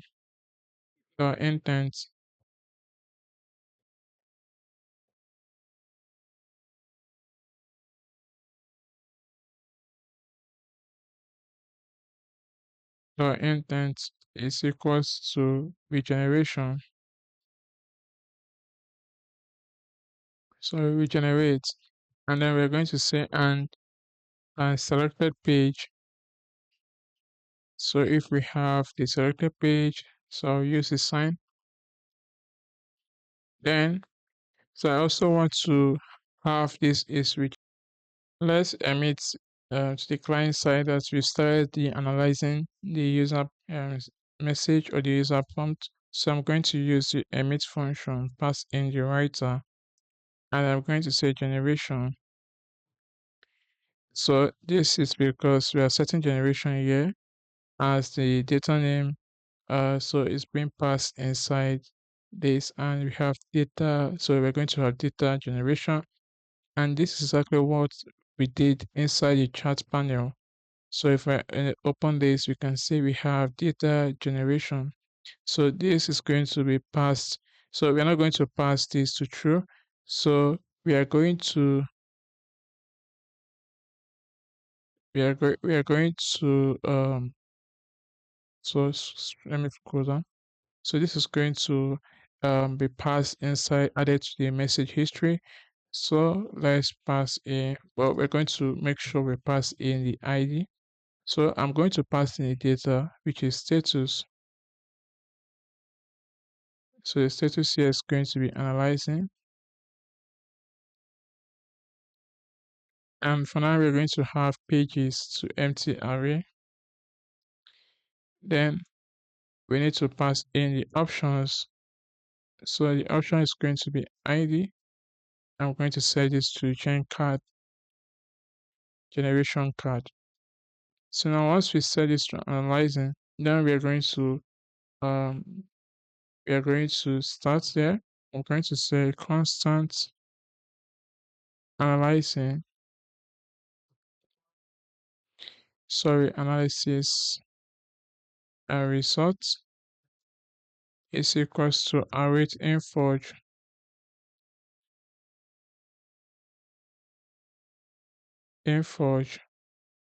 dot AI dot chat dot completion dot create.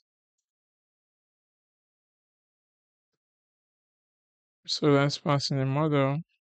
So I use the same model I use for the chat. So Anthropic Sonic, you know this one for the classify agent. So I'm going to use Anthropic Sonic 4.5. So I'm going to paste it here. Then we need to pass in the messages. So we're going to pass in the system prompts. So let me pass system here. And then content. So I'm going to paste the system prompt for analysis for the analysis agent. So let me go into prompt and I'm going to paste it. So it's kind of long. So we can see inside the prompt we give it a visual examples and then we can see the available font. So this is the reason why I had the font variable inside the prompt. And then we are telling the agent to strictly return a JSON output, a structured output. So for regeneration, it's just going to give us a one page array. And you can see page ID must be unique, pages maximum 3, never return, alternative, shape. So output value is JSON. So basically, you can see when it's we give it how to generate the theme. So I think that is it. So let's just copy this analytics prompt and let's go into routes.txt and then I can paste it here and import this. Now we need to pass in the user message. So I'm going to say row user and our content, since we are passing more than one, we're going to set this to array. So the first thing I'm going to do is if the user pass in images, we are going to pass in the image. So I'm going to say images. So this is an array. So you see we have type and image. So I'm just going to say I'm going to structure this. I think we can type image. So let me change this to image underscore URL. Um, so it's matched with what Insforge wants. So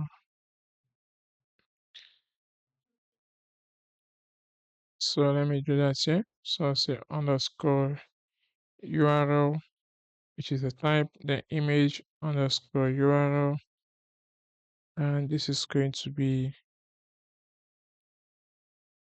I'm going to say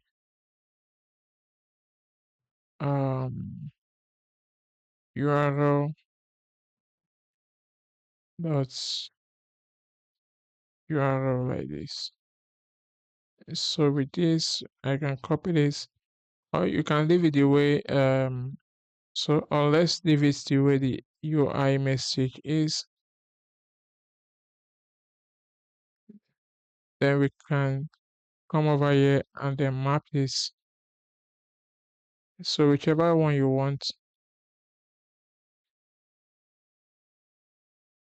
So whichever you want, you can use this map it here to fit in what the Insforge AI chat completion need, or we can instead just handle it in this place because Insforge wants us to have the image type to be image underscore URL and then image underscore URL. So let's look at the documentation. So if I go to the documentation, we can see it here, type image URL and image URL with the URL here.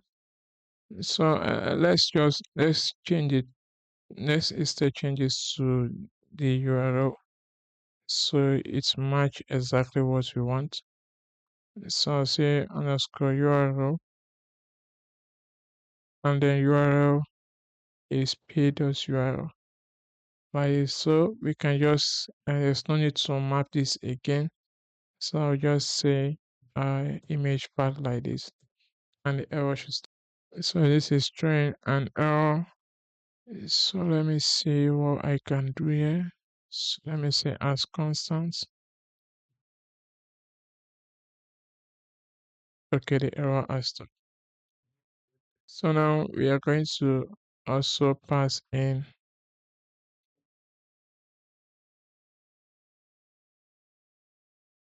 We are going to also pass in type text.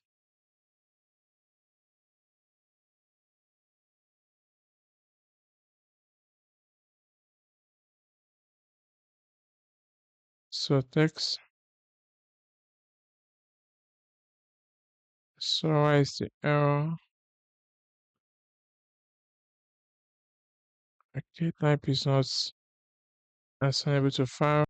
So let me pass in text here. And I think the error should stop. So now, so I'm going to paste in the contents. I'm going to explain everything.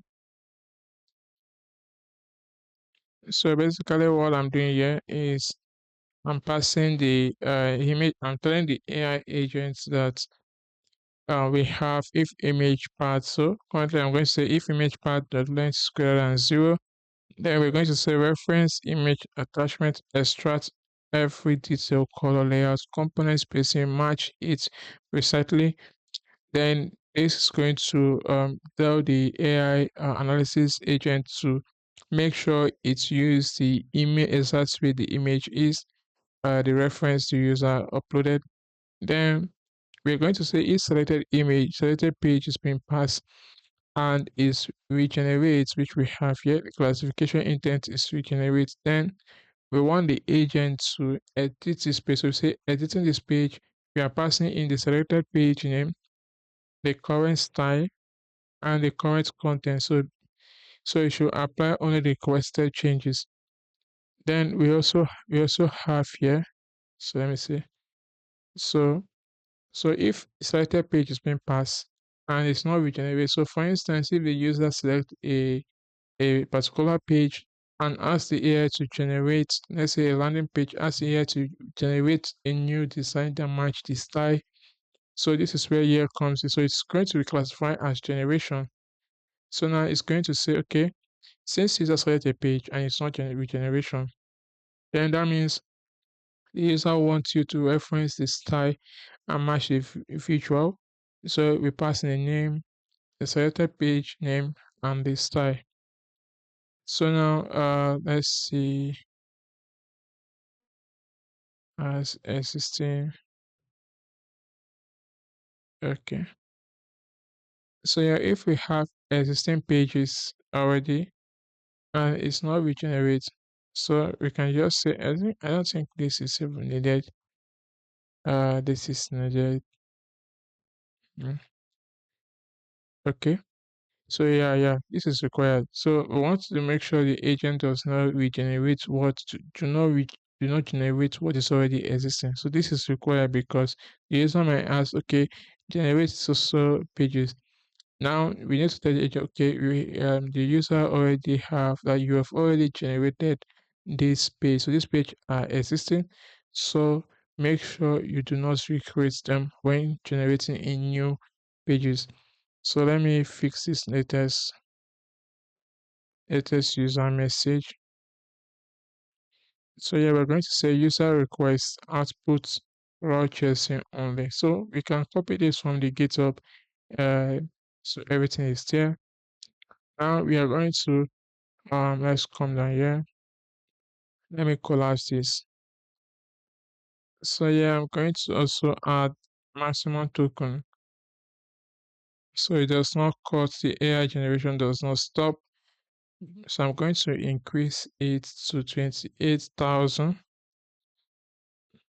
So we want the AI agent to generate all that is required, the visuals, the root style, and also the page name and ID. So I think that is all. So I'm going to come down here now. Let's also add the check report here. Now we're going to get the analysis results. So I'm going to get the text as an analysis and text is equals to the analysis result dot choice choices or message dot content. And we're going to say empty IDs. So we're going to use try catch here because we're going to pierce the output, the analysis text. So let me add catch here.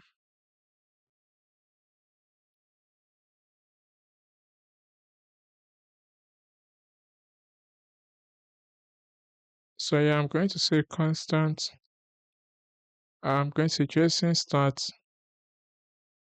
First, we're going to say analytics text. So dot index of.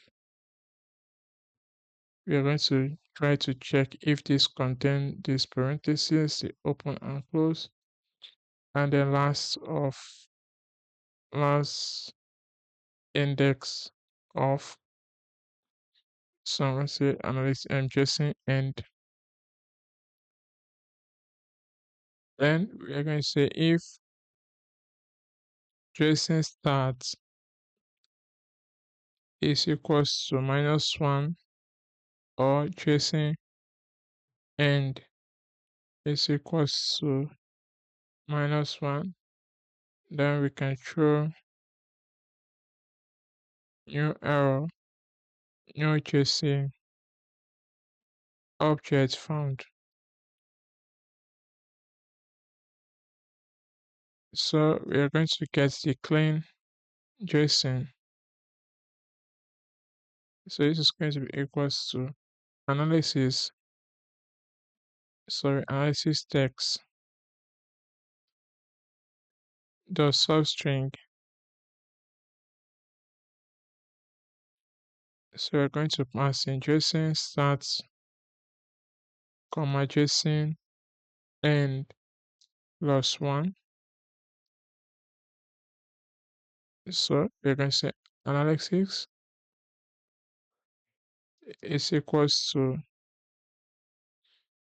JSON dot pierce dot pairs, and we're going to pass in the clean JSON. Okay, I think I made a mistake here. JSON.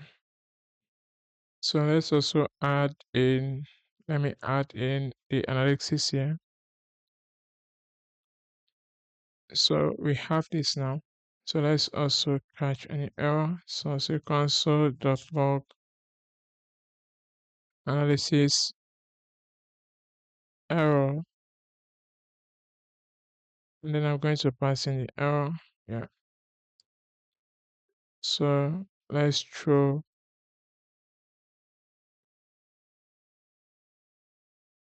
new error.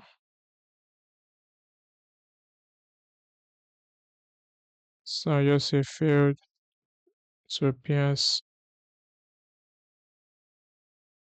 um outputs, JSON outputs. So now after this, now we are going to then work on the generation or regeneration. So here I'm going to say if is regenerate, sorry, and sorry, regen. Let me copy this regen and select the page ID. Then I also add check about here. So if the user about, there's no point calling this function. So I'm going to create a function. So for now, we're going to say run regenerate.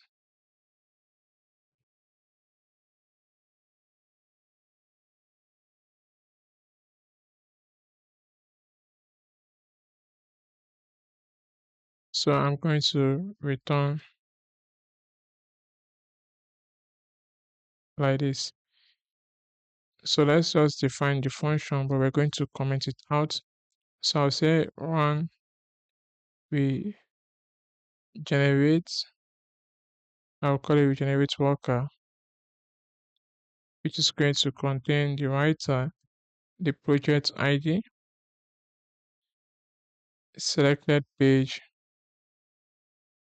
latest user message, the analysis, the analysis results, and then also check about. So for now, I'm going to comment this out. Let's also do for the generation. So I'll say check about too. And then this is what we're going to pass. We're going to say run generation worker,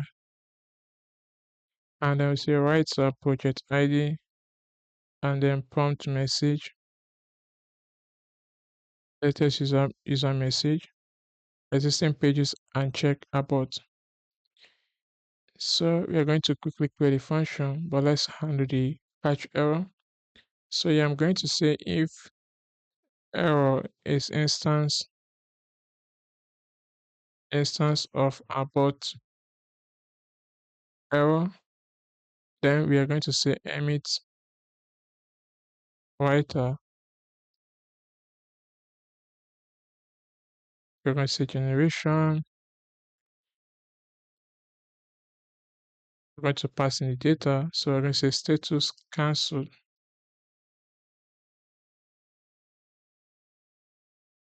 And then let me move this.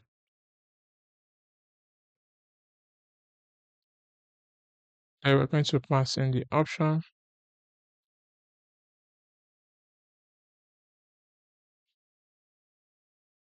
which is ID, and the ID is gen card.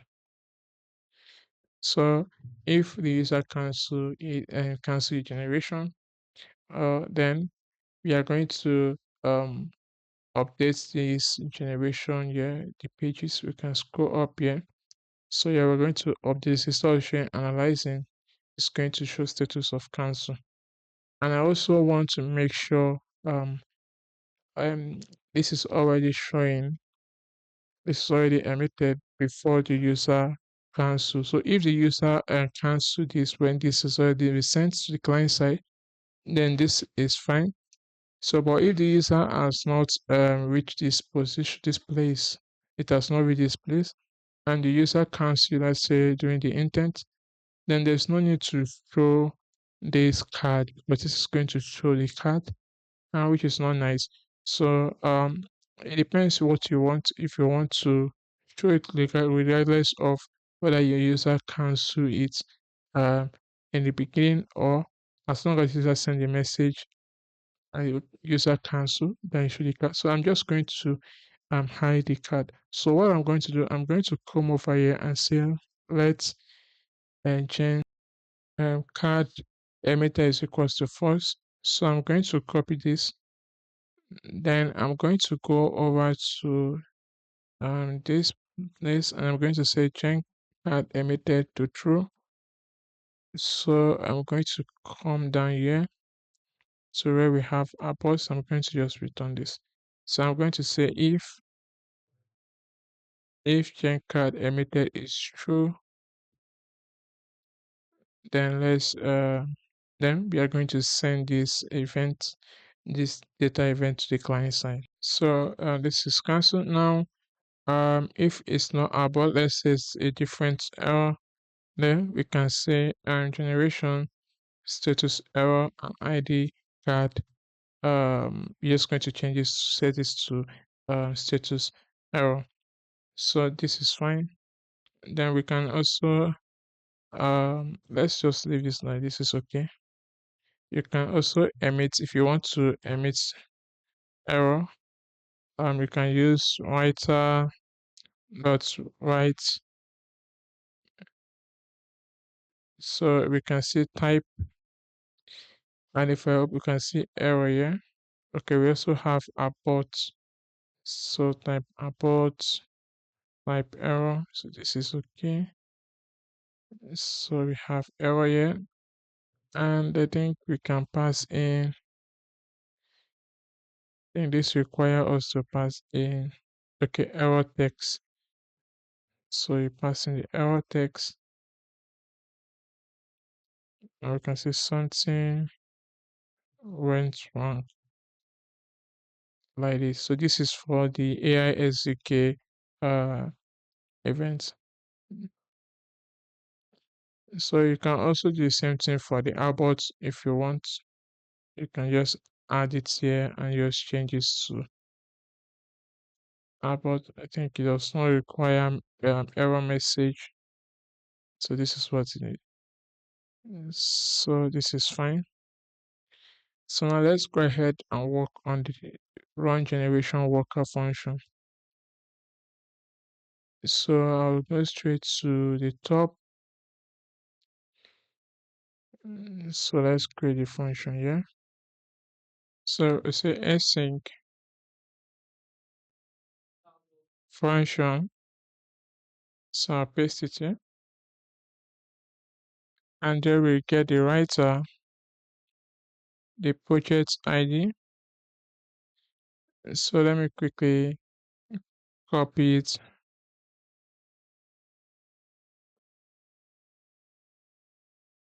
So I'll copy everything. And let me go back and then pass it here. So I'll set this to any and the error should stop. So now the first thing we're going to do is get the pages from the analysis. So the next thing we're going to do, let's check say if analysis. So let's copy this.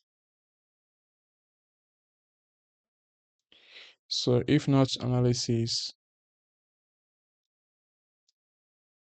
or not pages or pages dot length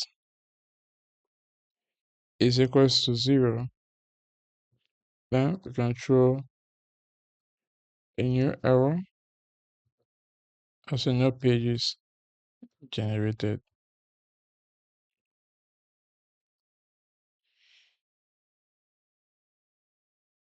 So now we need to update the generation. So we can emit this and say emit writer. Then we say generation. So we're updating the status. So status is going to be generating.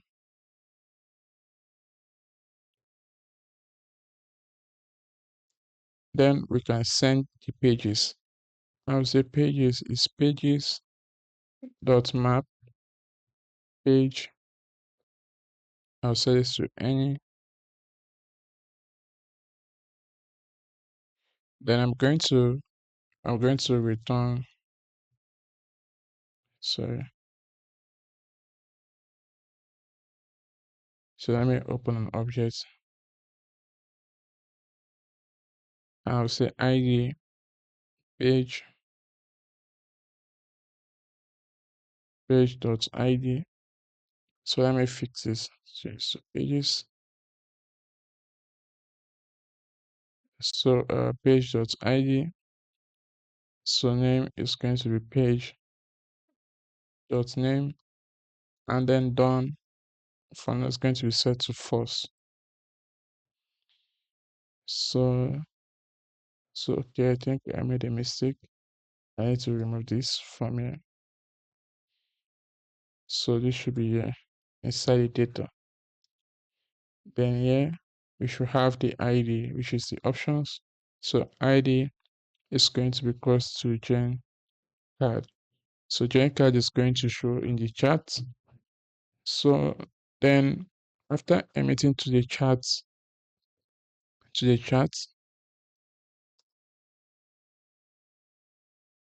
chat conversation, we are going to also emit the pages is loading to true. So this will help us to show the skeleton, so the user know, okay, the page is already generating. So we're going to say emit writer. So I'll call this page skeleton.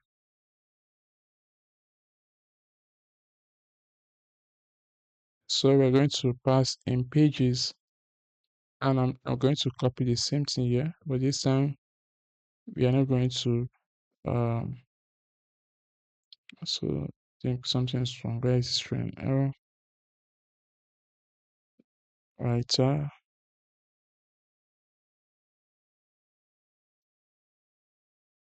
Okay.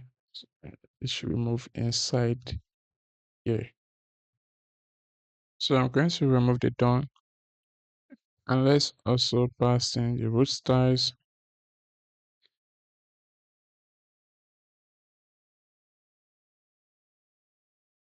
The root style is going to be page dot root style. Then we'll pass in the HTML content. But this time, this is going to be empty string. Then we set is loading to true. So in the option, so let me check this properly. Okay. So in the option, so this is not going to be added to the history. So we are going to add this to true. So I'll copy that and set this to true. So it's not going to be added to the message history. So after we are done with this, now we are going to start the generation. So below here, we are going to say for loop constant page of pages. So I'm going to also pass in check abort. So when the user click on the stop button, we can stop the generation. Then we also need to get in. We also need to have a state here. I'll call it generation pages, which is an array. So let's give this a type of name, string, and also HTML content. Sorry,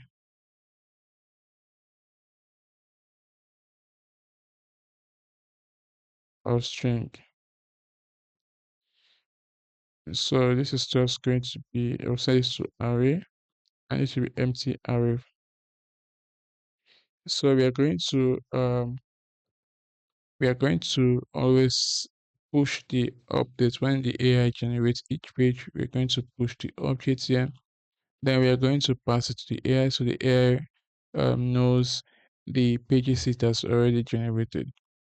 So we also need to remember we passed in existing pages which was gotten from our database. If we look here, we have existing pages and we only fetch two out of it. So if it's a new page, the user wants the AI agent to generate. So we need to also give it the page it has already generated previously. So I'm going to say if existing page exists. So I'm just going to map this. So I'll get page. I'll say this to any, and I'm just going to return. Let me open this. I'll say name page dot name then HTML content page dot HTML content. So I'll copy this, paste it here. So else empty. So if this does not have any data or it's not existing, so it's just going to return an empty array, and we've already destructured this. So what we are going to do now is below this inside your for loop, we are going to emit again. We are going to say writer generation. Sorry. So status. Let me say status here is generating. So we want to send the particular page now that is loading. So currently, once we send this, the generation will display, but the pages inside the chart will not be showing the current page loading.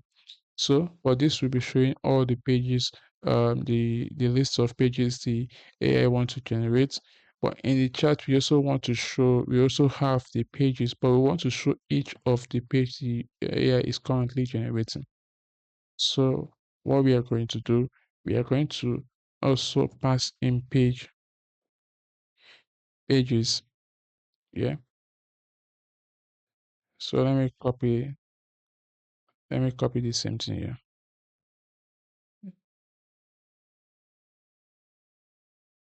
So I'll pass it here. Then I'm going to also pass in current page ID. So the current page the AI is generating. So the user knows, okay, this is the current page the AI agent is generating. So I'll pass in page.id. Then for the done, I'm going to say generation because we're going to keep the pages inside.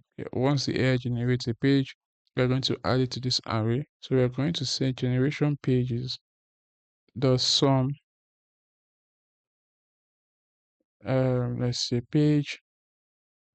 Let me use p, and then I'm going to say page dot name matches page dot name. So this is okay. You can also use ID if you want. You can pass in ID here if you want. So I think name is unique. I've mentioned it inside the prompt that the AI generates a unique name. So this is fine. Now I also forgot to pass in the ID. So let's pass in. Say ID is chain card. So now we have the generation page. We need to format it in a way to pass to the AI model. So I'm going to say constant. I'm going to call this previous page context is equals to generation page dot length is greater than 0. Then we're going to say generation pages and we're going to slice only 2. So say -2. And then I'm going to map this dot map and I'm going to return a string. So this I'm just going to give this a comment here. So let me see. And then I'm going to use pass in the page. I use p here, p.name. So let me remove this. P.name. Then I'm going to just say let's pass in space here and also sorry, the HTML content like this. So I'll just say join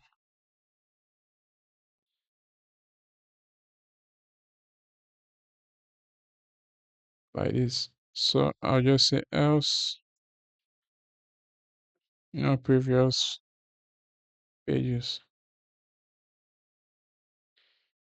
So now we're going to say constant result await Insforge. So I think Insforge is not being passed. Let me check. So we need to pass in the Insforge. So we can pass it inside the function. So let me scroll. Let me pass it here.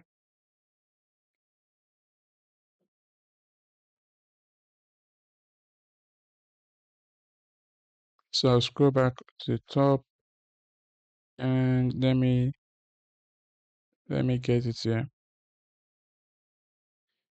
like this.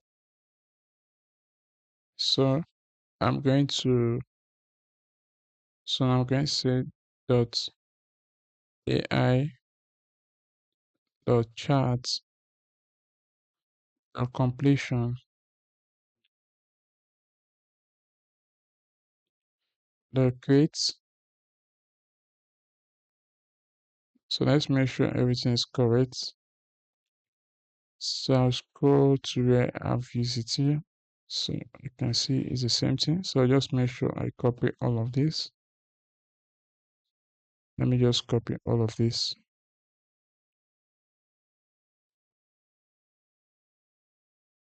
So let me scroll back up and let me pass it here. So yeah, I'm not going to use Anthropic. I'm going to use Google Gemini. I'm going to use 3. So 3.1. I'll say Pro. So let me quickly paste it here. Pro preview.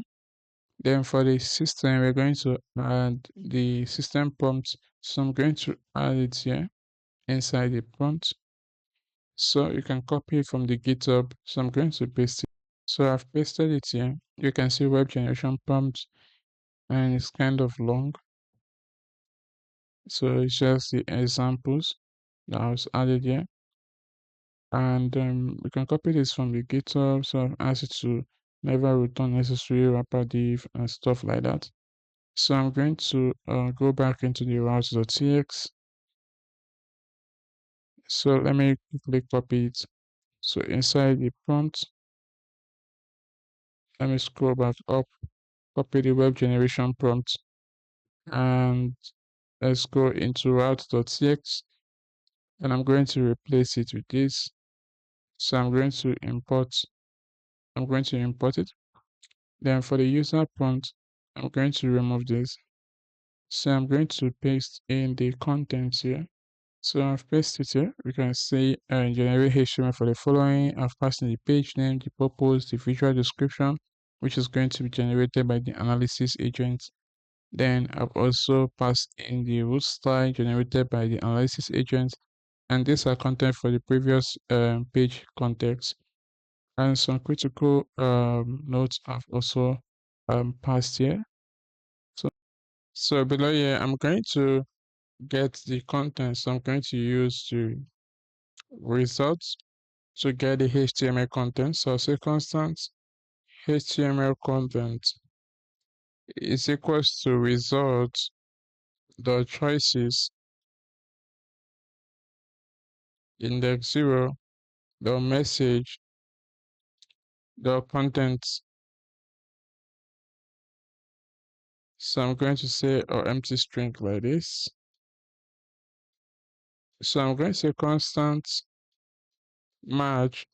So I want to make sure this match the HTML div before we um before we save this to the database, and we try to clear out any space, any backtick that's added to the content. So I'm going to say HTML content dot match. So I'm going to pass in uh, a match here like this. So it's expression. So I've added it here. So now I'm going to then say HTML. So let's set this to let's.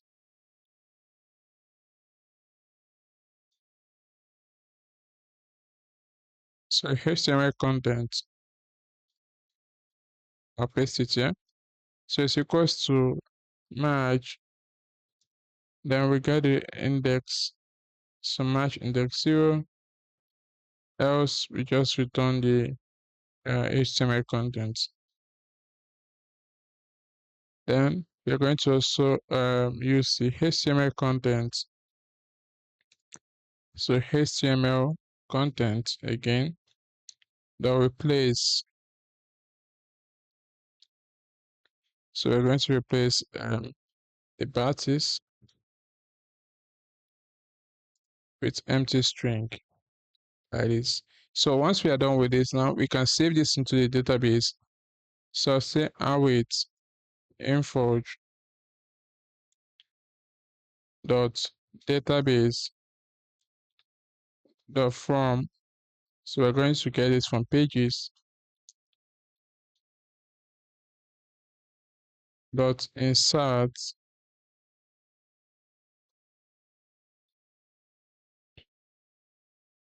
So I'm going to pass an object here. So we're going to pass in the project ID, which we pass from the we pass as arguments here. You can see project ID,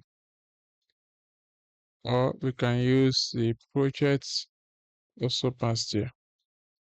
So let me use the project ID. So let me confirm this here. So I pass in the project ID. So I'll use the project ID. Then I'm going to pass in name, which is page dot name, the root style, which is page dot root style, then the HTML content. Then I'll say dot select dot single. So I can get data, which I'll just call on save page, then also the error. So if error, sorry. So if error, let's just console. Let me console all of this.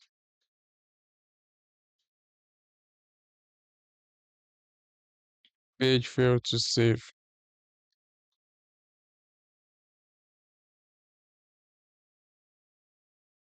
So we are going to get the page and add it to, we are going to push it to the get I think where do we add the okay, sorry, the generation pages. We're going to push it here. So I'm going to come down and I'm going to say generation pages dot push. I'm going to pass in the name, so page dot name, and also the HTML content, which is page dot HTML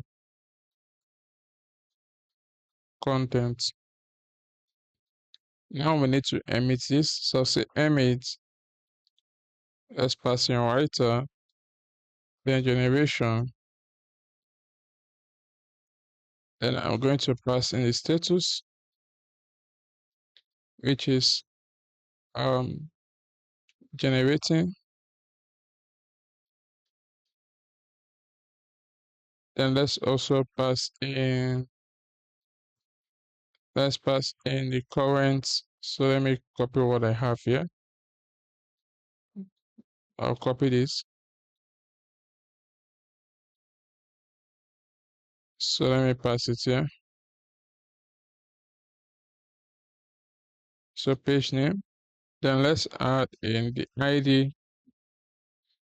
So I'm going to add in the object here. So I'll say ID is going to be gen card. So we are going to also emit the pages. So I'm going to also I think I did it here. So I'm going to update this. So I'll copy the emit for pages. Then I'm going to paste it here. Now I will change this to created. Then we are going to pass in, we are going to use the save page, and then we're going to use save page ID, then also save page name, save page root style. Then I'm going to I'm going to pass in and make sure I pass in the temp ID, so we know what to update, which page to update. Then we're going to pass in the save.html content. Then I'm going to set this to false. So like, so I think that is all. So let's collapse the for loop. So after everything is done, we are going to then emit again. Let's pass in writer and generation. For this time, status is going to be completed. So we are done with the generation. So I'll say status complete.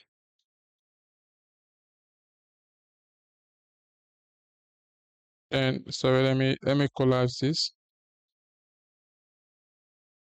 Then we're going to pass in the pages and set done to true.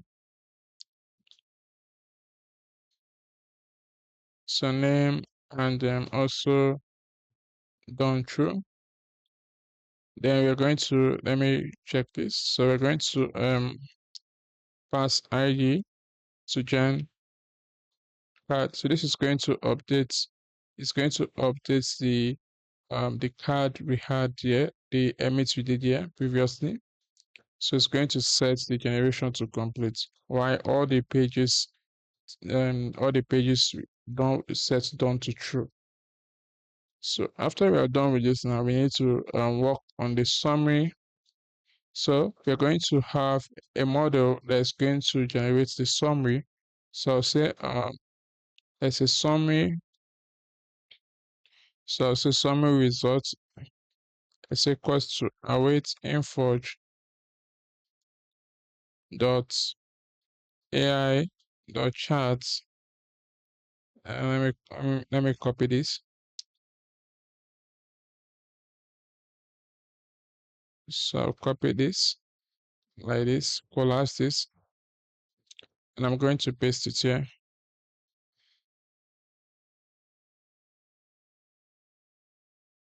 So let me remove this.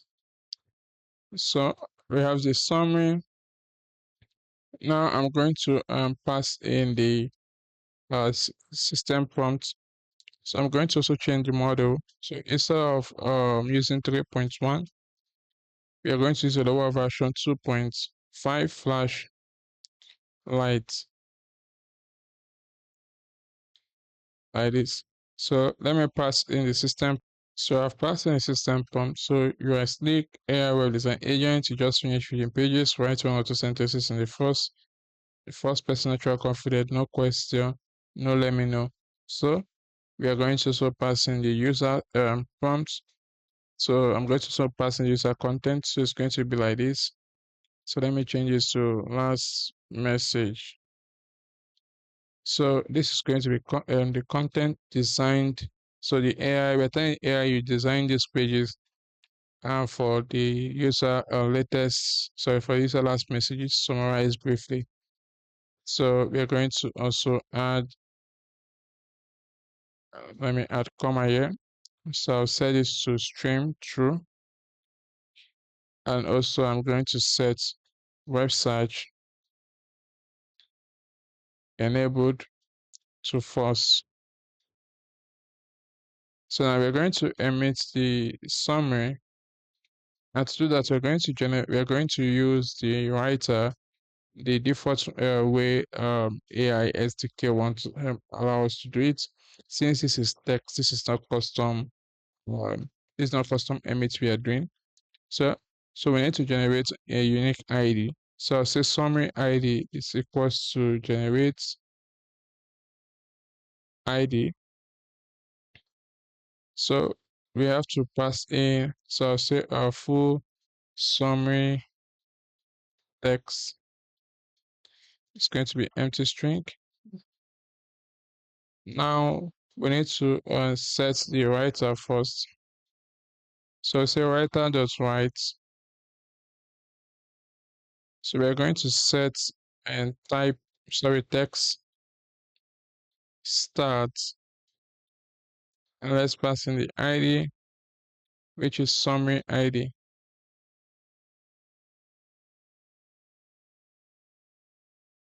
So now let's use a for loop. So for our await constant chunk of the summary results. So I'll copy the summary results.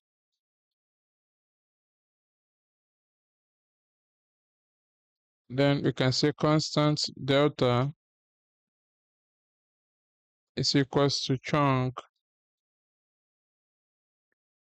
dot choices index 0 dot delta dot content, also an empty string. Then we can say full summary text plus equals to delta. So I can also pass in. So let me not pass it here. So I'll say if delta,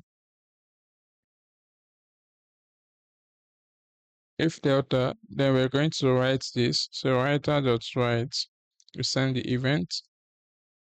So type is going to be text delta,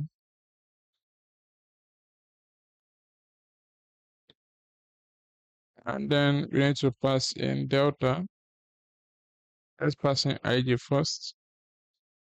So which is going to be summary. Then I'm going to also pass in delta, which is delta. So after the for loop, we're going to end this. We're going to send writer.write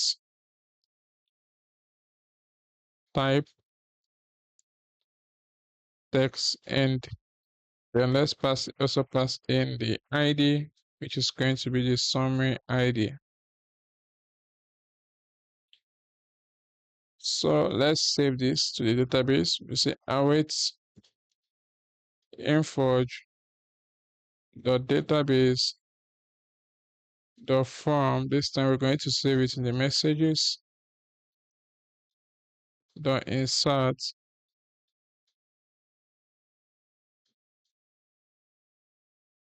project ID. Then we're going to say role is assistance, then parts. We are going to save everything. Let's first save. We're going to save the generation.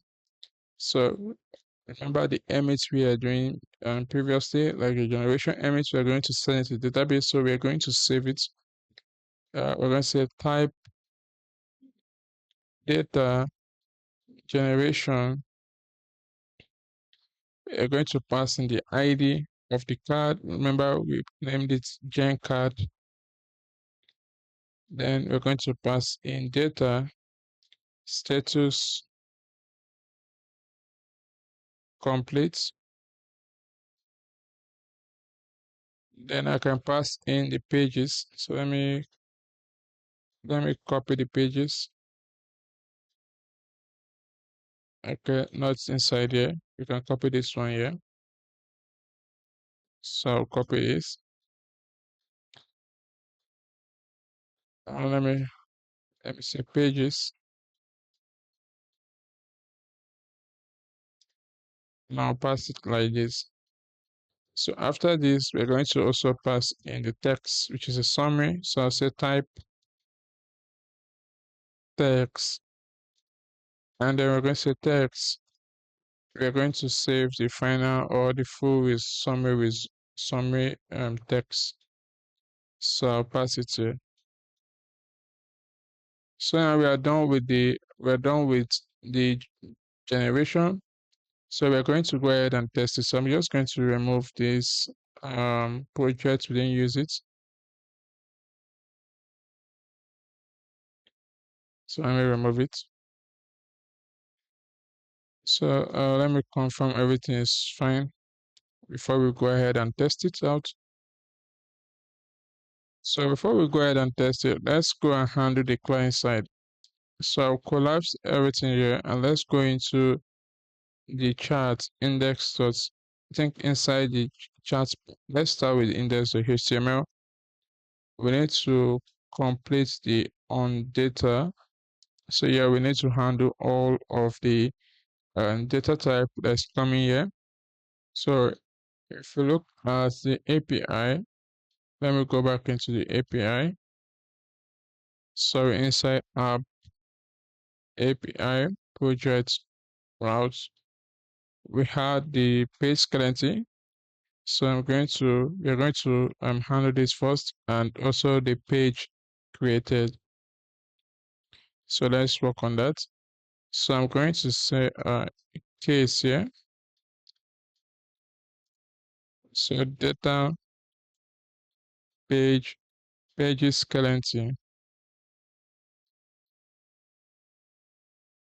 We're going to say constant new pages is equals to data dot pages for empty array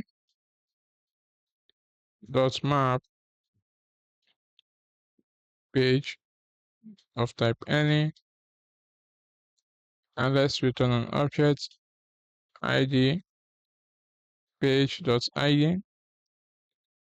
Name is going to be page dot name. Also root style is going to be page dot root styles. The HTML content is going to be empty, and its loading is going to be true. You can get it from inside the page. It's loading for true, but since this is currently, I'm just going to set it to true. So the next thing we are going to do, we are going to set pages. Let's check if we have pages.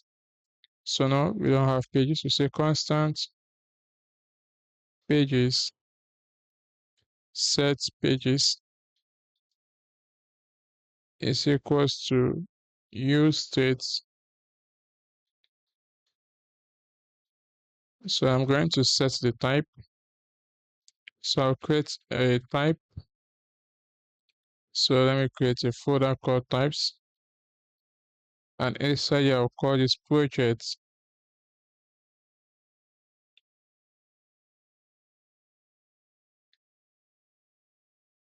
.tx.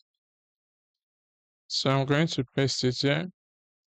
So we can see the time for replay, and I also pass in is loading. So this is exactly how we save it in save it in the database. So I'm passing all of them, including the is loading. So with this, we can go back to components chart index.txx, and then I'm going to import the type page type. So this is going to be an array. So empty array here. So now we have the save pages, sorry, set pages. Yeah, set pages. Then I'm going to get the previous. And let's first of all get existing ID is equals to new set. So we're going to say previous dot map pages dot ID. So we are going to say constant to add is equals to new pages dot filter page or set this to any is not, sorry, not existing IDs. So existing dot has ID p dot ID. Then let's return, let's structure the previous, and then also to add, and then we are going to have a break here. So let me add break. Let's also do the same thing for the created. So I'll copy this, paste it here, and I'm going to change this to page data page created. So yeah, we're going to get the page. So this is not going to be a map, I think so. So this is going to be page is equals to data dot page. So let's confirm this. So inside app API page routes.tx, inside the generation function, if we scroll down, we can see page created. We had um the temp ID pages, then the so I think I passed in pages, not page. So that means I made a mistake here. This should be page, not pages. So I'm just going to remove all of this.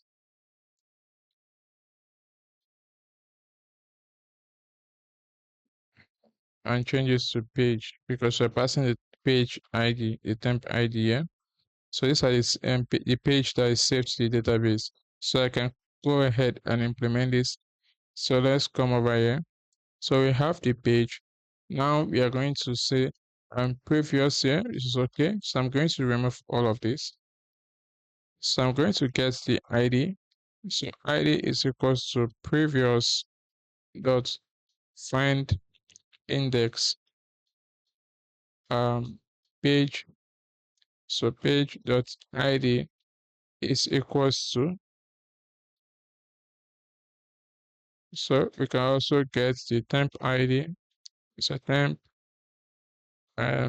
temporary page ID. Or let me just name it temp ID is equals to data dot temp ID. So I'm going to say temp ID here. So I'm going to also say or page ID if it's regeneration. We're going to use the same page created switch case. So I'm going to say it's equals to page.id. So we're going to say if index, if ID is not equals to -1, then we're going to update this. We're going to say updated is equals to the previous. So updated, so I'm going to say ID. We're going to use the index. We're going to replace the index with this one. So we're going to say the page is loading false. Then let's return updated by this. So now if ID is equals to -1, then we are going to say previous page is loading false.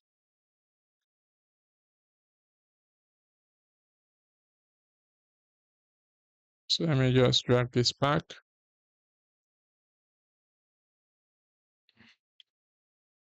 Drag this back.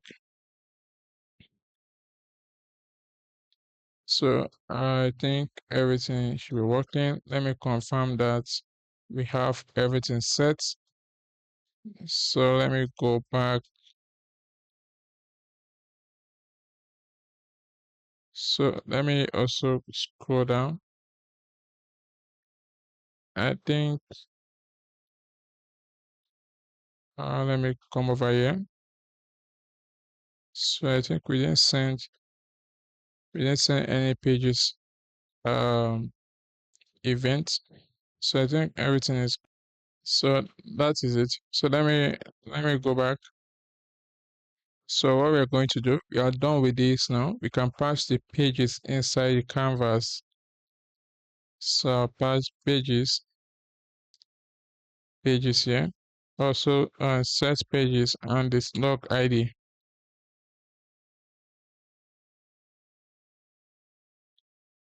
So let's go into the canvas and let's pass in the type. So I'll scroll up to where we have the prop. So now I can change this to page type.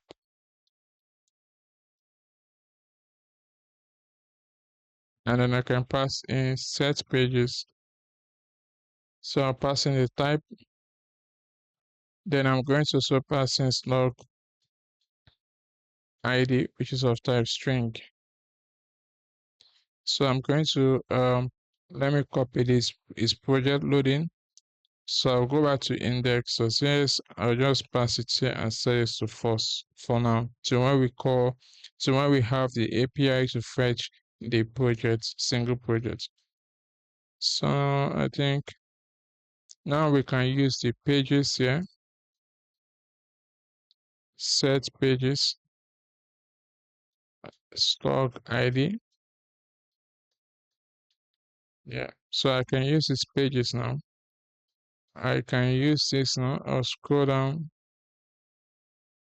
to where we have the page frame, this example.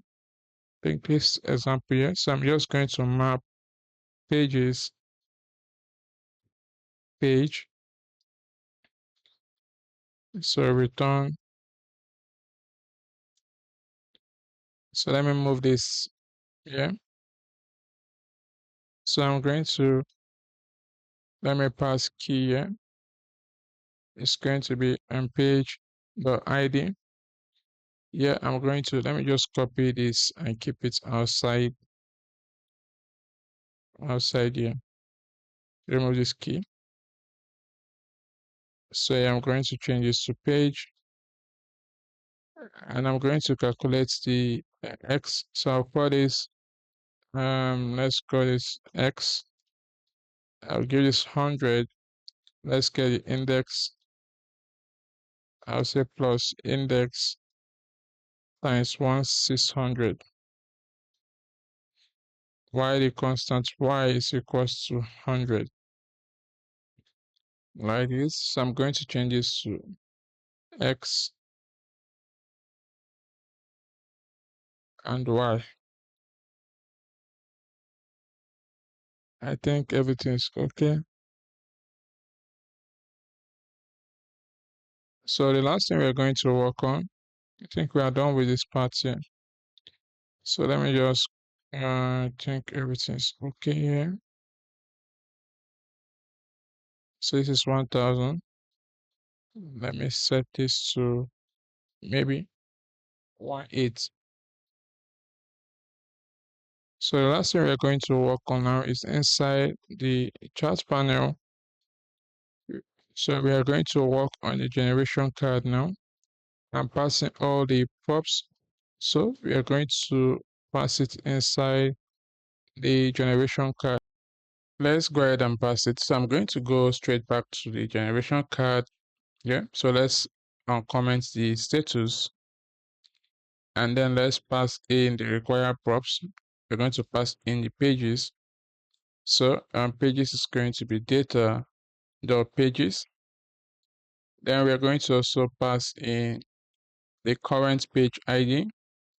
So I'm going to say current page ID is equals to data.current page ID.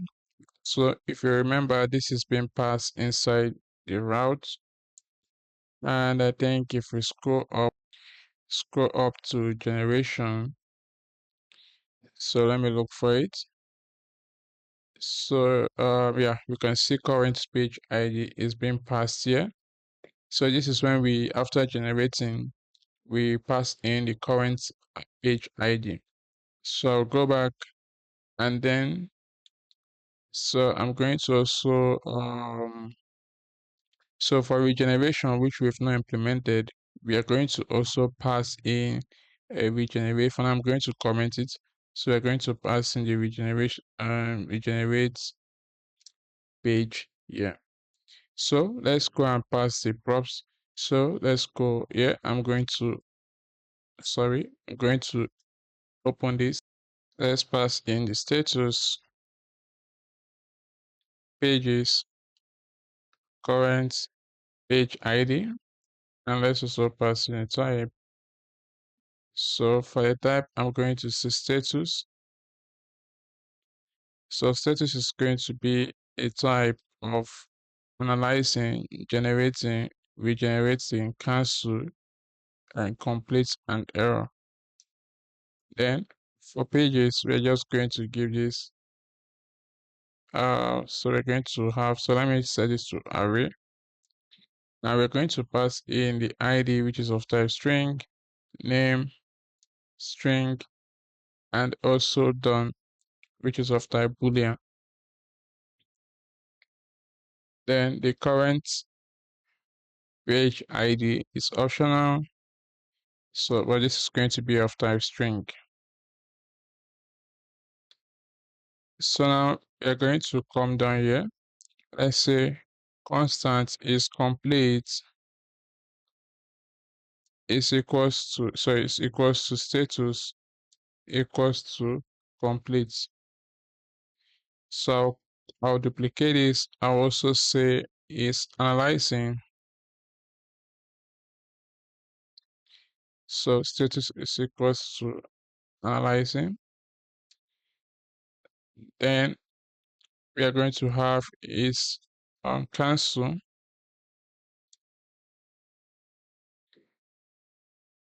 Cancel is going to be status cancel. Then we also have is error, and this is going to be error. Then we are going to also handle is regenerating. Regenerating. This is going to be equals to status regenerating. Let's also pass in the regenerate page for now. So we are going to handle this so we don't come back to this page again. So I'll just pass it. And let me say data dot regenerate page. Then regenerate page is going to be similar to the page. So let me pass it here. Regenerate page. So the type is similar to pages, but this time it's not going to be an array. It's just going to be an object. So now let's have a class name here.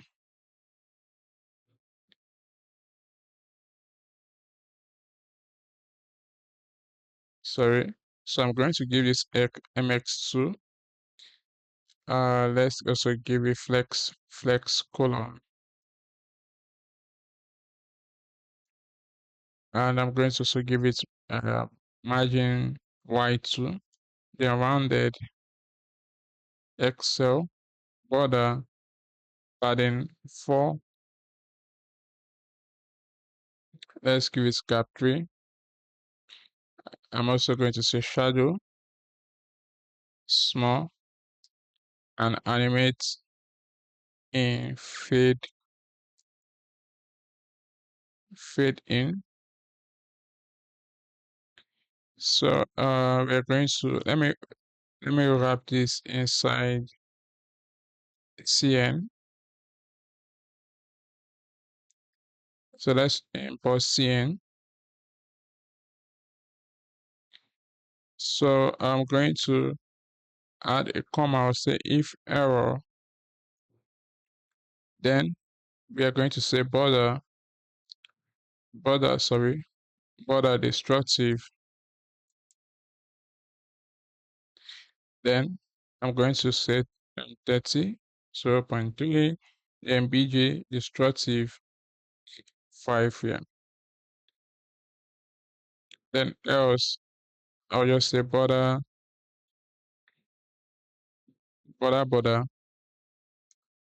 and bg card.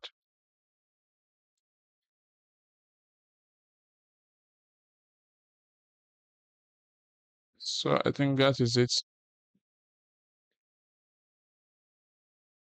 So inside here we're going to have a div. I'll give this a class name flex item center gap 2, then text small font medium. Then so yeah, we're going to say if is complete,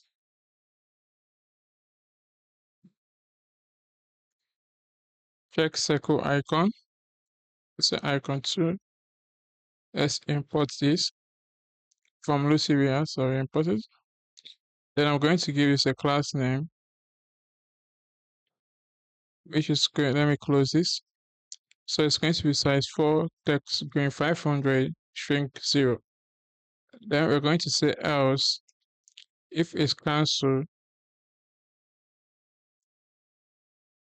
If it's cancelled, we can use let's use alert circle icon,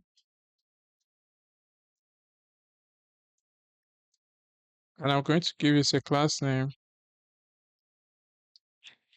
and let's give it size 4, text destructive shrink 0.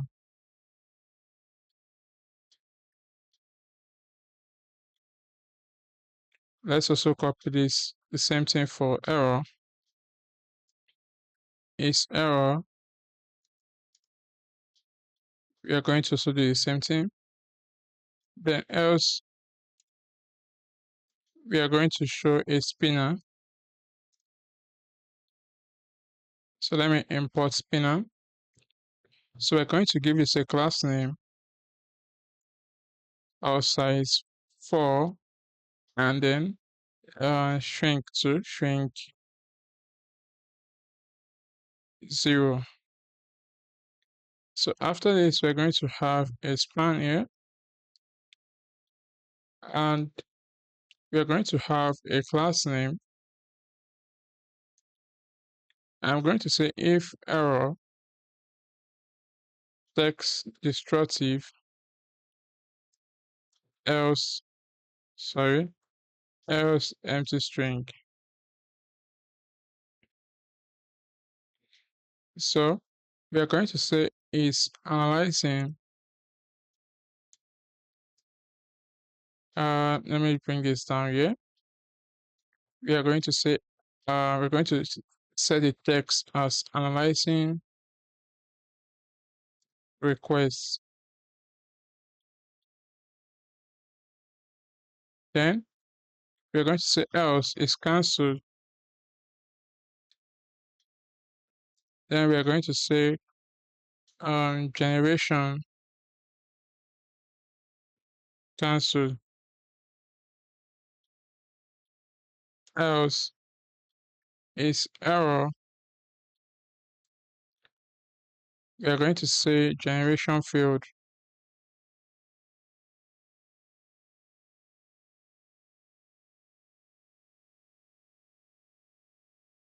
Then, so let me bring this here. So else we're going to say is regeneration. So it's regenerating. Then I'm going to say regeneration or regenerating. I'm going to pass in the regeneration on the regeneration page. So let me copy the regenerate page. Yeah. I'll pass in dot name.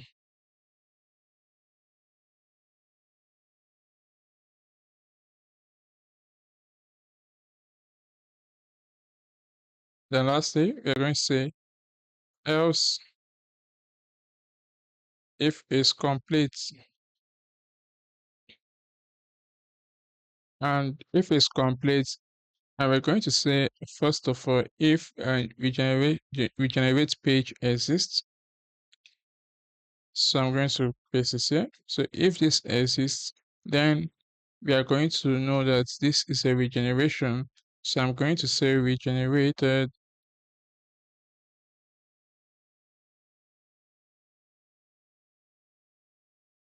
Then I'm going to pass in the page. So I'll copy regenerate page and dot name.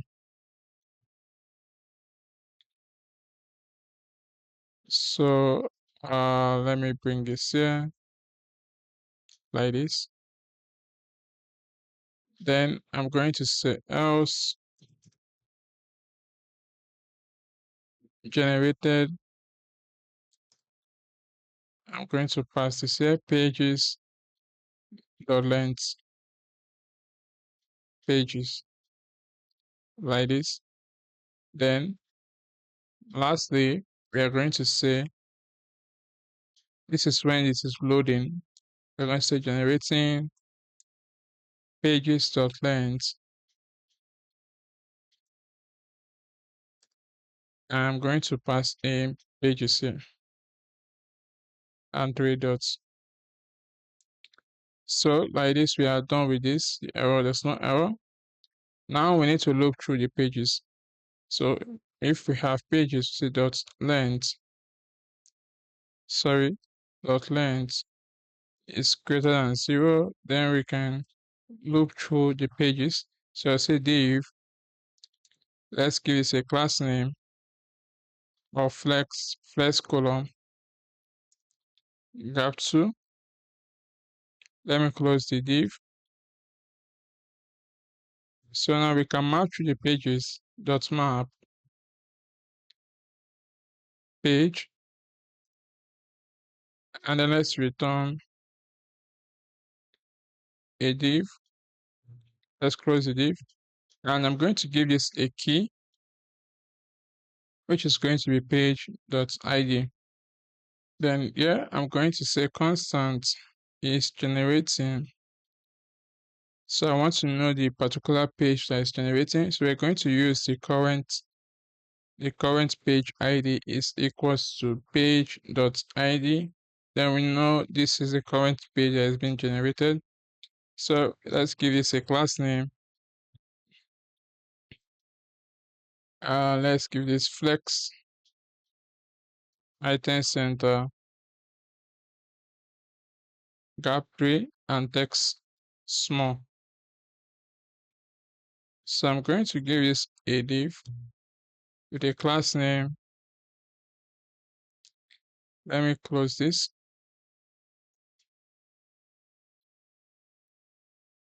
So I'm going to say size for flex item center justify center center shrink 0. Then I'm going to say page dot done. So if page dot done, we are going to use the check icon. So check cycle icon 2. Let's give this a class name.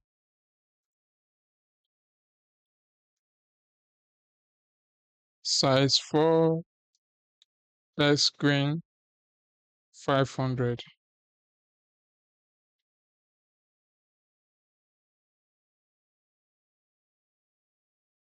So we're going to say else. We're going to show spinner. Else if generating, which is this is generating from here. Then we're going to show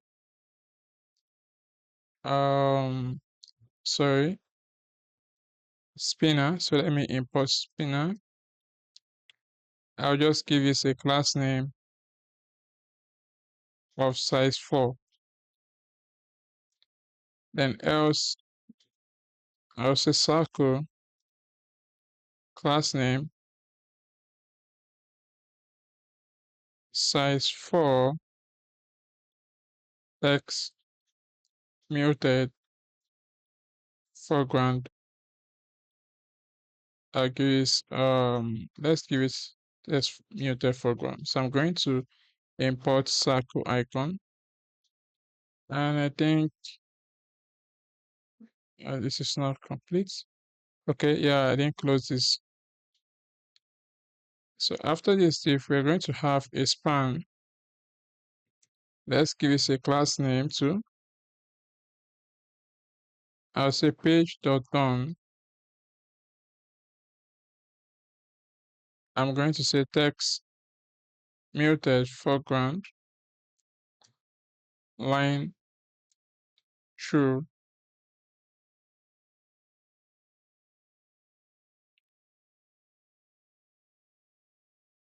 So else we are going to say is generating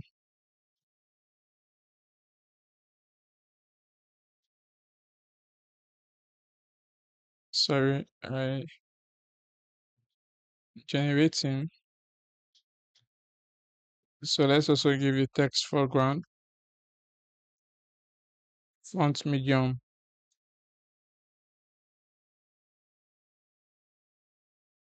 So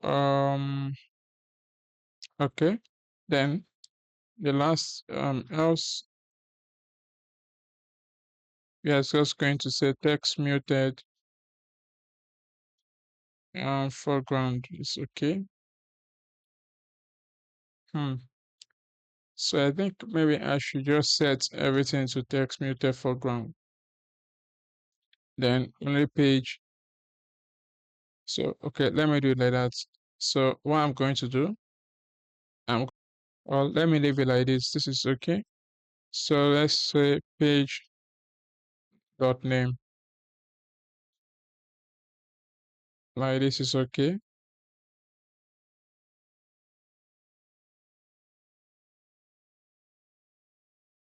So I want to make this better. I think I'm not making it better. So I'm going to say CN.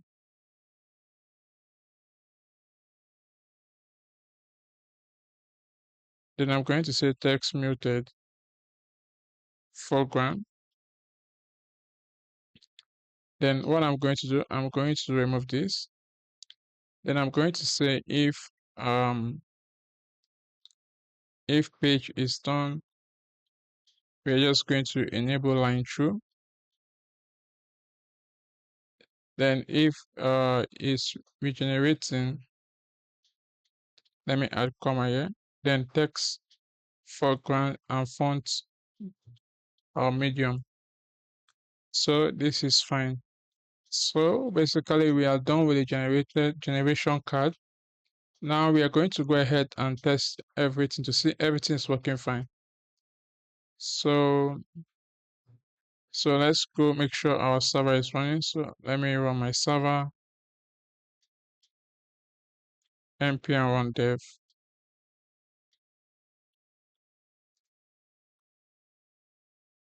So it's running. So let's head over to the browser. So let's test it out. So I'm going to try to click any of these prompts. Let me click on this one, or let me click the first one, this, and let's click on send. So let's see. So this is loading. So I'm going to remove this. Now we can see analyzing requests. So it's analyzing the requests, and very soon it's going to start generating, and we're going to see the skeleton showing here. The skeleton pages is going to display on the canvas. So let me zoom out, move this test one I did. So I'm waiting for it to load.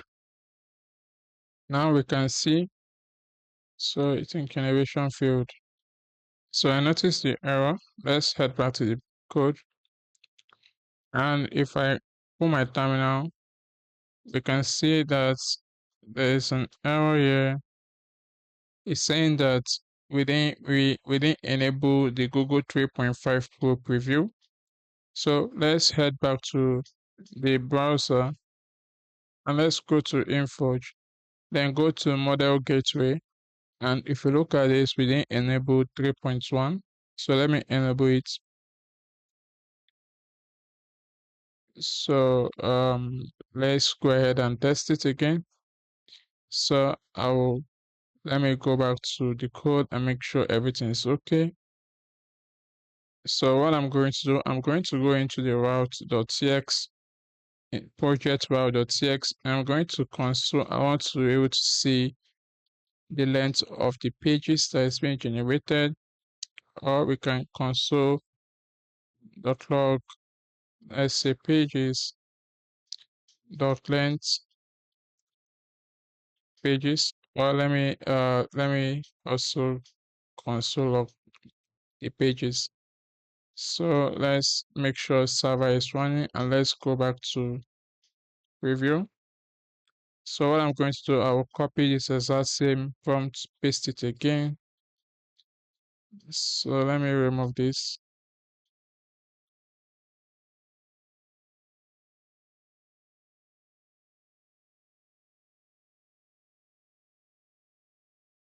So I'm going to click on send.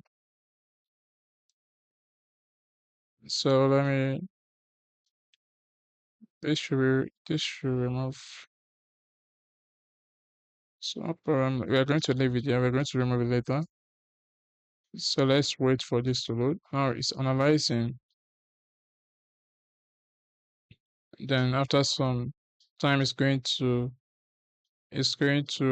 start generating. So I'm going to wait for this. Now we can see that it is generating. We can see and generating one page, landing page. And if we go back to the code and let's see the comment, let's see the console log. So let me console. Now we can see the page that was, you can see the page that was generated by the analysis agent. Now let's head back to the browser. So we are waiting for the landing page to be done. So something is wrong because we are not able to see the skeleton display on the canvas. So I think something is wrong here. Hopefully, let's see if when the generation is complete.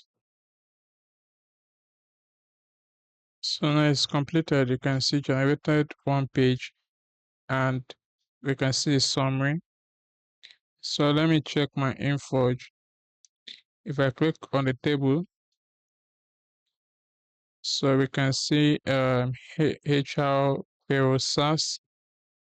Then if I go to pages, so we can see the pages that is being generated.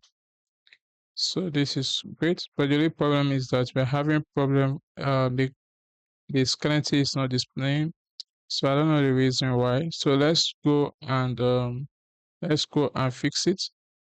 Let me reload this. So this is not going to, since we are not fetching we've not yet implemented get project by ID endpoint, so we are not going to be able to see anything here.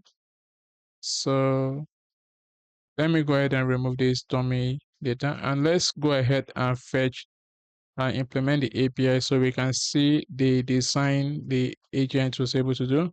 Then we are going to go ahead and fix the page skeleton not displaying. So let's go back to our code and let's go and let's go and create the endpoint to fetch a single project. So I'll go into my inside API and projects and let's create stock ID and then routes.tx. So let's have export async function. So we get a request which is of type next request. So, so we're going to also get the params. So we're going to get the stock ID which we passed here. Then let's have try catch here. So let's get the slug ID. It's a constant slug ID. It's equals to await params.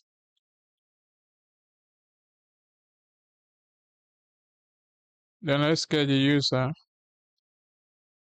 from Insforge. So say await get out server. Let me add equals to here. Let's also get Insforge. So here I'm going to say if not user. So let's return our next response .json error unauthorized.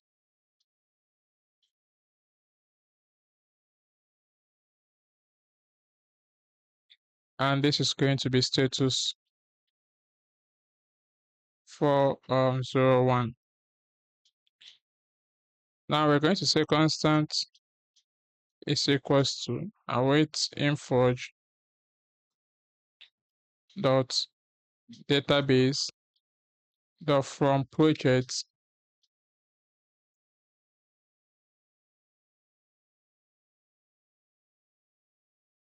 dot select. We're going to select only the ID and the title. So this must be equals to slug ID. So we're going to pass in slug ID. Then I'll say dot single like this. So if not project, then let's return. So let me get project here. It's a data project. So we're going to say next response .json error project not found. So let's just pass status 404.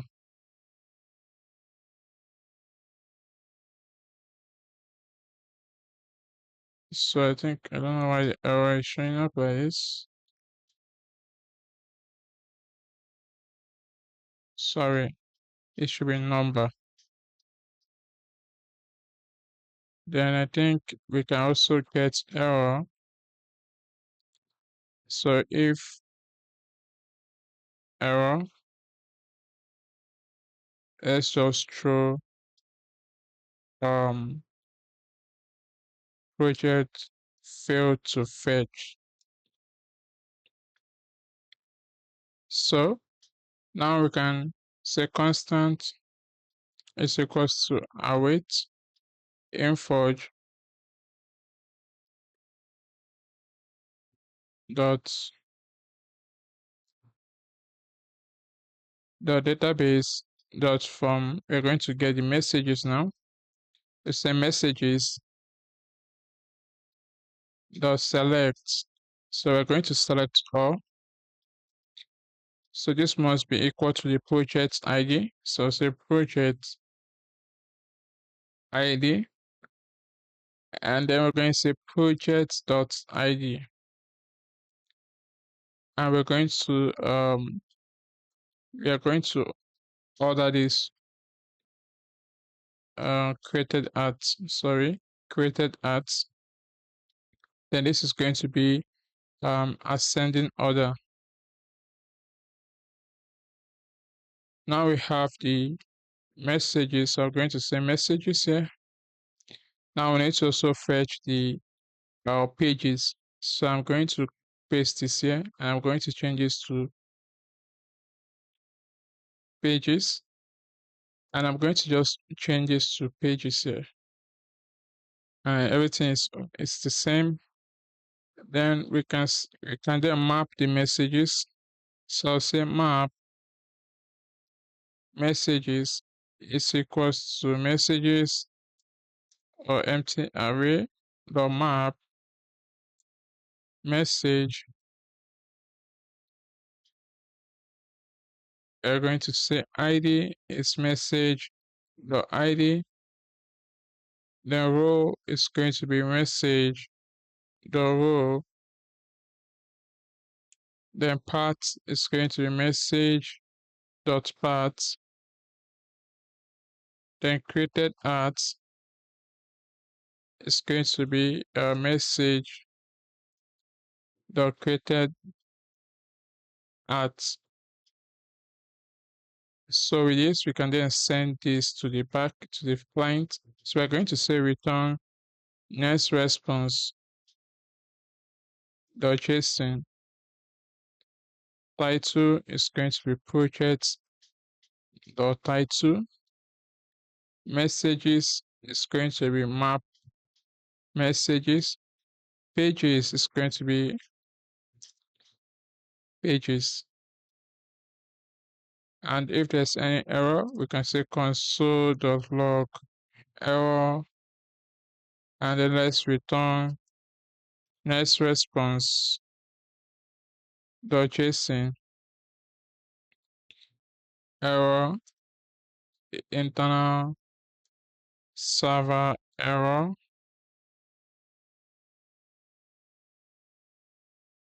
and then let me say status 500.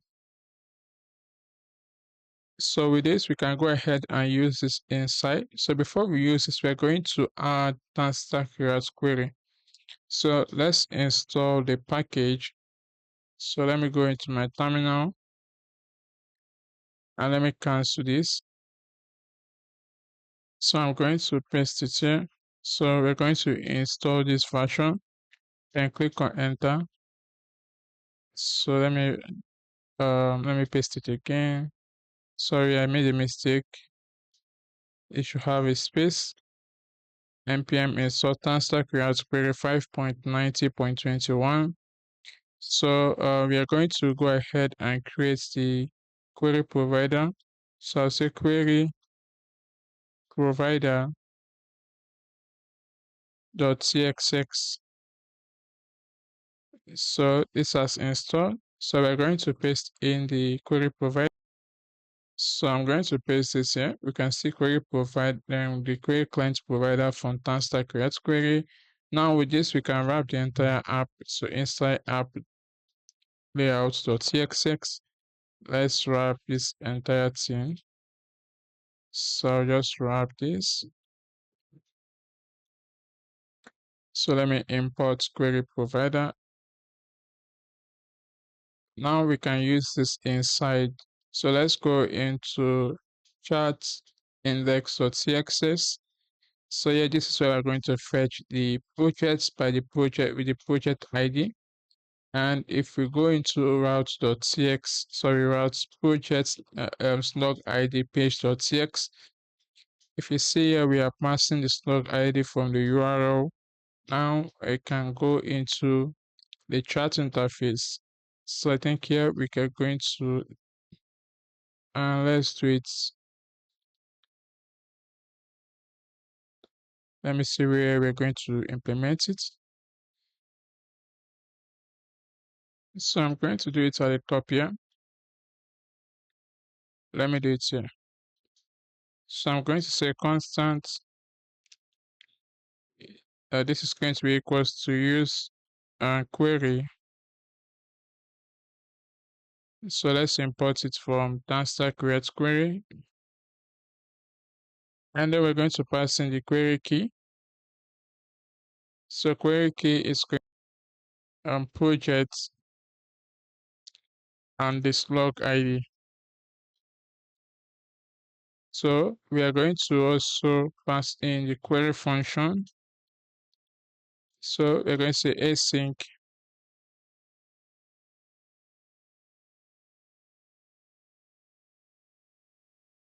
and let's return this. So say constant response is going to be equals to await fetch. We are going to say slash API slash project slash the slug ID.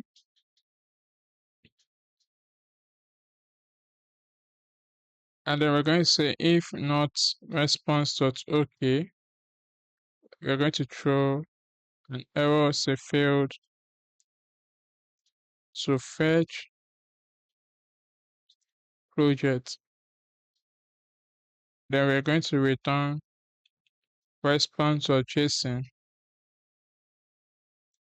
So I'm going to add a type here. I'm going to say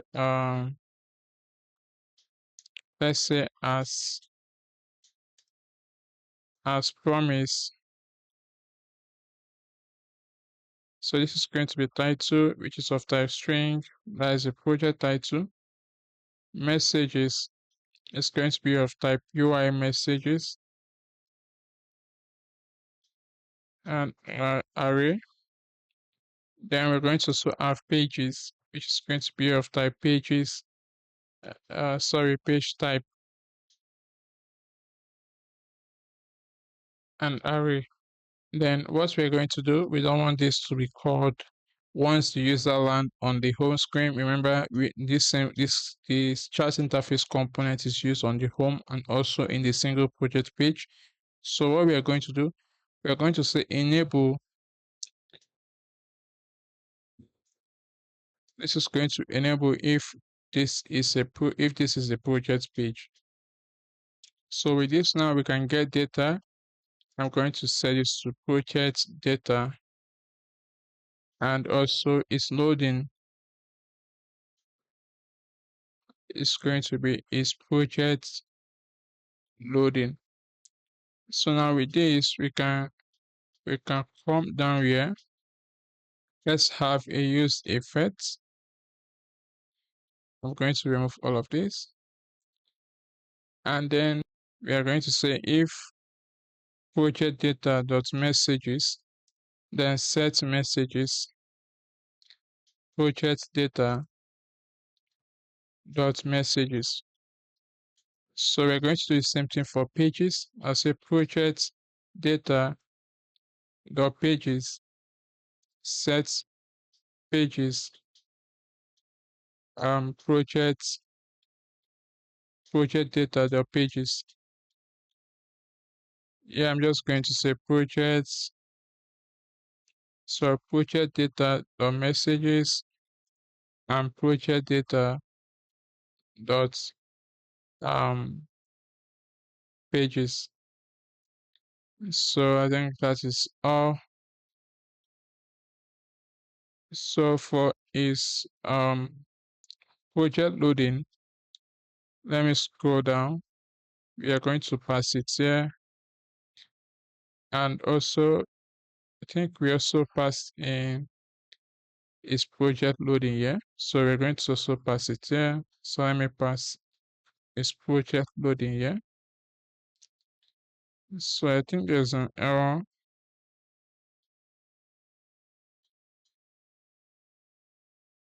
Okay, so I found the error. It's because of this number here. I think so.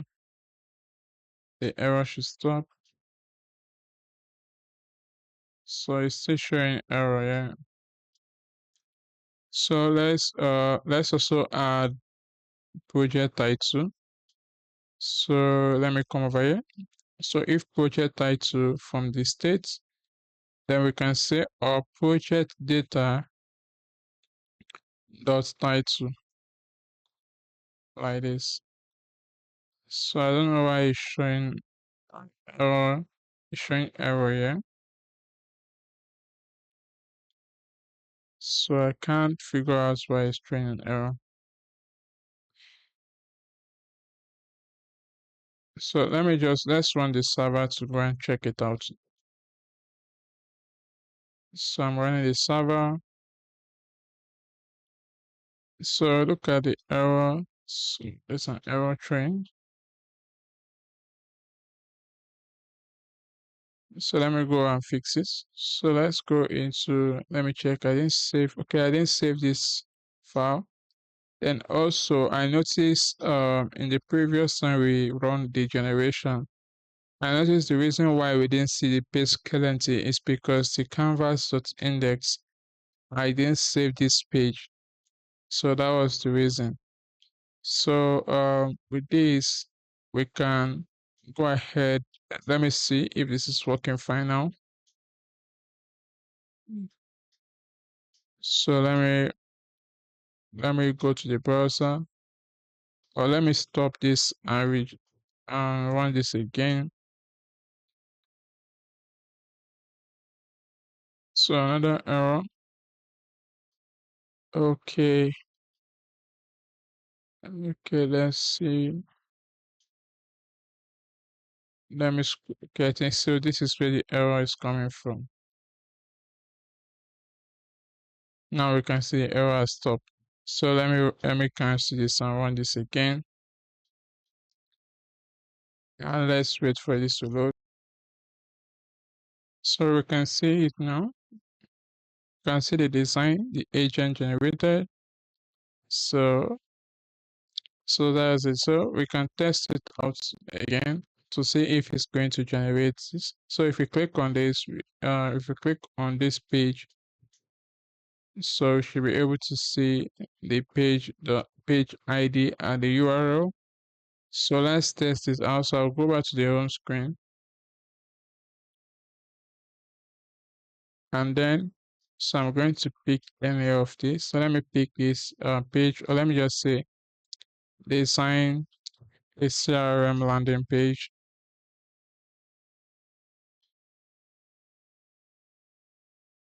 A CRM landing page light mode only. So click on enter, and then this should start running. So we can see the project title has changed. Now it is analyzing our request, and very soon it will start generating the design. So let's wait for it. Now we can see that it's generating, and we can see the page. So I think this skeleton is not showing because this is light mode. So I'll go ahead and fix this skeleton not displaying properly. It's not showing a white page instead of the skeleton. So let's wait for it.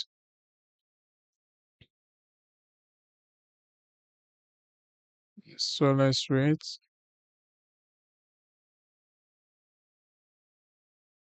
Now we can see that it is done and it's not showing up here again. So there's a problem. There's a problem with this. So let's just go and fix this first. So I'll go back to the code and then let's go into canvas first. And let's go into the canvas. So we are passing the page. So let me go into page frame.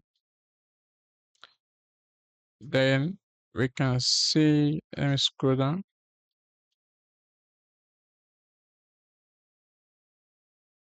Okay, we didn't add in the skeleton. Sorry guys. So the problem is coming from here. So let's add in the page dot is loading. So let me pass in the type here. Sorry, it's a page type.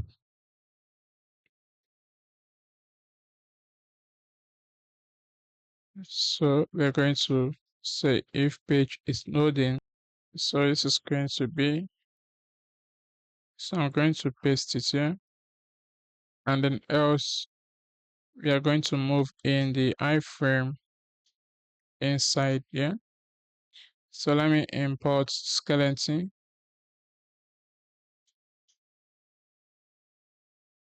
So now we are done with this part. So let's go back into the index. So let me go into canvas to index.txt. So we're going to console log the page. So the skeleton is showing up. So the problem is coming from page created. So this is set to loading true. So this should have updated the page with the HTML content. So let me go straight to the routes.cxx inside API project. Yes, sorry, routes. And this is working fine. So the problem we are having now is, let me scroll down to, so this is where the problem is coming from. It should be page created, not pages created. That's where we made a mistake. And this is page, and so everything should work fine now. So let's go to the browser.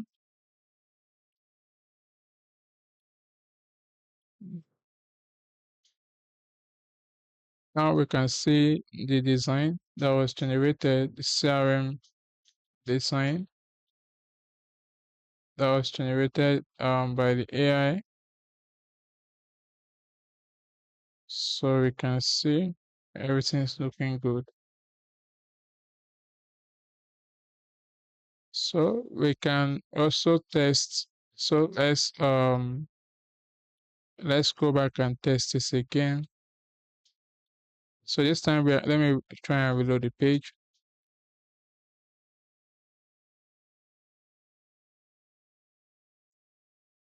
So this time we're going to test with a file. So I've selected the image, the landing page design. So I'm going to say and design this landing page exactly the exactly where the design, the image is, or I'll say exactly the same as the image provided. So I'll click on send. Now let's wait for the AI to start analyzing and generating, and hopefully we should be able to see its skeleton. the page skeleton. Now we can see a search page design. Now something went wrong. So let's go to the code and let's see. So let's go back to the browser and let's try it again. So I'm just going to select the image. So I selected the image. Then I'm going to say design. So I'm going to click on send. Now this should start generating. Hopefully there's not going to be any error. So let's wait. Now we can see analyzing. So it's analyzing the request and very soon it's going to start generating. So let's wait.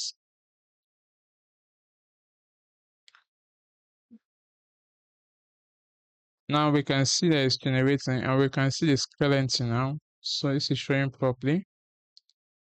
So you can see our landing page is generating. So let's wait for it to finish. So now it is done. Now we can see that it has generated the design. So everything's looking good. So now we can send image and this is going to generate the design. So I'll scroll down and we can see it matches um, the design. So this is working fine. So that's it. So we are going to go ahead and start working on the regeneration. So once we select this landing page, we can ask the AI to add, for instance, it can add testimonial, it can add any section you want, or you want it to change the style. The AI agent is going to do that. So let's go ahead and start working on the regeneration. So let's go ahead and work on the regeneration. So before we do that, we need to go into the chat interface. So go into chat index.cxx. So we are going to pass in. So when a user selects a page, remember the ID is set to the URL. So we're going to use that to find the page. So I'm going to do that here. I'm going to simply import the use canvas hook, which we've already added, and we're going to get the selected page ID. And with that, we're going to find the page. Then we're going to pass in the page. We're going to pass it here. So let's pass the page. Yes, I'm going to say selected page. And then inside the canvas, the chat panel, we are going to pass in selected page, and this is going to be of page type, and the error should stop. So I'm going to also pass in selected page here. Now with this, okay, we're going to pass it to the chat input. So let me pass it here. Selected page is going to be selected page. So let's also make this optional.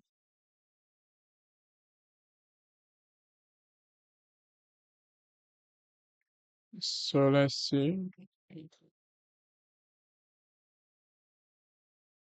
Okay, the error is coming from here. So we need to go into the chat input. And then remember we passed we added selected page here. So now let's also pass it here. And let's import page type. Now with this, okay, let me add comma here.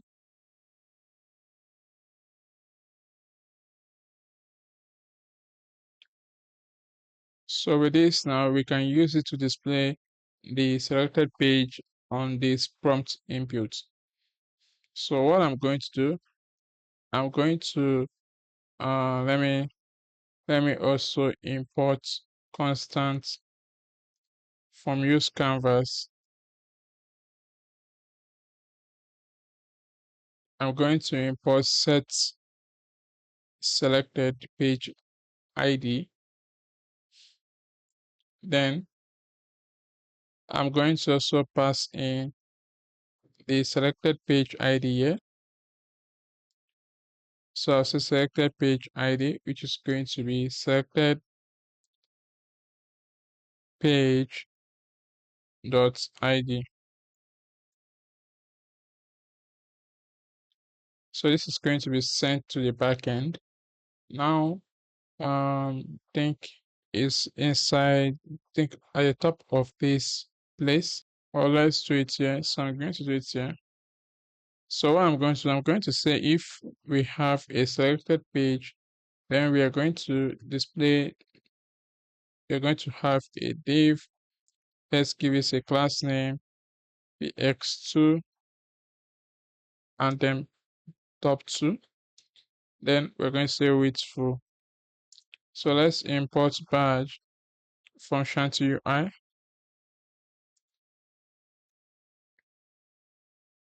So we're going to give it a class name. Let's first give it a variant, secondary.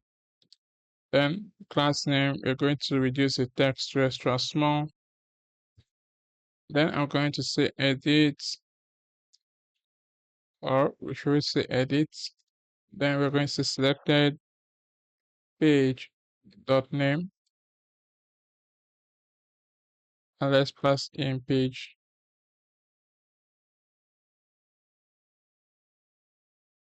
like this. So I'm thinking we should not add edits because once user select a page, it can use the selected page to also generate a new design. And also you can select a page to regenerate. So I'm thinking edit, or let's just remove it. So, so what we're going to do, we're going to add a button, and this button is going to have on click.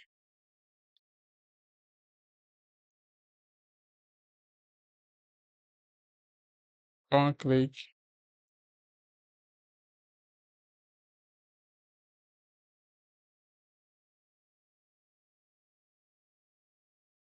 And we're going to say set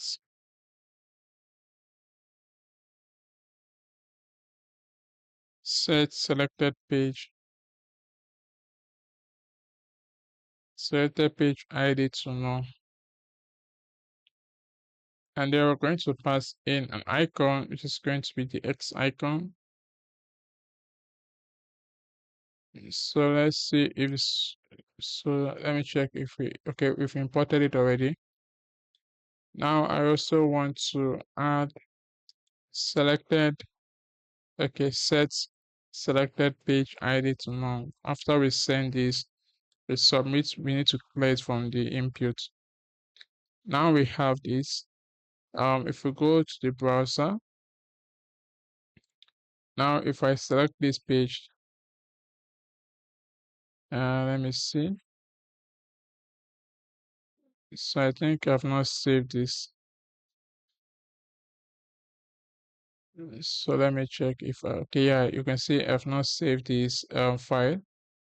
So let me save it, and let me go back to the browser, and let me try and select this page. So something went wrong.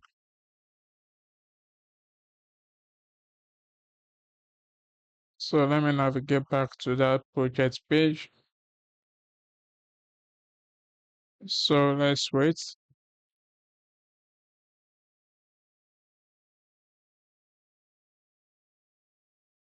Now it has loaded. So now let's click on it. So I'm going to select it now.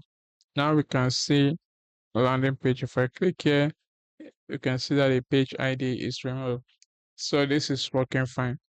So now we have the landing page added to the input. So once we send a new message, this is going to be sent to the backend. Now let's go and start working on the regeneration API. So I'm going to go back inside the API, then inside project routes.txt, and I'm going to collapse this. So I'm going to uncomment the regeneration I had here.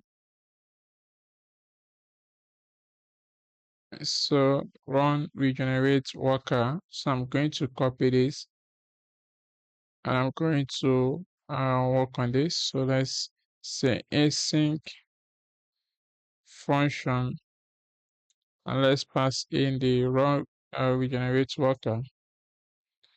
So I'm going to pass in all the required arguments.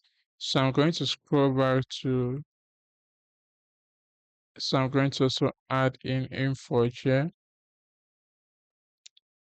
So let me copy all of this and pass it. So pass it here. I'll just set here to any like this, the same way we did for the run generation. So we're going to say if not selected page,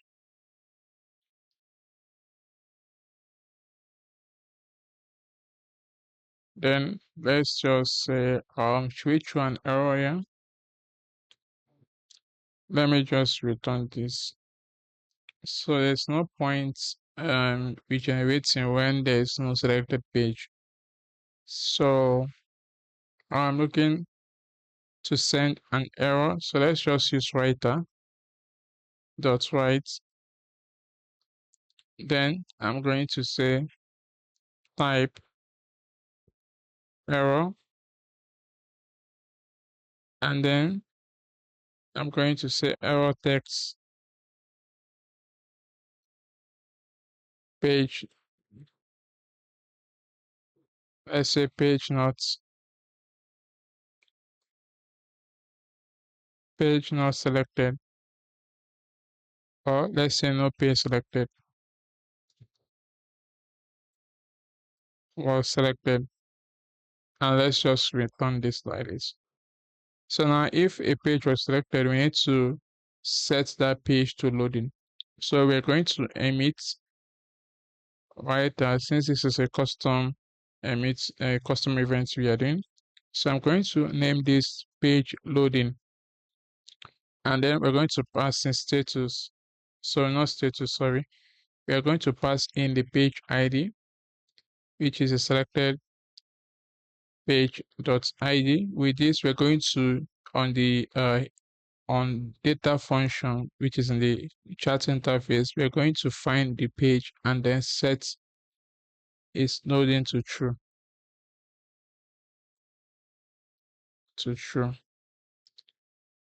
Then we also need to pass to true. So this is not going to be added to the chat. Now for the chat, we are going to emit writer, then generation. So we're going to add this. So this time we are going to have status to regenerating.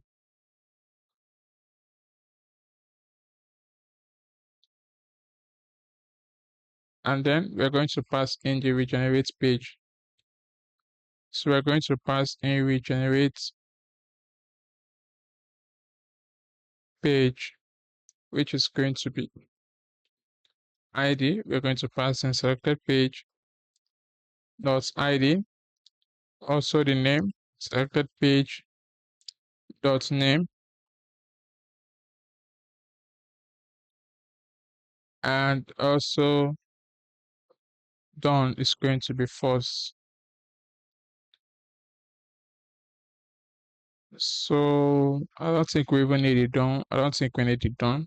We are just only going to show the name of the page we are regenerating. Then we need to also pass in the ID, which is going to be gen card.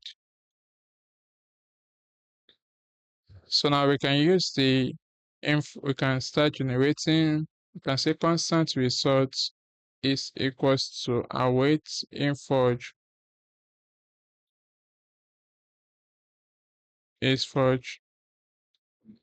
ai chat completion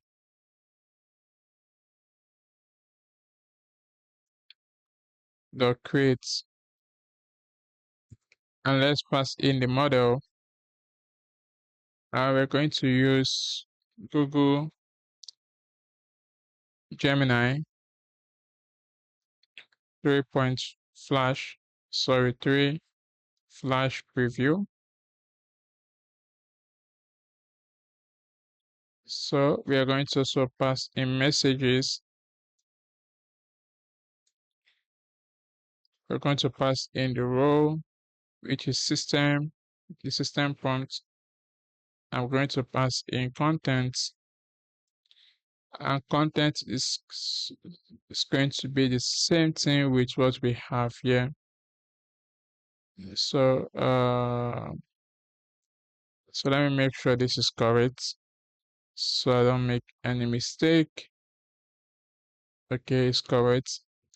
Then I'm going to copy. Okay, we're going to use the same web generating prompt. So let me collapse this,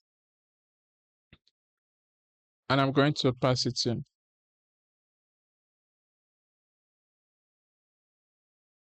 And we're going to pass in the user prompt. So I'll say user, then I'm going to pass in the content. So I'm going to paste in the content. So I'm going to change this to user message. So remember, we are going to also get in the page. The page is from analytics. The analysis agent. And with this, we can then show the page here. So I'm thinking we should also do the same thing with the AI agent. So with this, with the generate worker. So I'm thinking we can say if analysis. So let me just copy it like this. I'm going to say if analysis.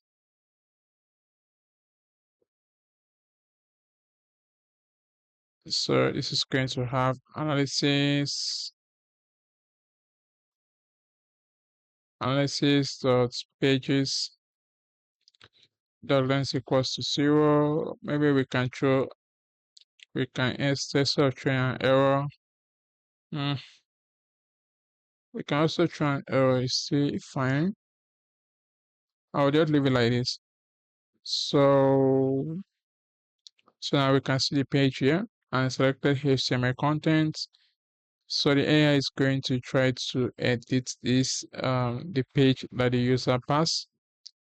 Then let me collapse this, and then we're going to pass in web search first because web search is set to true by default. It's enabled by default, so I'm going to set it to false. We don't need it. Then I want to also add maximum token. So I'm going to set it to 8 so it does not stop the generation or does not cut the generation. So now we need to get the HTML contents. We are going to do exactly what we did inside here. How we got the HTML content from this. So just copy this and let me just quickly collapse this again. Or let me leave it as open like this. Then I'm going to paste it here. So once we do that, we are going to save this as a constant is equals to await Insforge dot database dot from pages. This time we're going to update HTML content. It's going to be HTML content, root style.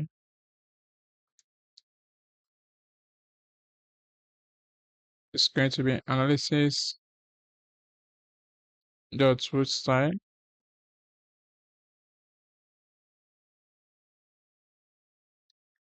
Then we are going to also, okay, we are going to say dot equal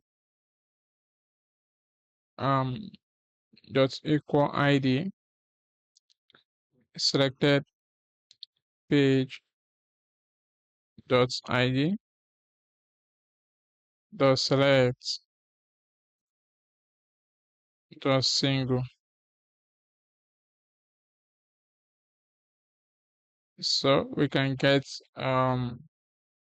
data updated page. I'll also say if error, just console log it. If error, console.log error failed to save to DB, failed to update selected page. So we need to emit this. We're going to say writer, and we're going to say page created. We're going to pass in the page. ID is going to be updated page.id. Name is also going to be updated page.name. Then root style is going to be updated page.root style.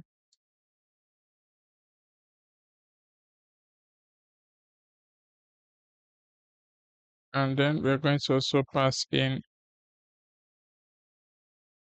HTML contents, and also it's loading to false. Then I'm going to set this to true. Then while we send this, we're going to also emit generation. So we set this to complete. So I'll copy this and paste it here. And instead of regenerating, this will be set to complete. And then we have the regenerate page. And this is going to be the updated page ID, updated page.name.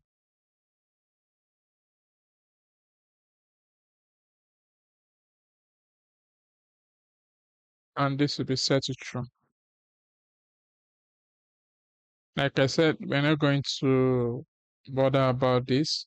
So this is fine. Now we need to add the summary. So I'm just going to copy exactly what we did here. So from here, let's just copy this, and let's go back here and paste it here. Now let's edit this. So this is going to be the same thing. For this time, we are going to say updated. We are going to pass in the page. So I'll say sorry, and let me remove this. So I'm going to say updated dot name.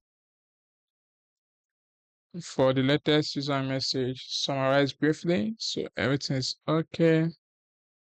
So this time we're going to save data generation gen card complete, and instead of page, this is going to be this.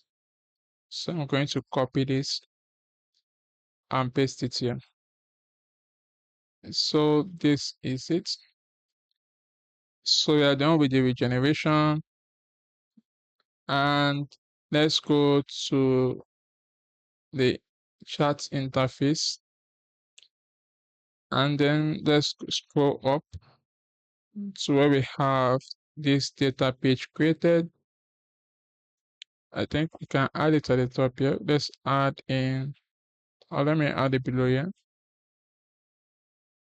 Let's add case data page loading. So this is going to be exactly what we passed here in the regenerate. If you can see page loading.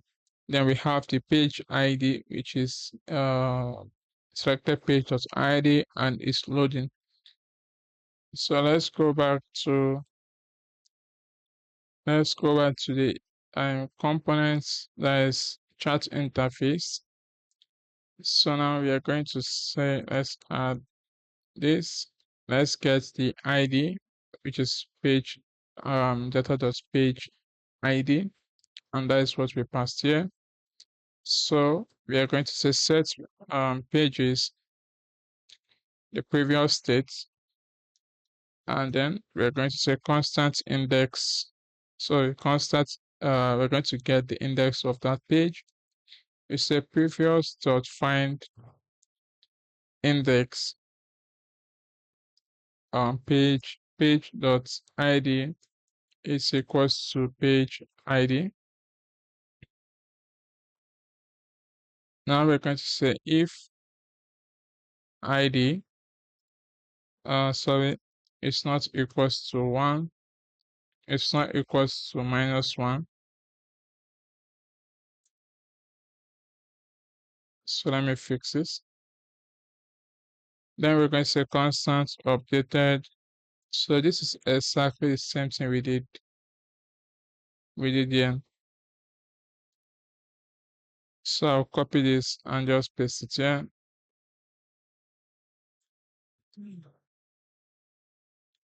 So we are going to say updated ID. Then we are going to say, let me remove this. We are just going to only update the is loading. So we are going to the structure updated, and we're going to pass in the index. So we are not changing anything in the page. We are only trying to add the is loading to true. Now we have returned the updated, and then we're going to also return the previous if it does not match. And okay, now it has stopped. So let's add break here. So save this. Now we are done with this. We can go ahead and test this. Make sure everything is fine. Make sure everything is fine. So let's make sure our server is running. So let's go to the browser. So let's test it out. So what can we add to this landing page? So we have testimonial, we have the pricing. Okay, I'll ask you to add, let's add it to add block, like latest blog posts. So I'll say add the latest. So let me first of all console. Let's go back to the code. Let's go into the routes.txt. So I want to console the classification. Let's say console.log classification. So we know if the AI classifies wrongly, and also is regenerates. So let's go back to the browser, and now I'm just going to say add the block section horizontally or horizontal. Limit it to 3, say 3 posts.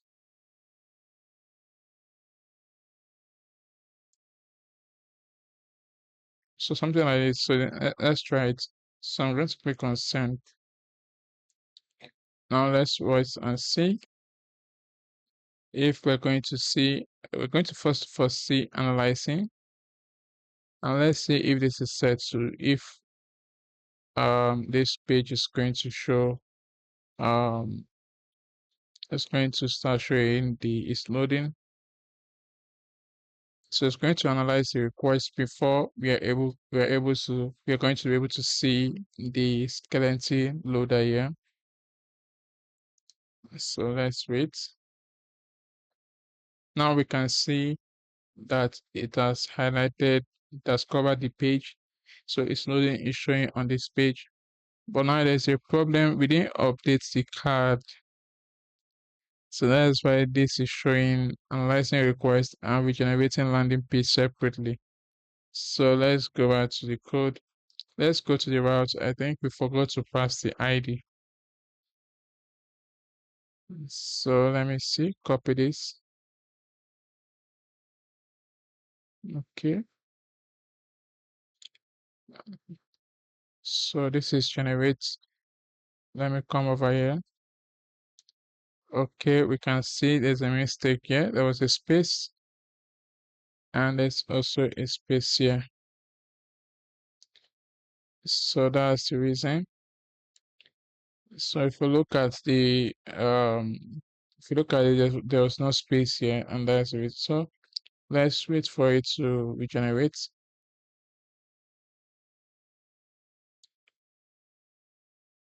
So now we can see that it has regenerated the landing page. So we're going to go and fix this, right? So because this is not updating the card. So let's go up and see. Now we can see the blog post is added. Yeah, you can see 3 blog posts added to the bottom, and you can see everything is working fine. So let's go and fix this.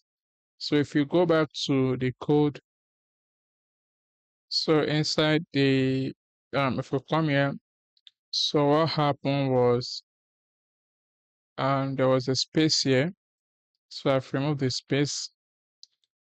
Then also in the complete there was a space here, so I've already removed the space. So that's the reason why we had a duplicate card.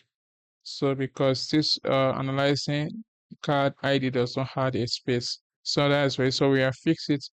So now everything should work fine now. So now we can see um, the blog post. So we are done with it. So let's work on the endpoint to fetch all projects. So we're going to go into our route, API route, and let's create a get request endpoint. So I'm going to scroll to the top, collapse all of this. So I'm going to do that here. I'm going to say export async function get, and we're going to get the request. Oh, there's no need. So let's use try catch here. Sorry, so we're going to, let's get the user and Insforge.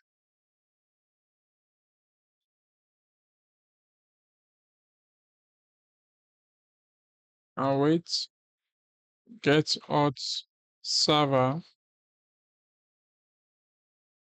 And then we're going to say if not user, then let's return next response .json error unauthorized, and we're going to pass in the status, which is going to be 401. Now to get all the projects, we're going to say data projects error awaits Insforge dot database dot from projects dot select ID title slug ID and created at. Then we're going to say dot order created at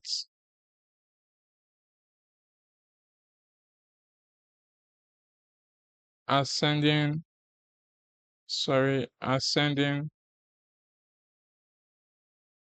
is set to false. So I make a mistake here. So we're going to limit this to 10.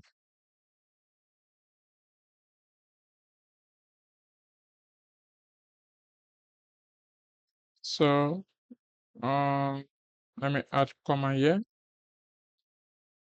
So if error, let's throw error.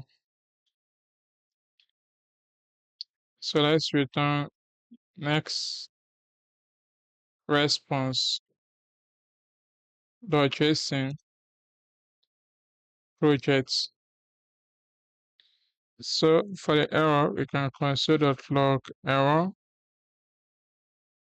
and then let's return next response .json error internal server error, and we are going to say status 500, or maybe we can new error, or let's use next response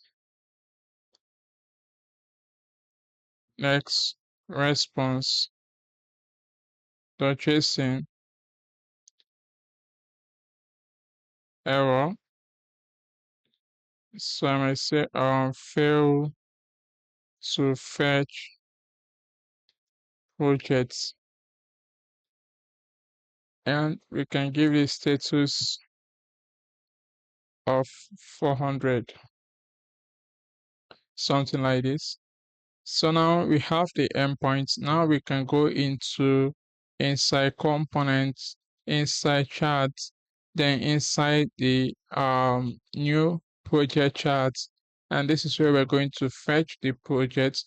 Then we're going to work on the project grid components to list all the projects.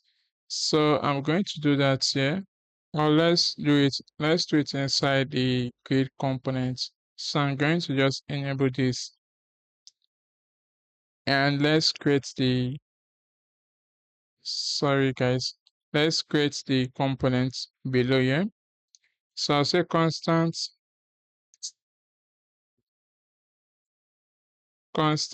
project grid, and let's return this. Let's return, for now we're going to return a div. So let's fetch the project. So I'll say constant is equals to use query. So let's import use query hook. Then let's pass in a query key, which is going to be I'll just call this project. Then the query function, we're going to say async, and let's return this constant response is equals to await fetch /API/project. Then we'll say if not response.ok, then let's return empty array. Then let's return response.json. So I'm going to add type here. Should we add it here or here? So let me just add it here. Promise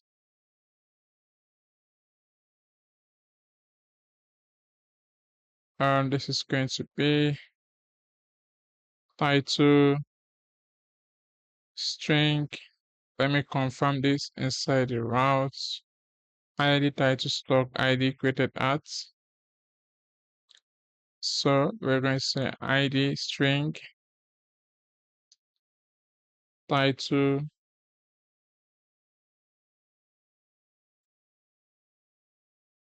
then slug ID, string, then created at string.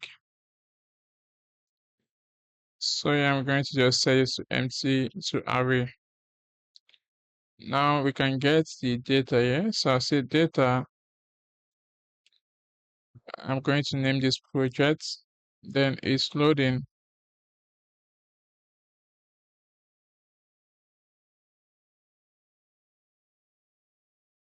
So I'm going to say if it's loading, then let's return a skeleton. So I'm going to create a component. I'm going to call this project create skeleton.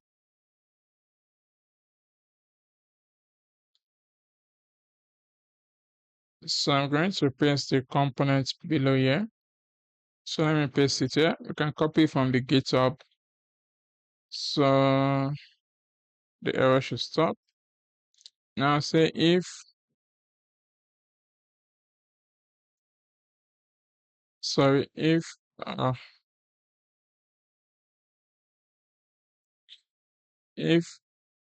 not project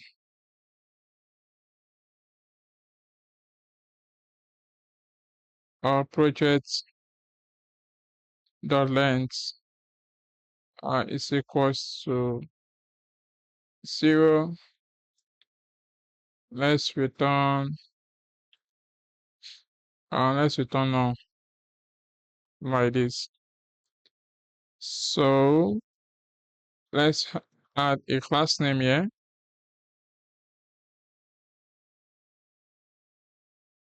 Widthful, mx auto, padding top 8, padding x8, and let's give this h5.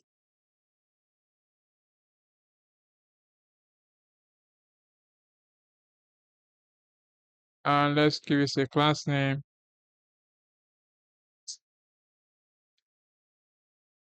Text small, font medium, text muted foreground, margin bottom 4, padding x2. So I'm going to call this recent project, and then we are going to have a div, and this is going to have a class name of grid, then grid column 2, then on medium screen we are going to have grid column 3, while on large screen we are going to have grid column grid column 4, then extra large I'm going to set to grid column let's say column 5, then let's give it a gap of 4. Now we are going to look through the project. Let's say project the map project, and then let's return this. Let's import link from Next. So I'll pass in key here, and this is going to be project.id. Let's pass in the href. So I'm going to say slash project slash project.slug id. So let's give this a class name. Class name, I'll say group flex column and gap 2.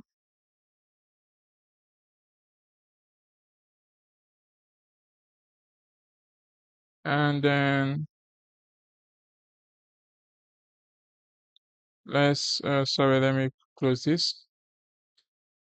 Let me say transition,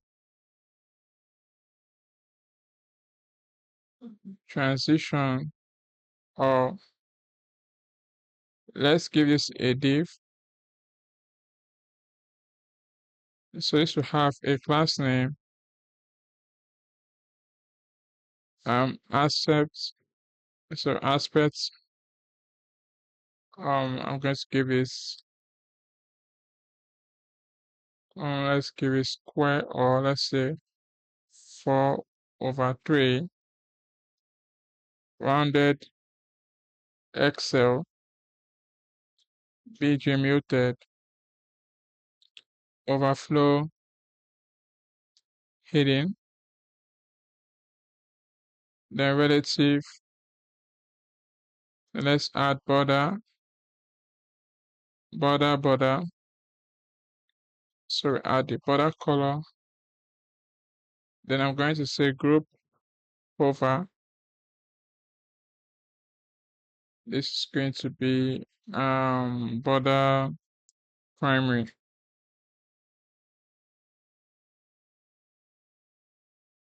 Sorry, I need to add it like this. So let me add an overlay, which is going to use a gradient. Then I'm going to have a div here. And this div is going to have a class name,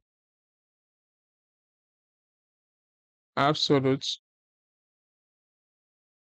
insert to 0, flex, item center, justify center. And then I'm going to give it a span, class name, text, extra small. And then I'm going to say project dot title dot character. I'll give it 0.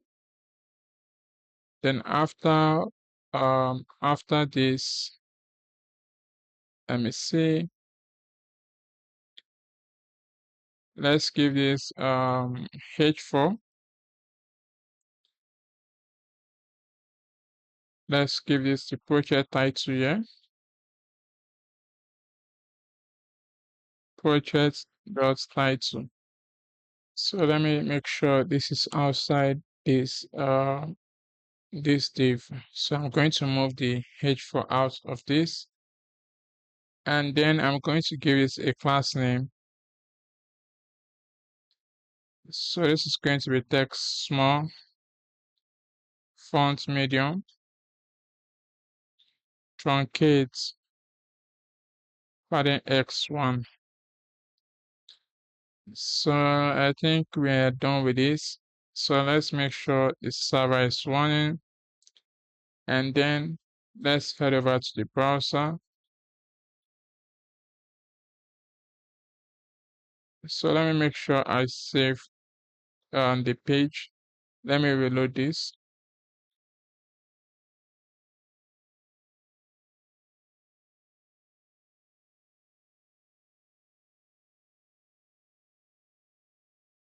So it's not showing up. So let me go back to the code. Let me see, the repass is here. Project grid is equals to 0, return null. So let me try and console.log. Let me try and console.log project. So let me head over back to the browser. Okay, we can see this, but this is not showing properly. So let me go and fix it. So let me go back to the code. And I think I made a mistake here. Okay, I think this is it. So I need to fix this flex colon. So let me save this. So let's go to the browser and now we can see that it's so before we go ahead and deploy this app, we need to make some changes. So inside the env, I've updated this from next public Insforge based URL to only Insforge based URL and also the API key. Then once you've done that, then go into your policy.txt, also replace it with Insforge based URL. Then lastly, inside the Insforge client and server, we are going to update that. It also updates the server. So after that, I think we don't have anything else to update because everything is connected properly. So now let's go ahead and deploy this app. So to deploy this app, we're going to be using Insforge. So we can head over to the browser. Let's see. You can see that everything is working. You can log out, you can sign, you can navigate to a project and nothing changes. So, so now if we go over to Inforge and click on deployment, yeah, this is where we are going to show how to deploy the app. So to deploy your app, you can copy this prompt and paste it in your AI agent, and this is going to deploy the app. So we can also add environment variable if you want to pass it here, or the AI agent can do that for you. Likewise, also custom domain and also you can view the deployment log. So let's head over back to the code. So I'm going to copy this and let's head over to the code. And then I'm going to I'm going to create a new chat. I'm going to tell the agent, I'm going to tell it to fetch the and doc for deployment in Inforge using Inforge NCP. So let me cancel my server. Then we can see how to deploy the apps. It's going to call the create deployment tool. Then it's going to provide the path to where the project is. Then it's going to set the build command and also the env. So simply, so this is how it's going to work. So let's paste it and say deploy my app to Inforge. So it's going to try to access our env. So I'm going to give it access to the env. So I'll say allow. So it's going to use our env to start building the project or creating the deployment. So let's wait for this to run. So it's creating a deployment and very soon it should start building. So let's wait for it to load. So the AI agent has deployed the app, that's initiated the deployment, and we can see production URL copy status is initializing. So let's go to the browser first and confirm this. So I'll go into my go to the browser. So I've reload this and this is showing error. So what I'm going to do, yours might not show error. So I'm going to copy the metadata and then let me go back to the code and let me tell the agent um, deployment had error. Here is the metadata. So I'm going to paste it and click on send. So I think maybe it's the env variables or something. So it's going to try to, okay, I think where there's a problem.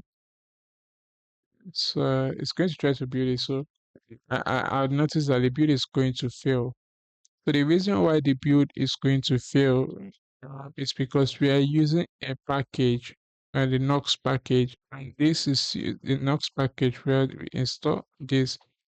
So and this is using the use search param in Next.js. So in Next.js, if you're using use search param, you need to wrap that particular component with suspense.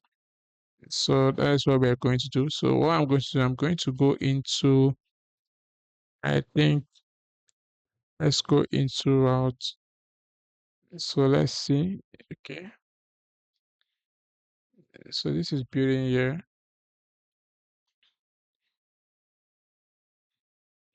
So let me go into page.txx. So I noticed that the error that's coming from the AI agents um build string cannot find bcrypt. Okay, let's see. It's saying it wants to find. Let's click on this one.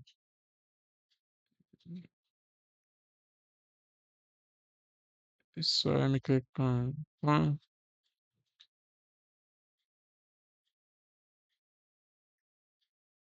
On while this is running, let me also make sure I wrap this.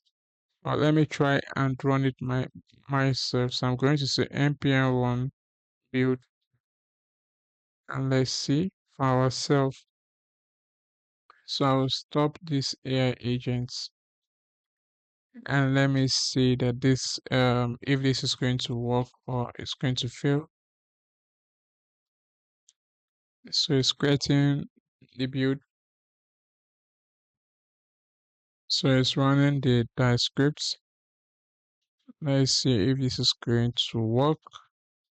Now, okay, it failed. So the problem here is coming from the bcrypt cannot find the definition file for bcrypt jx. So what I'm going to do, I'm going to find if any of this file is using bcrypt. So let me just find this here, bcrypt.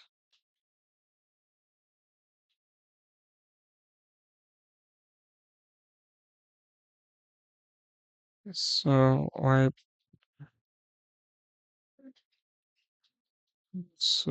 is it not showing?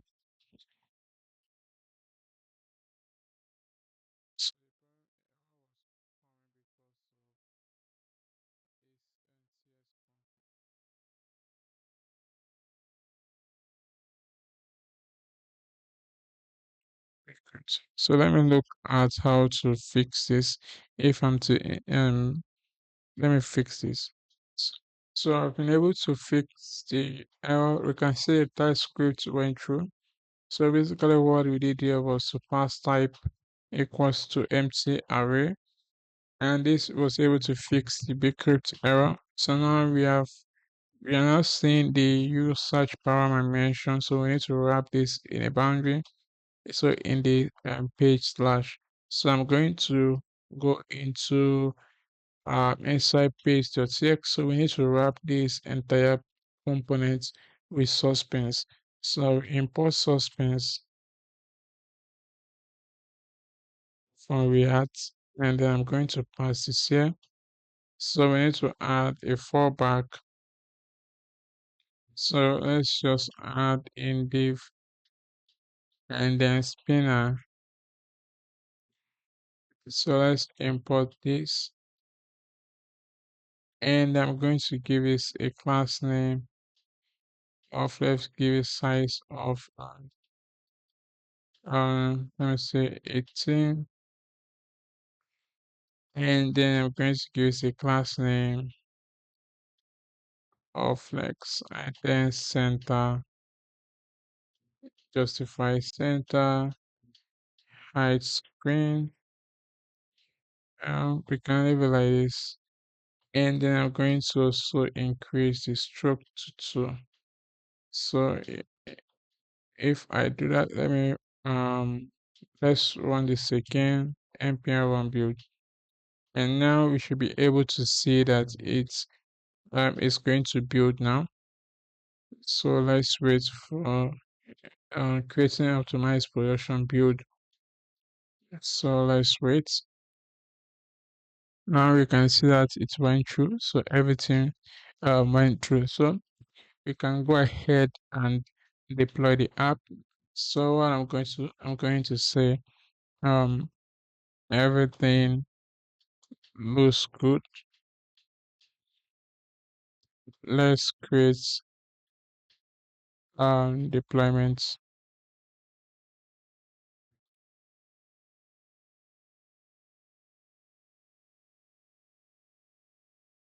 So it's going to create a new deployment, and it's going to push our code to Inforge. So I'm going to just wait for it. So it's still running. So let's wait. Let's keep. We're going to wait for it to finish. So now you can see that it is done. It says status building, and the live URL is already provided here. So you can go to the browser, and let's refresh this, and we should see building, and all of the metadata that is being passed to. So now the app is already running. So to access the URL, we can go over to overview, and then we can click on this link, and this is going to open the app for us. So I can click login, and then I'm going to log into my account,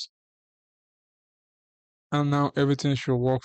So we can click on any of the projects, and we can click on this and say design the login page. So we can test it out, login and dashboard page like this, and click on send.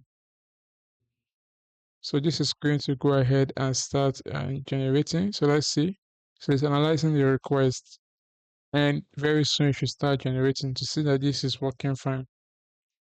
So let's wait for it. Now we can see that it's already generating a landing page, the login page. Then you can see that the dashboard is still in the waiting list. So once it is done with the login page, then we should be able, it should start to generate the dashboard page. So let's wait for it to run. Now we can see that it is done with the login page. So it's working on the dashboard page now. So you can see, and you can see how good looking this login page is. So let's wait for it to finish the dashboard page. So now it is done with the dashboard page. So let's look at it. So let me just expand this properly. So now we can see the dashboard screen and also the login screen. So everything is looking good. We can see the dashboard screen. So you position it to the right instead of the center. But overall, it's looking good. So that is it, guys. So that is it for this video. So make sure to subscribe and share this video.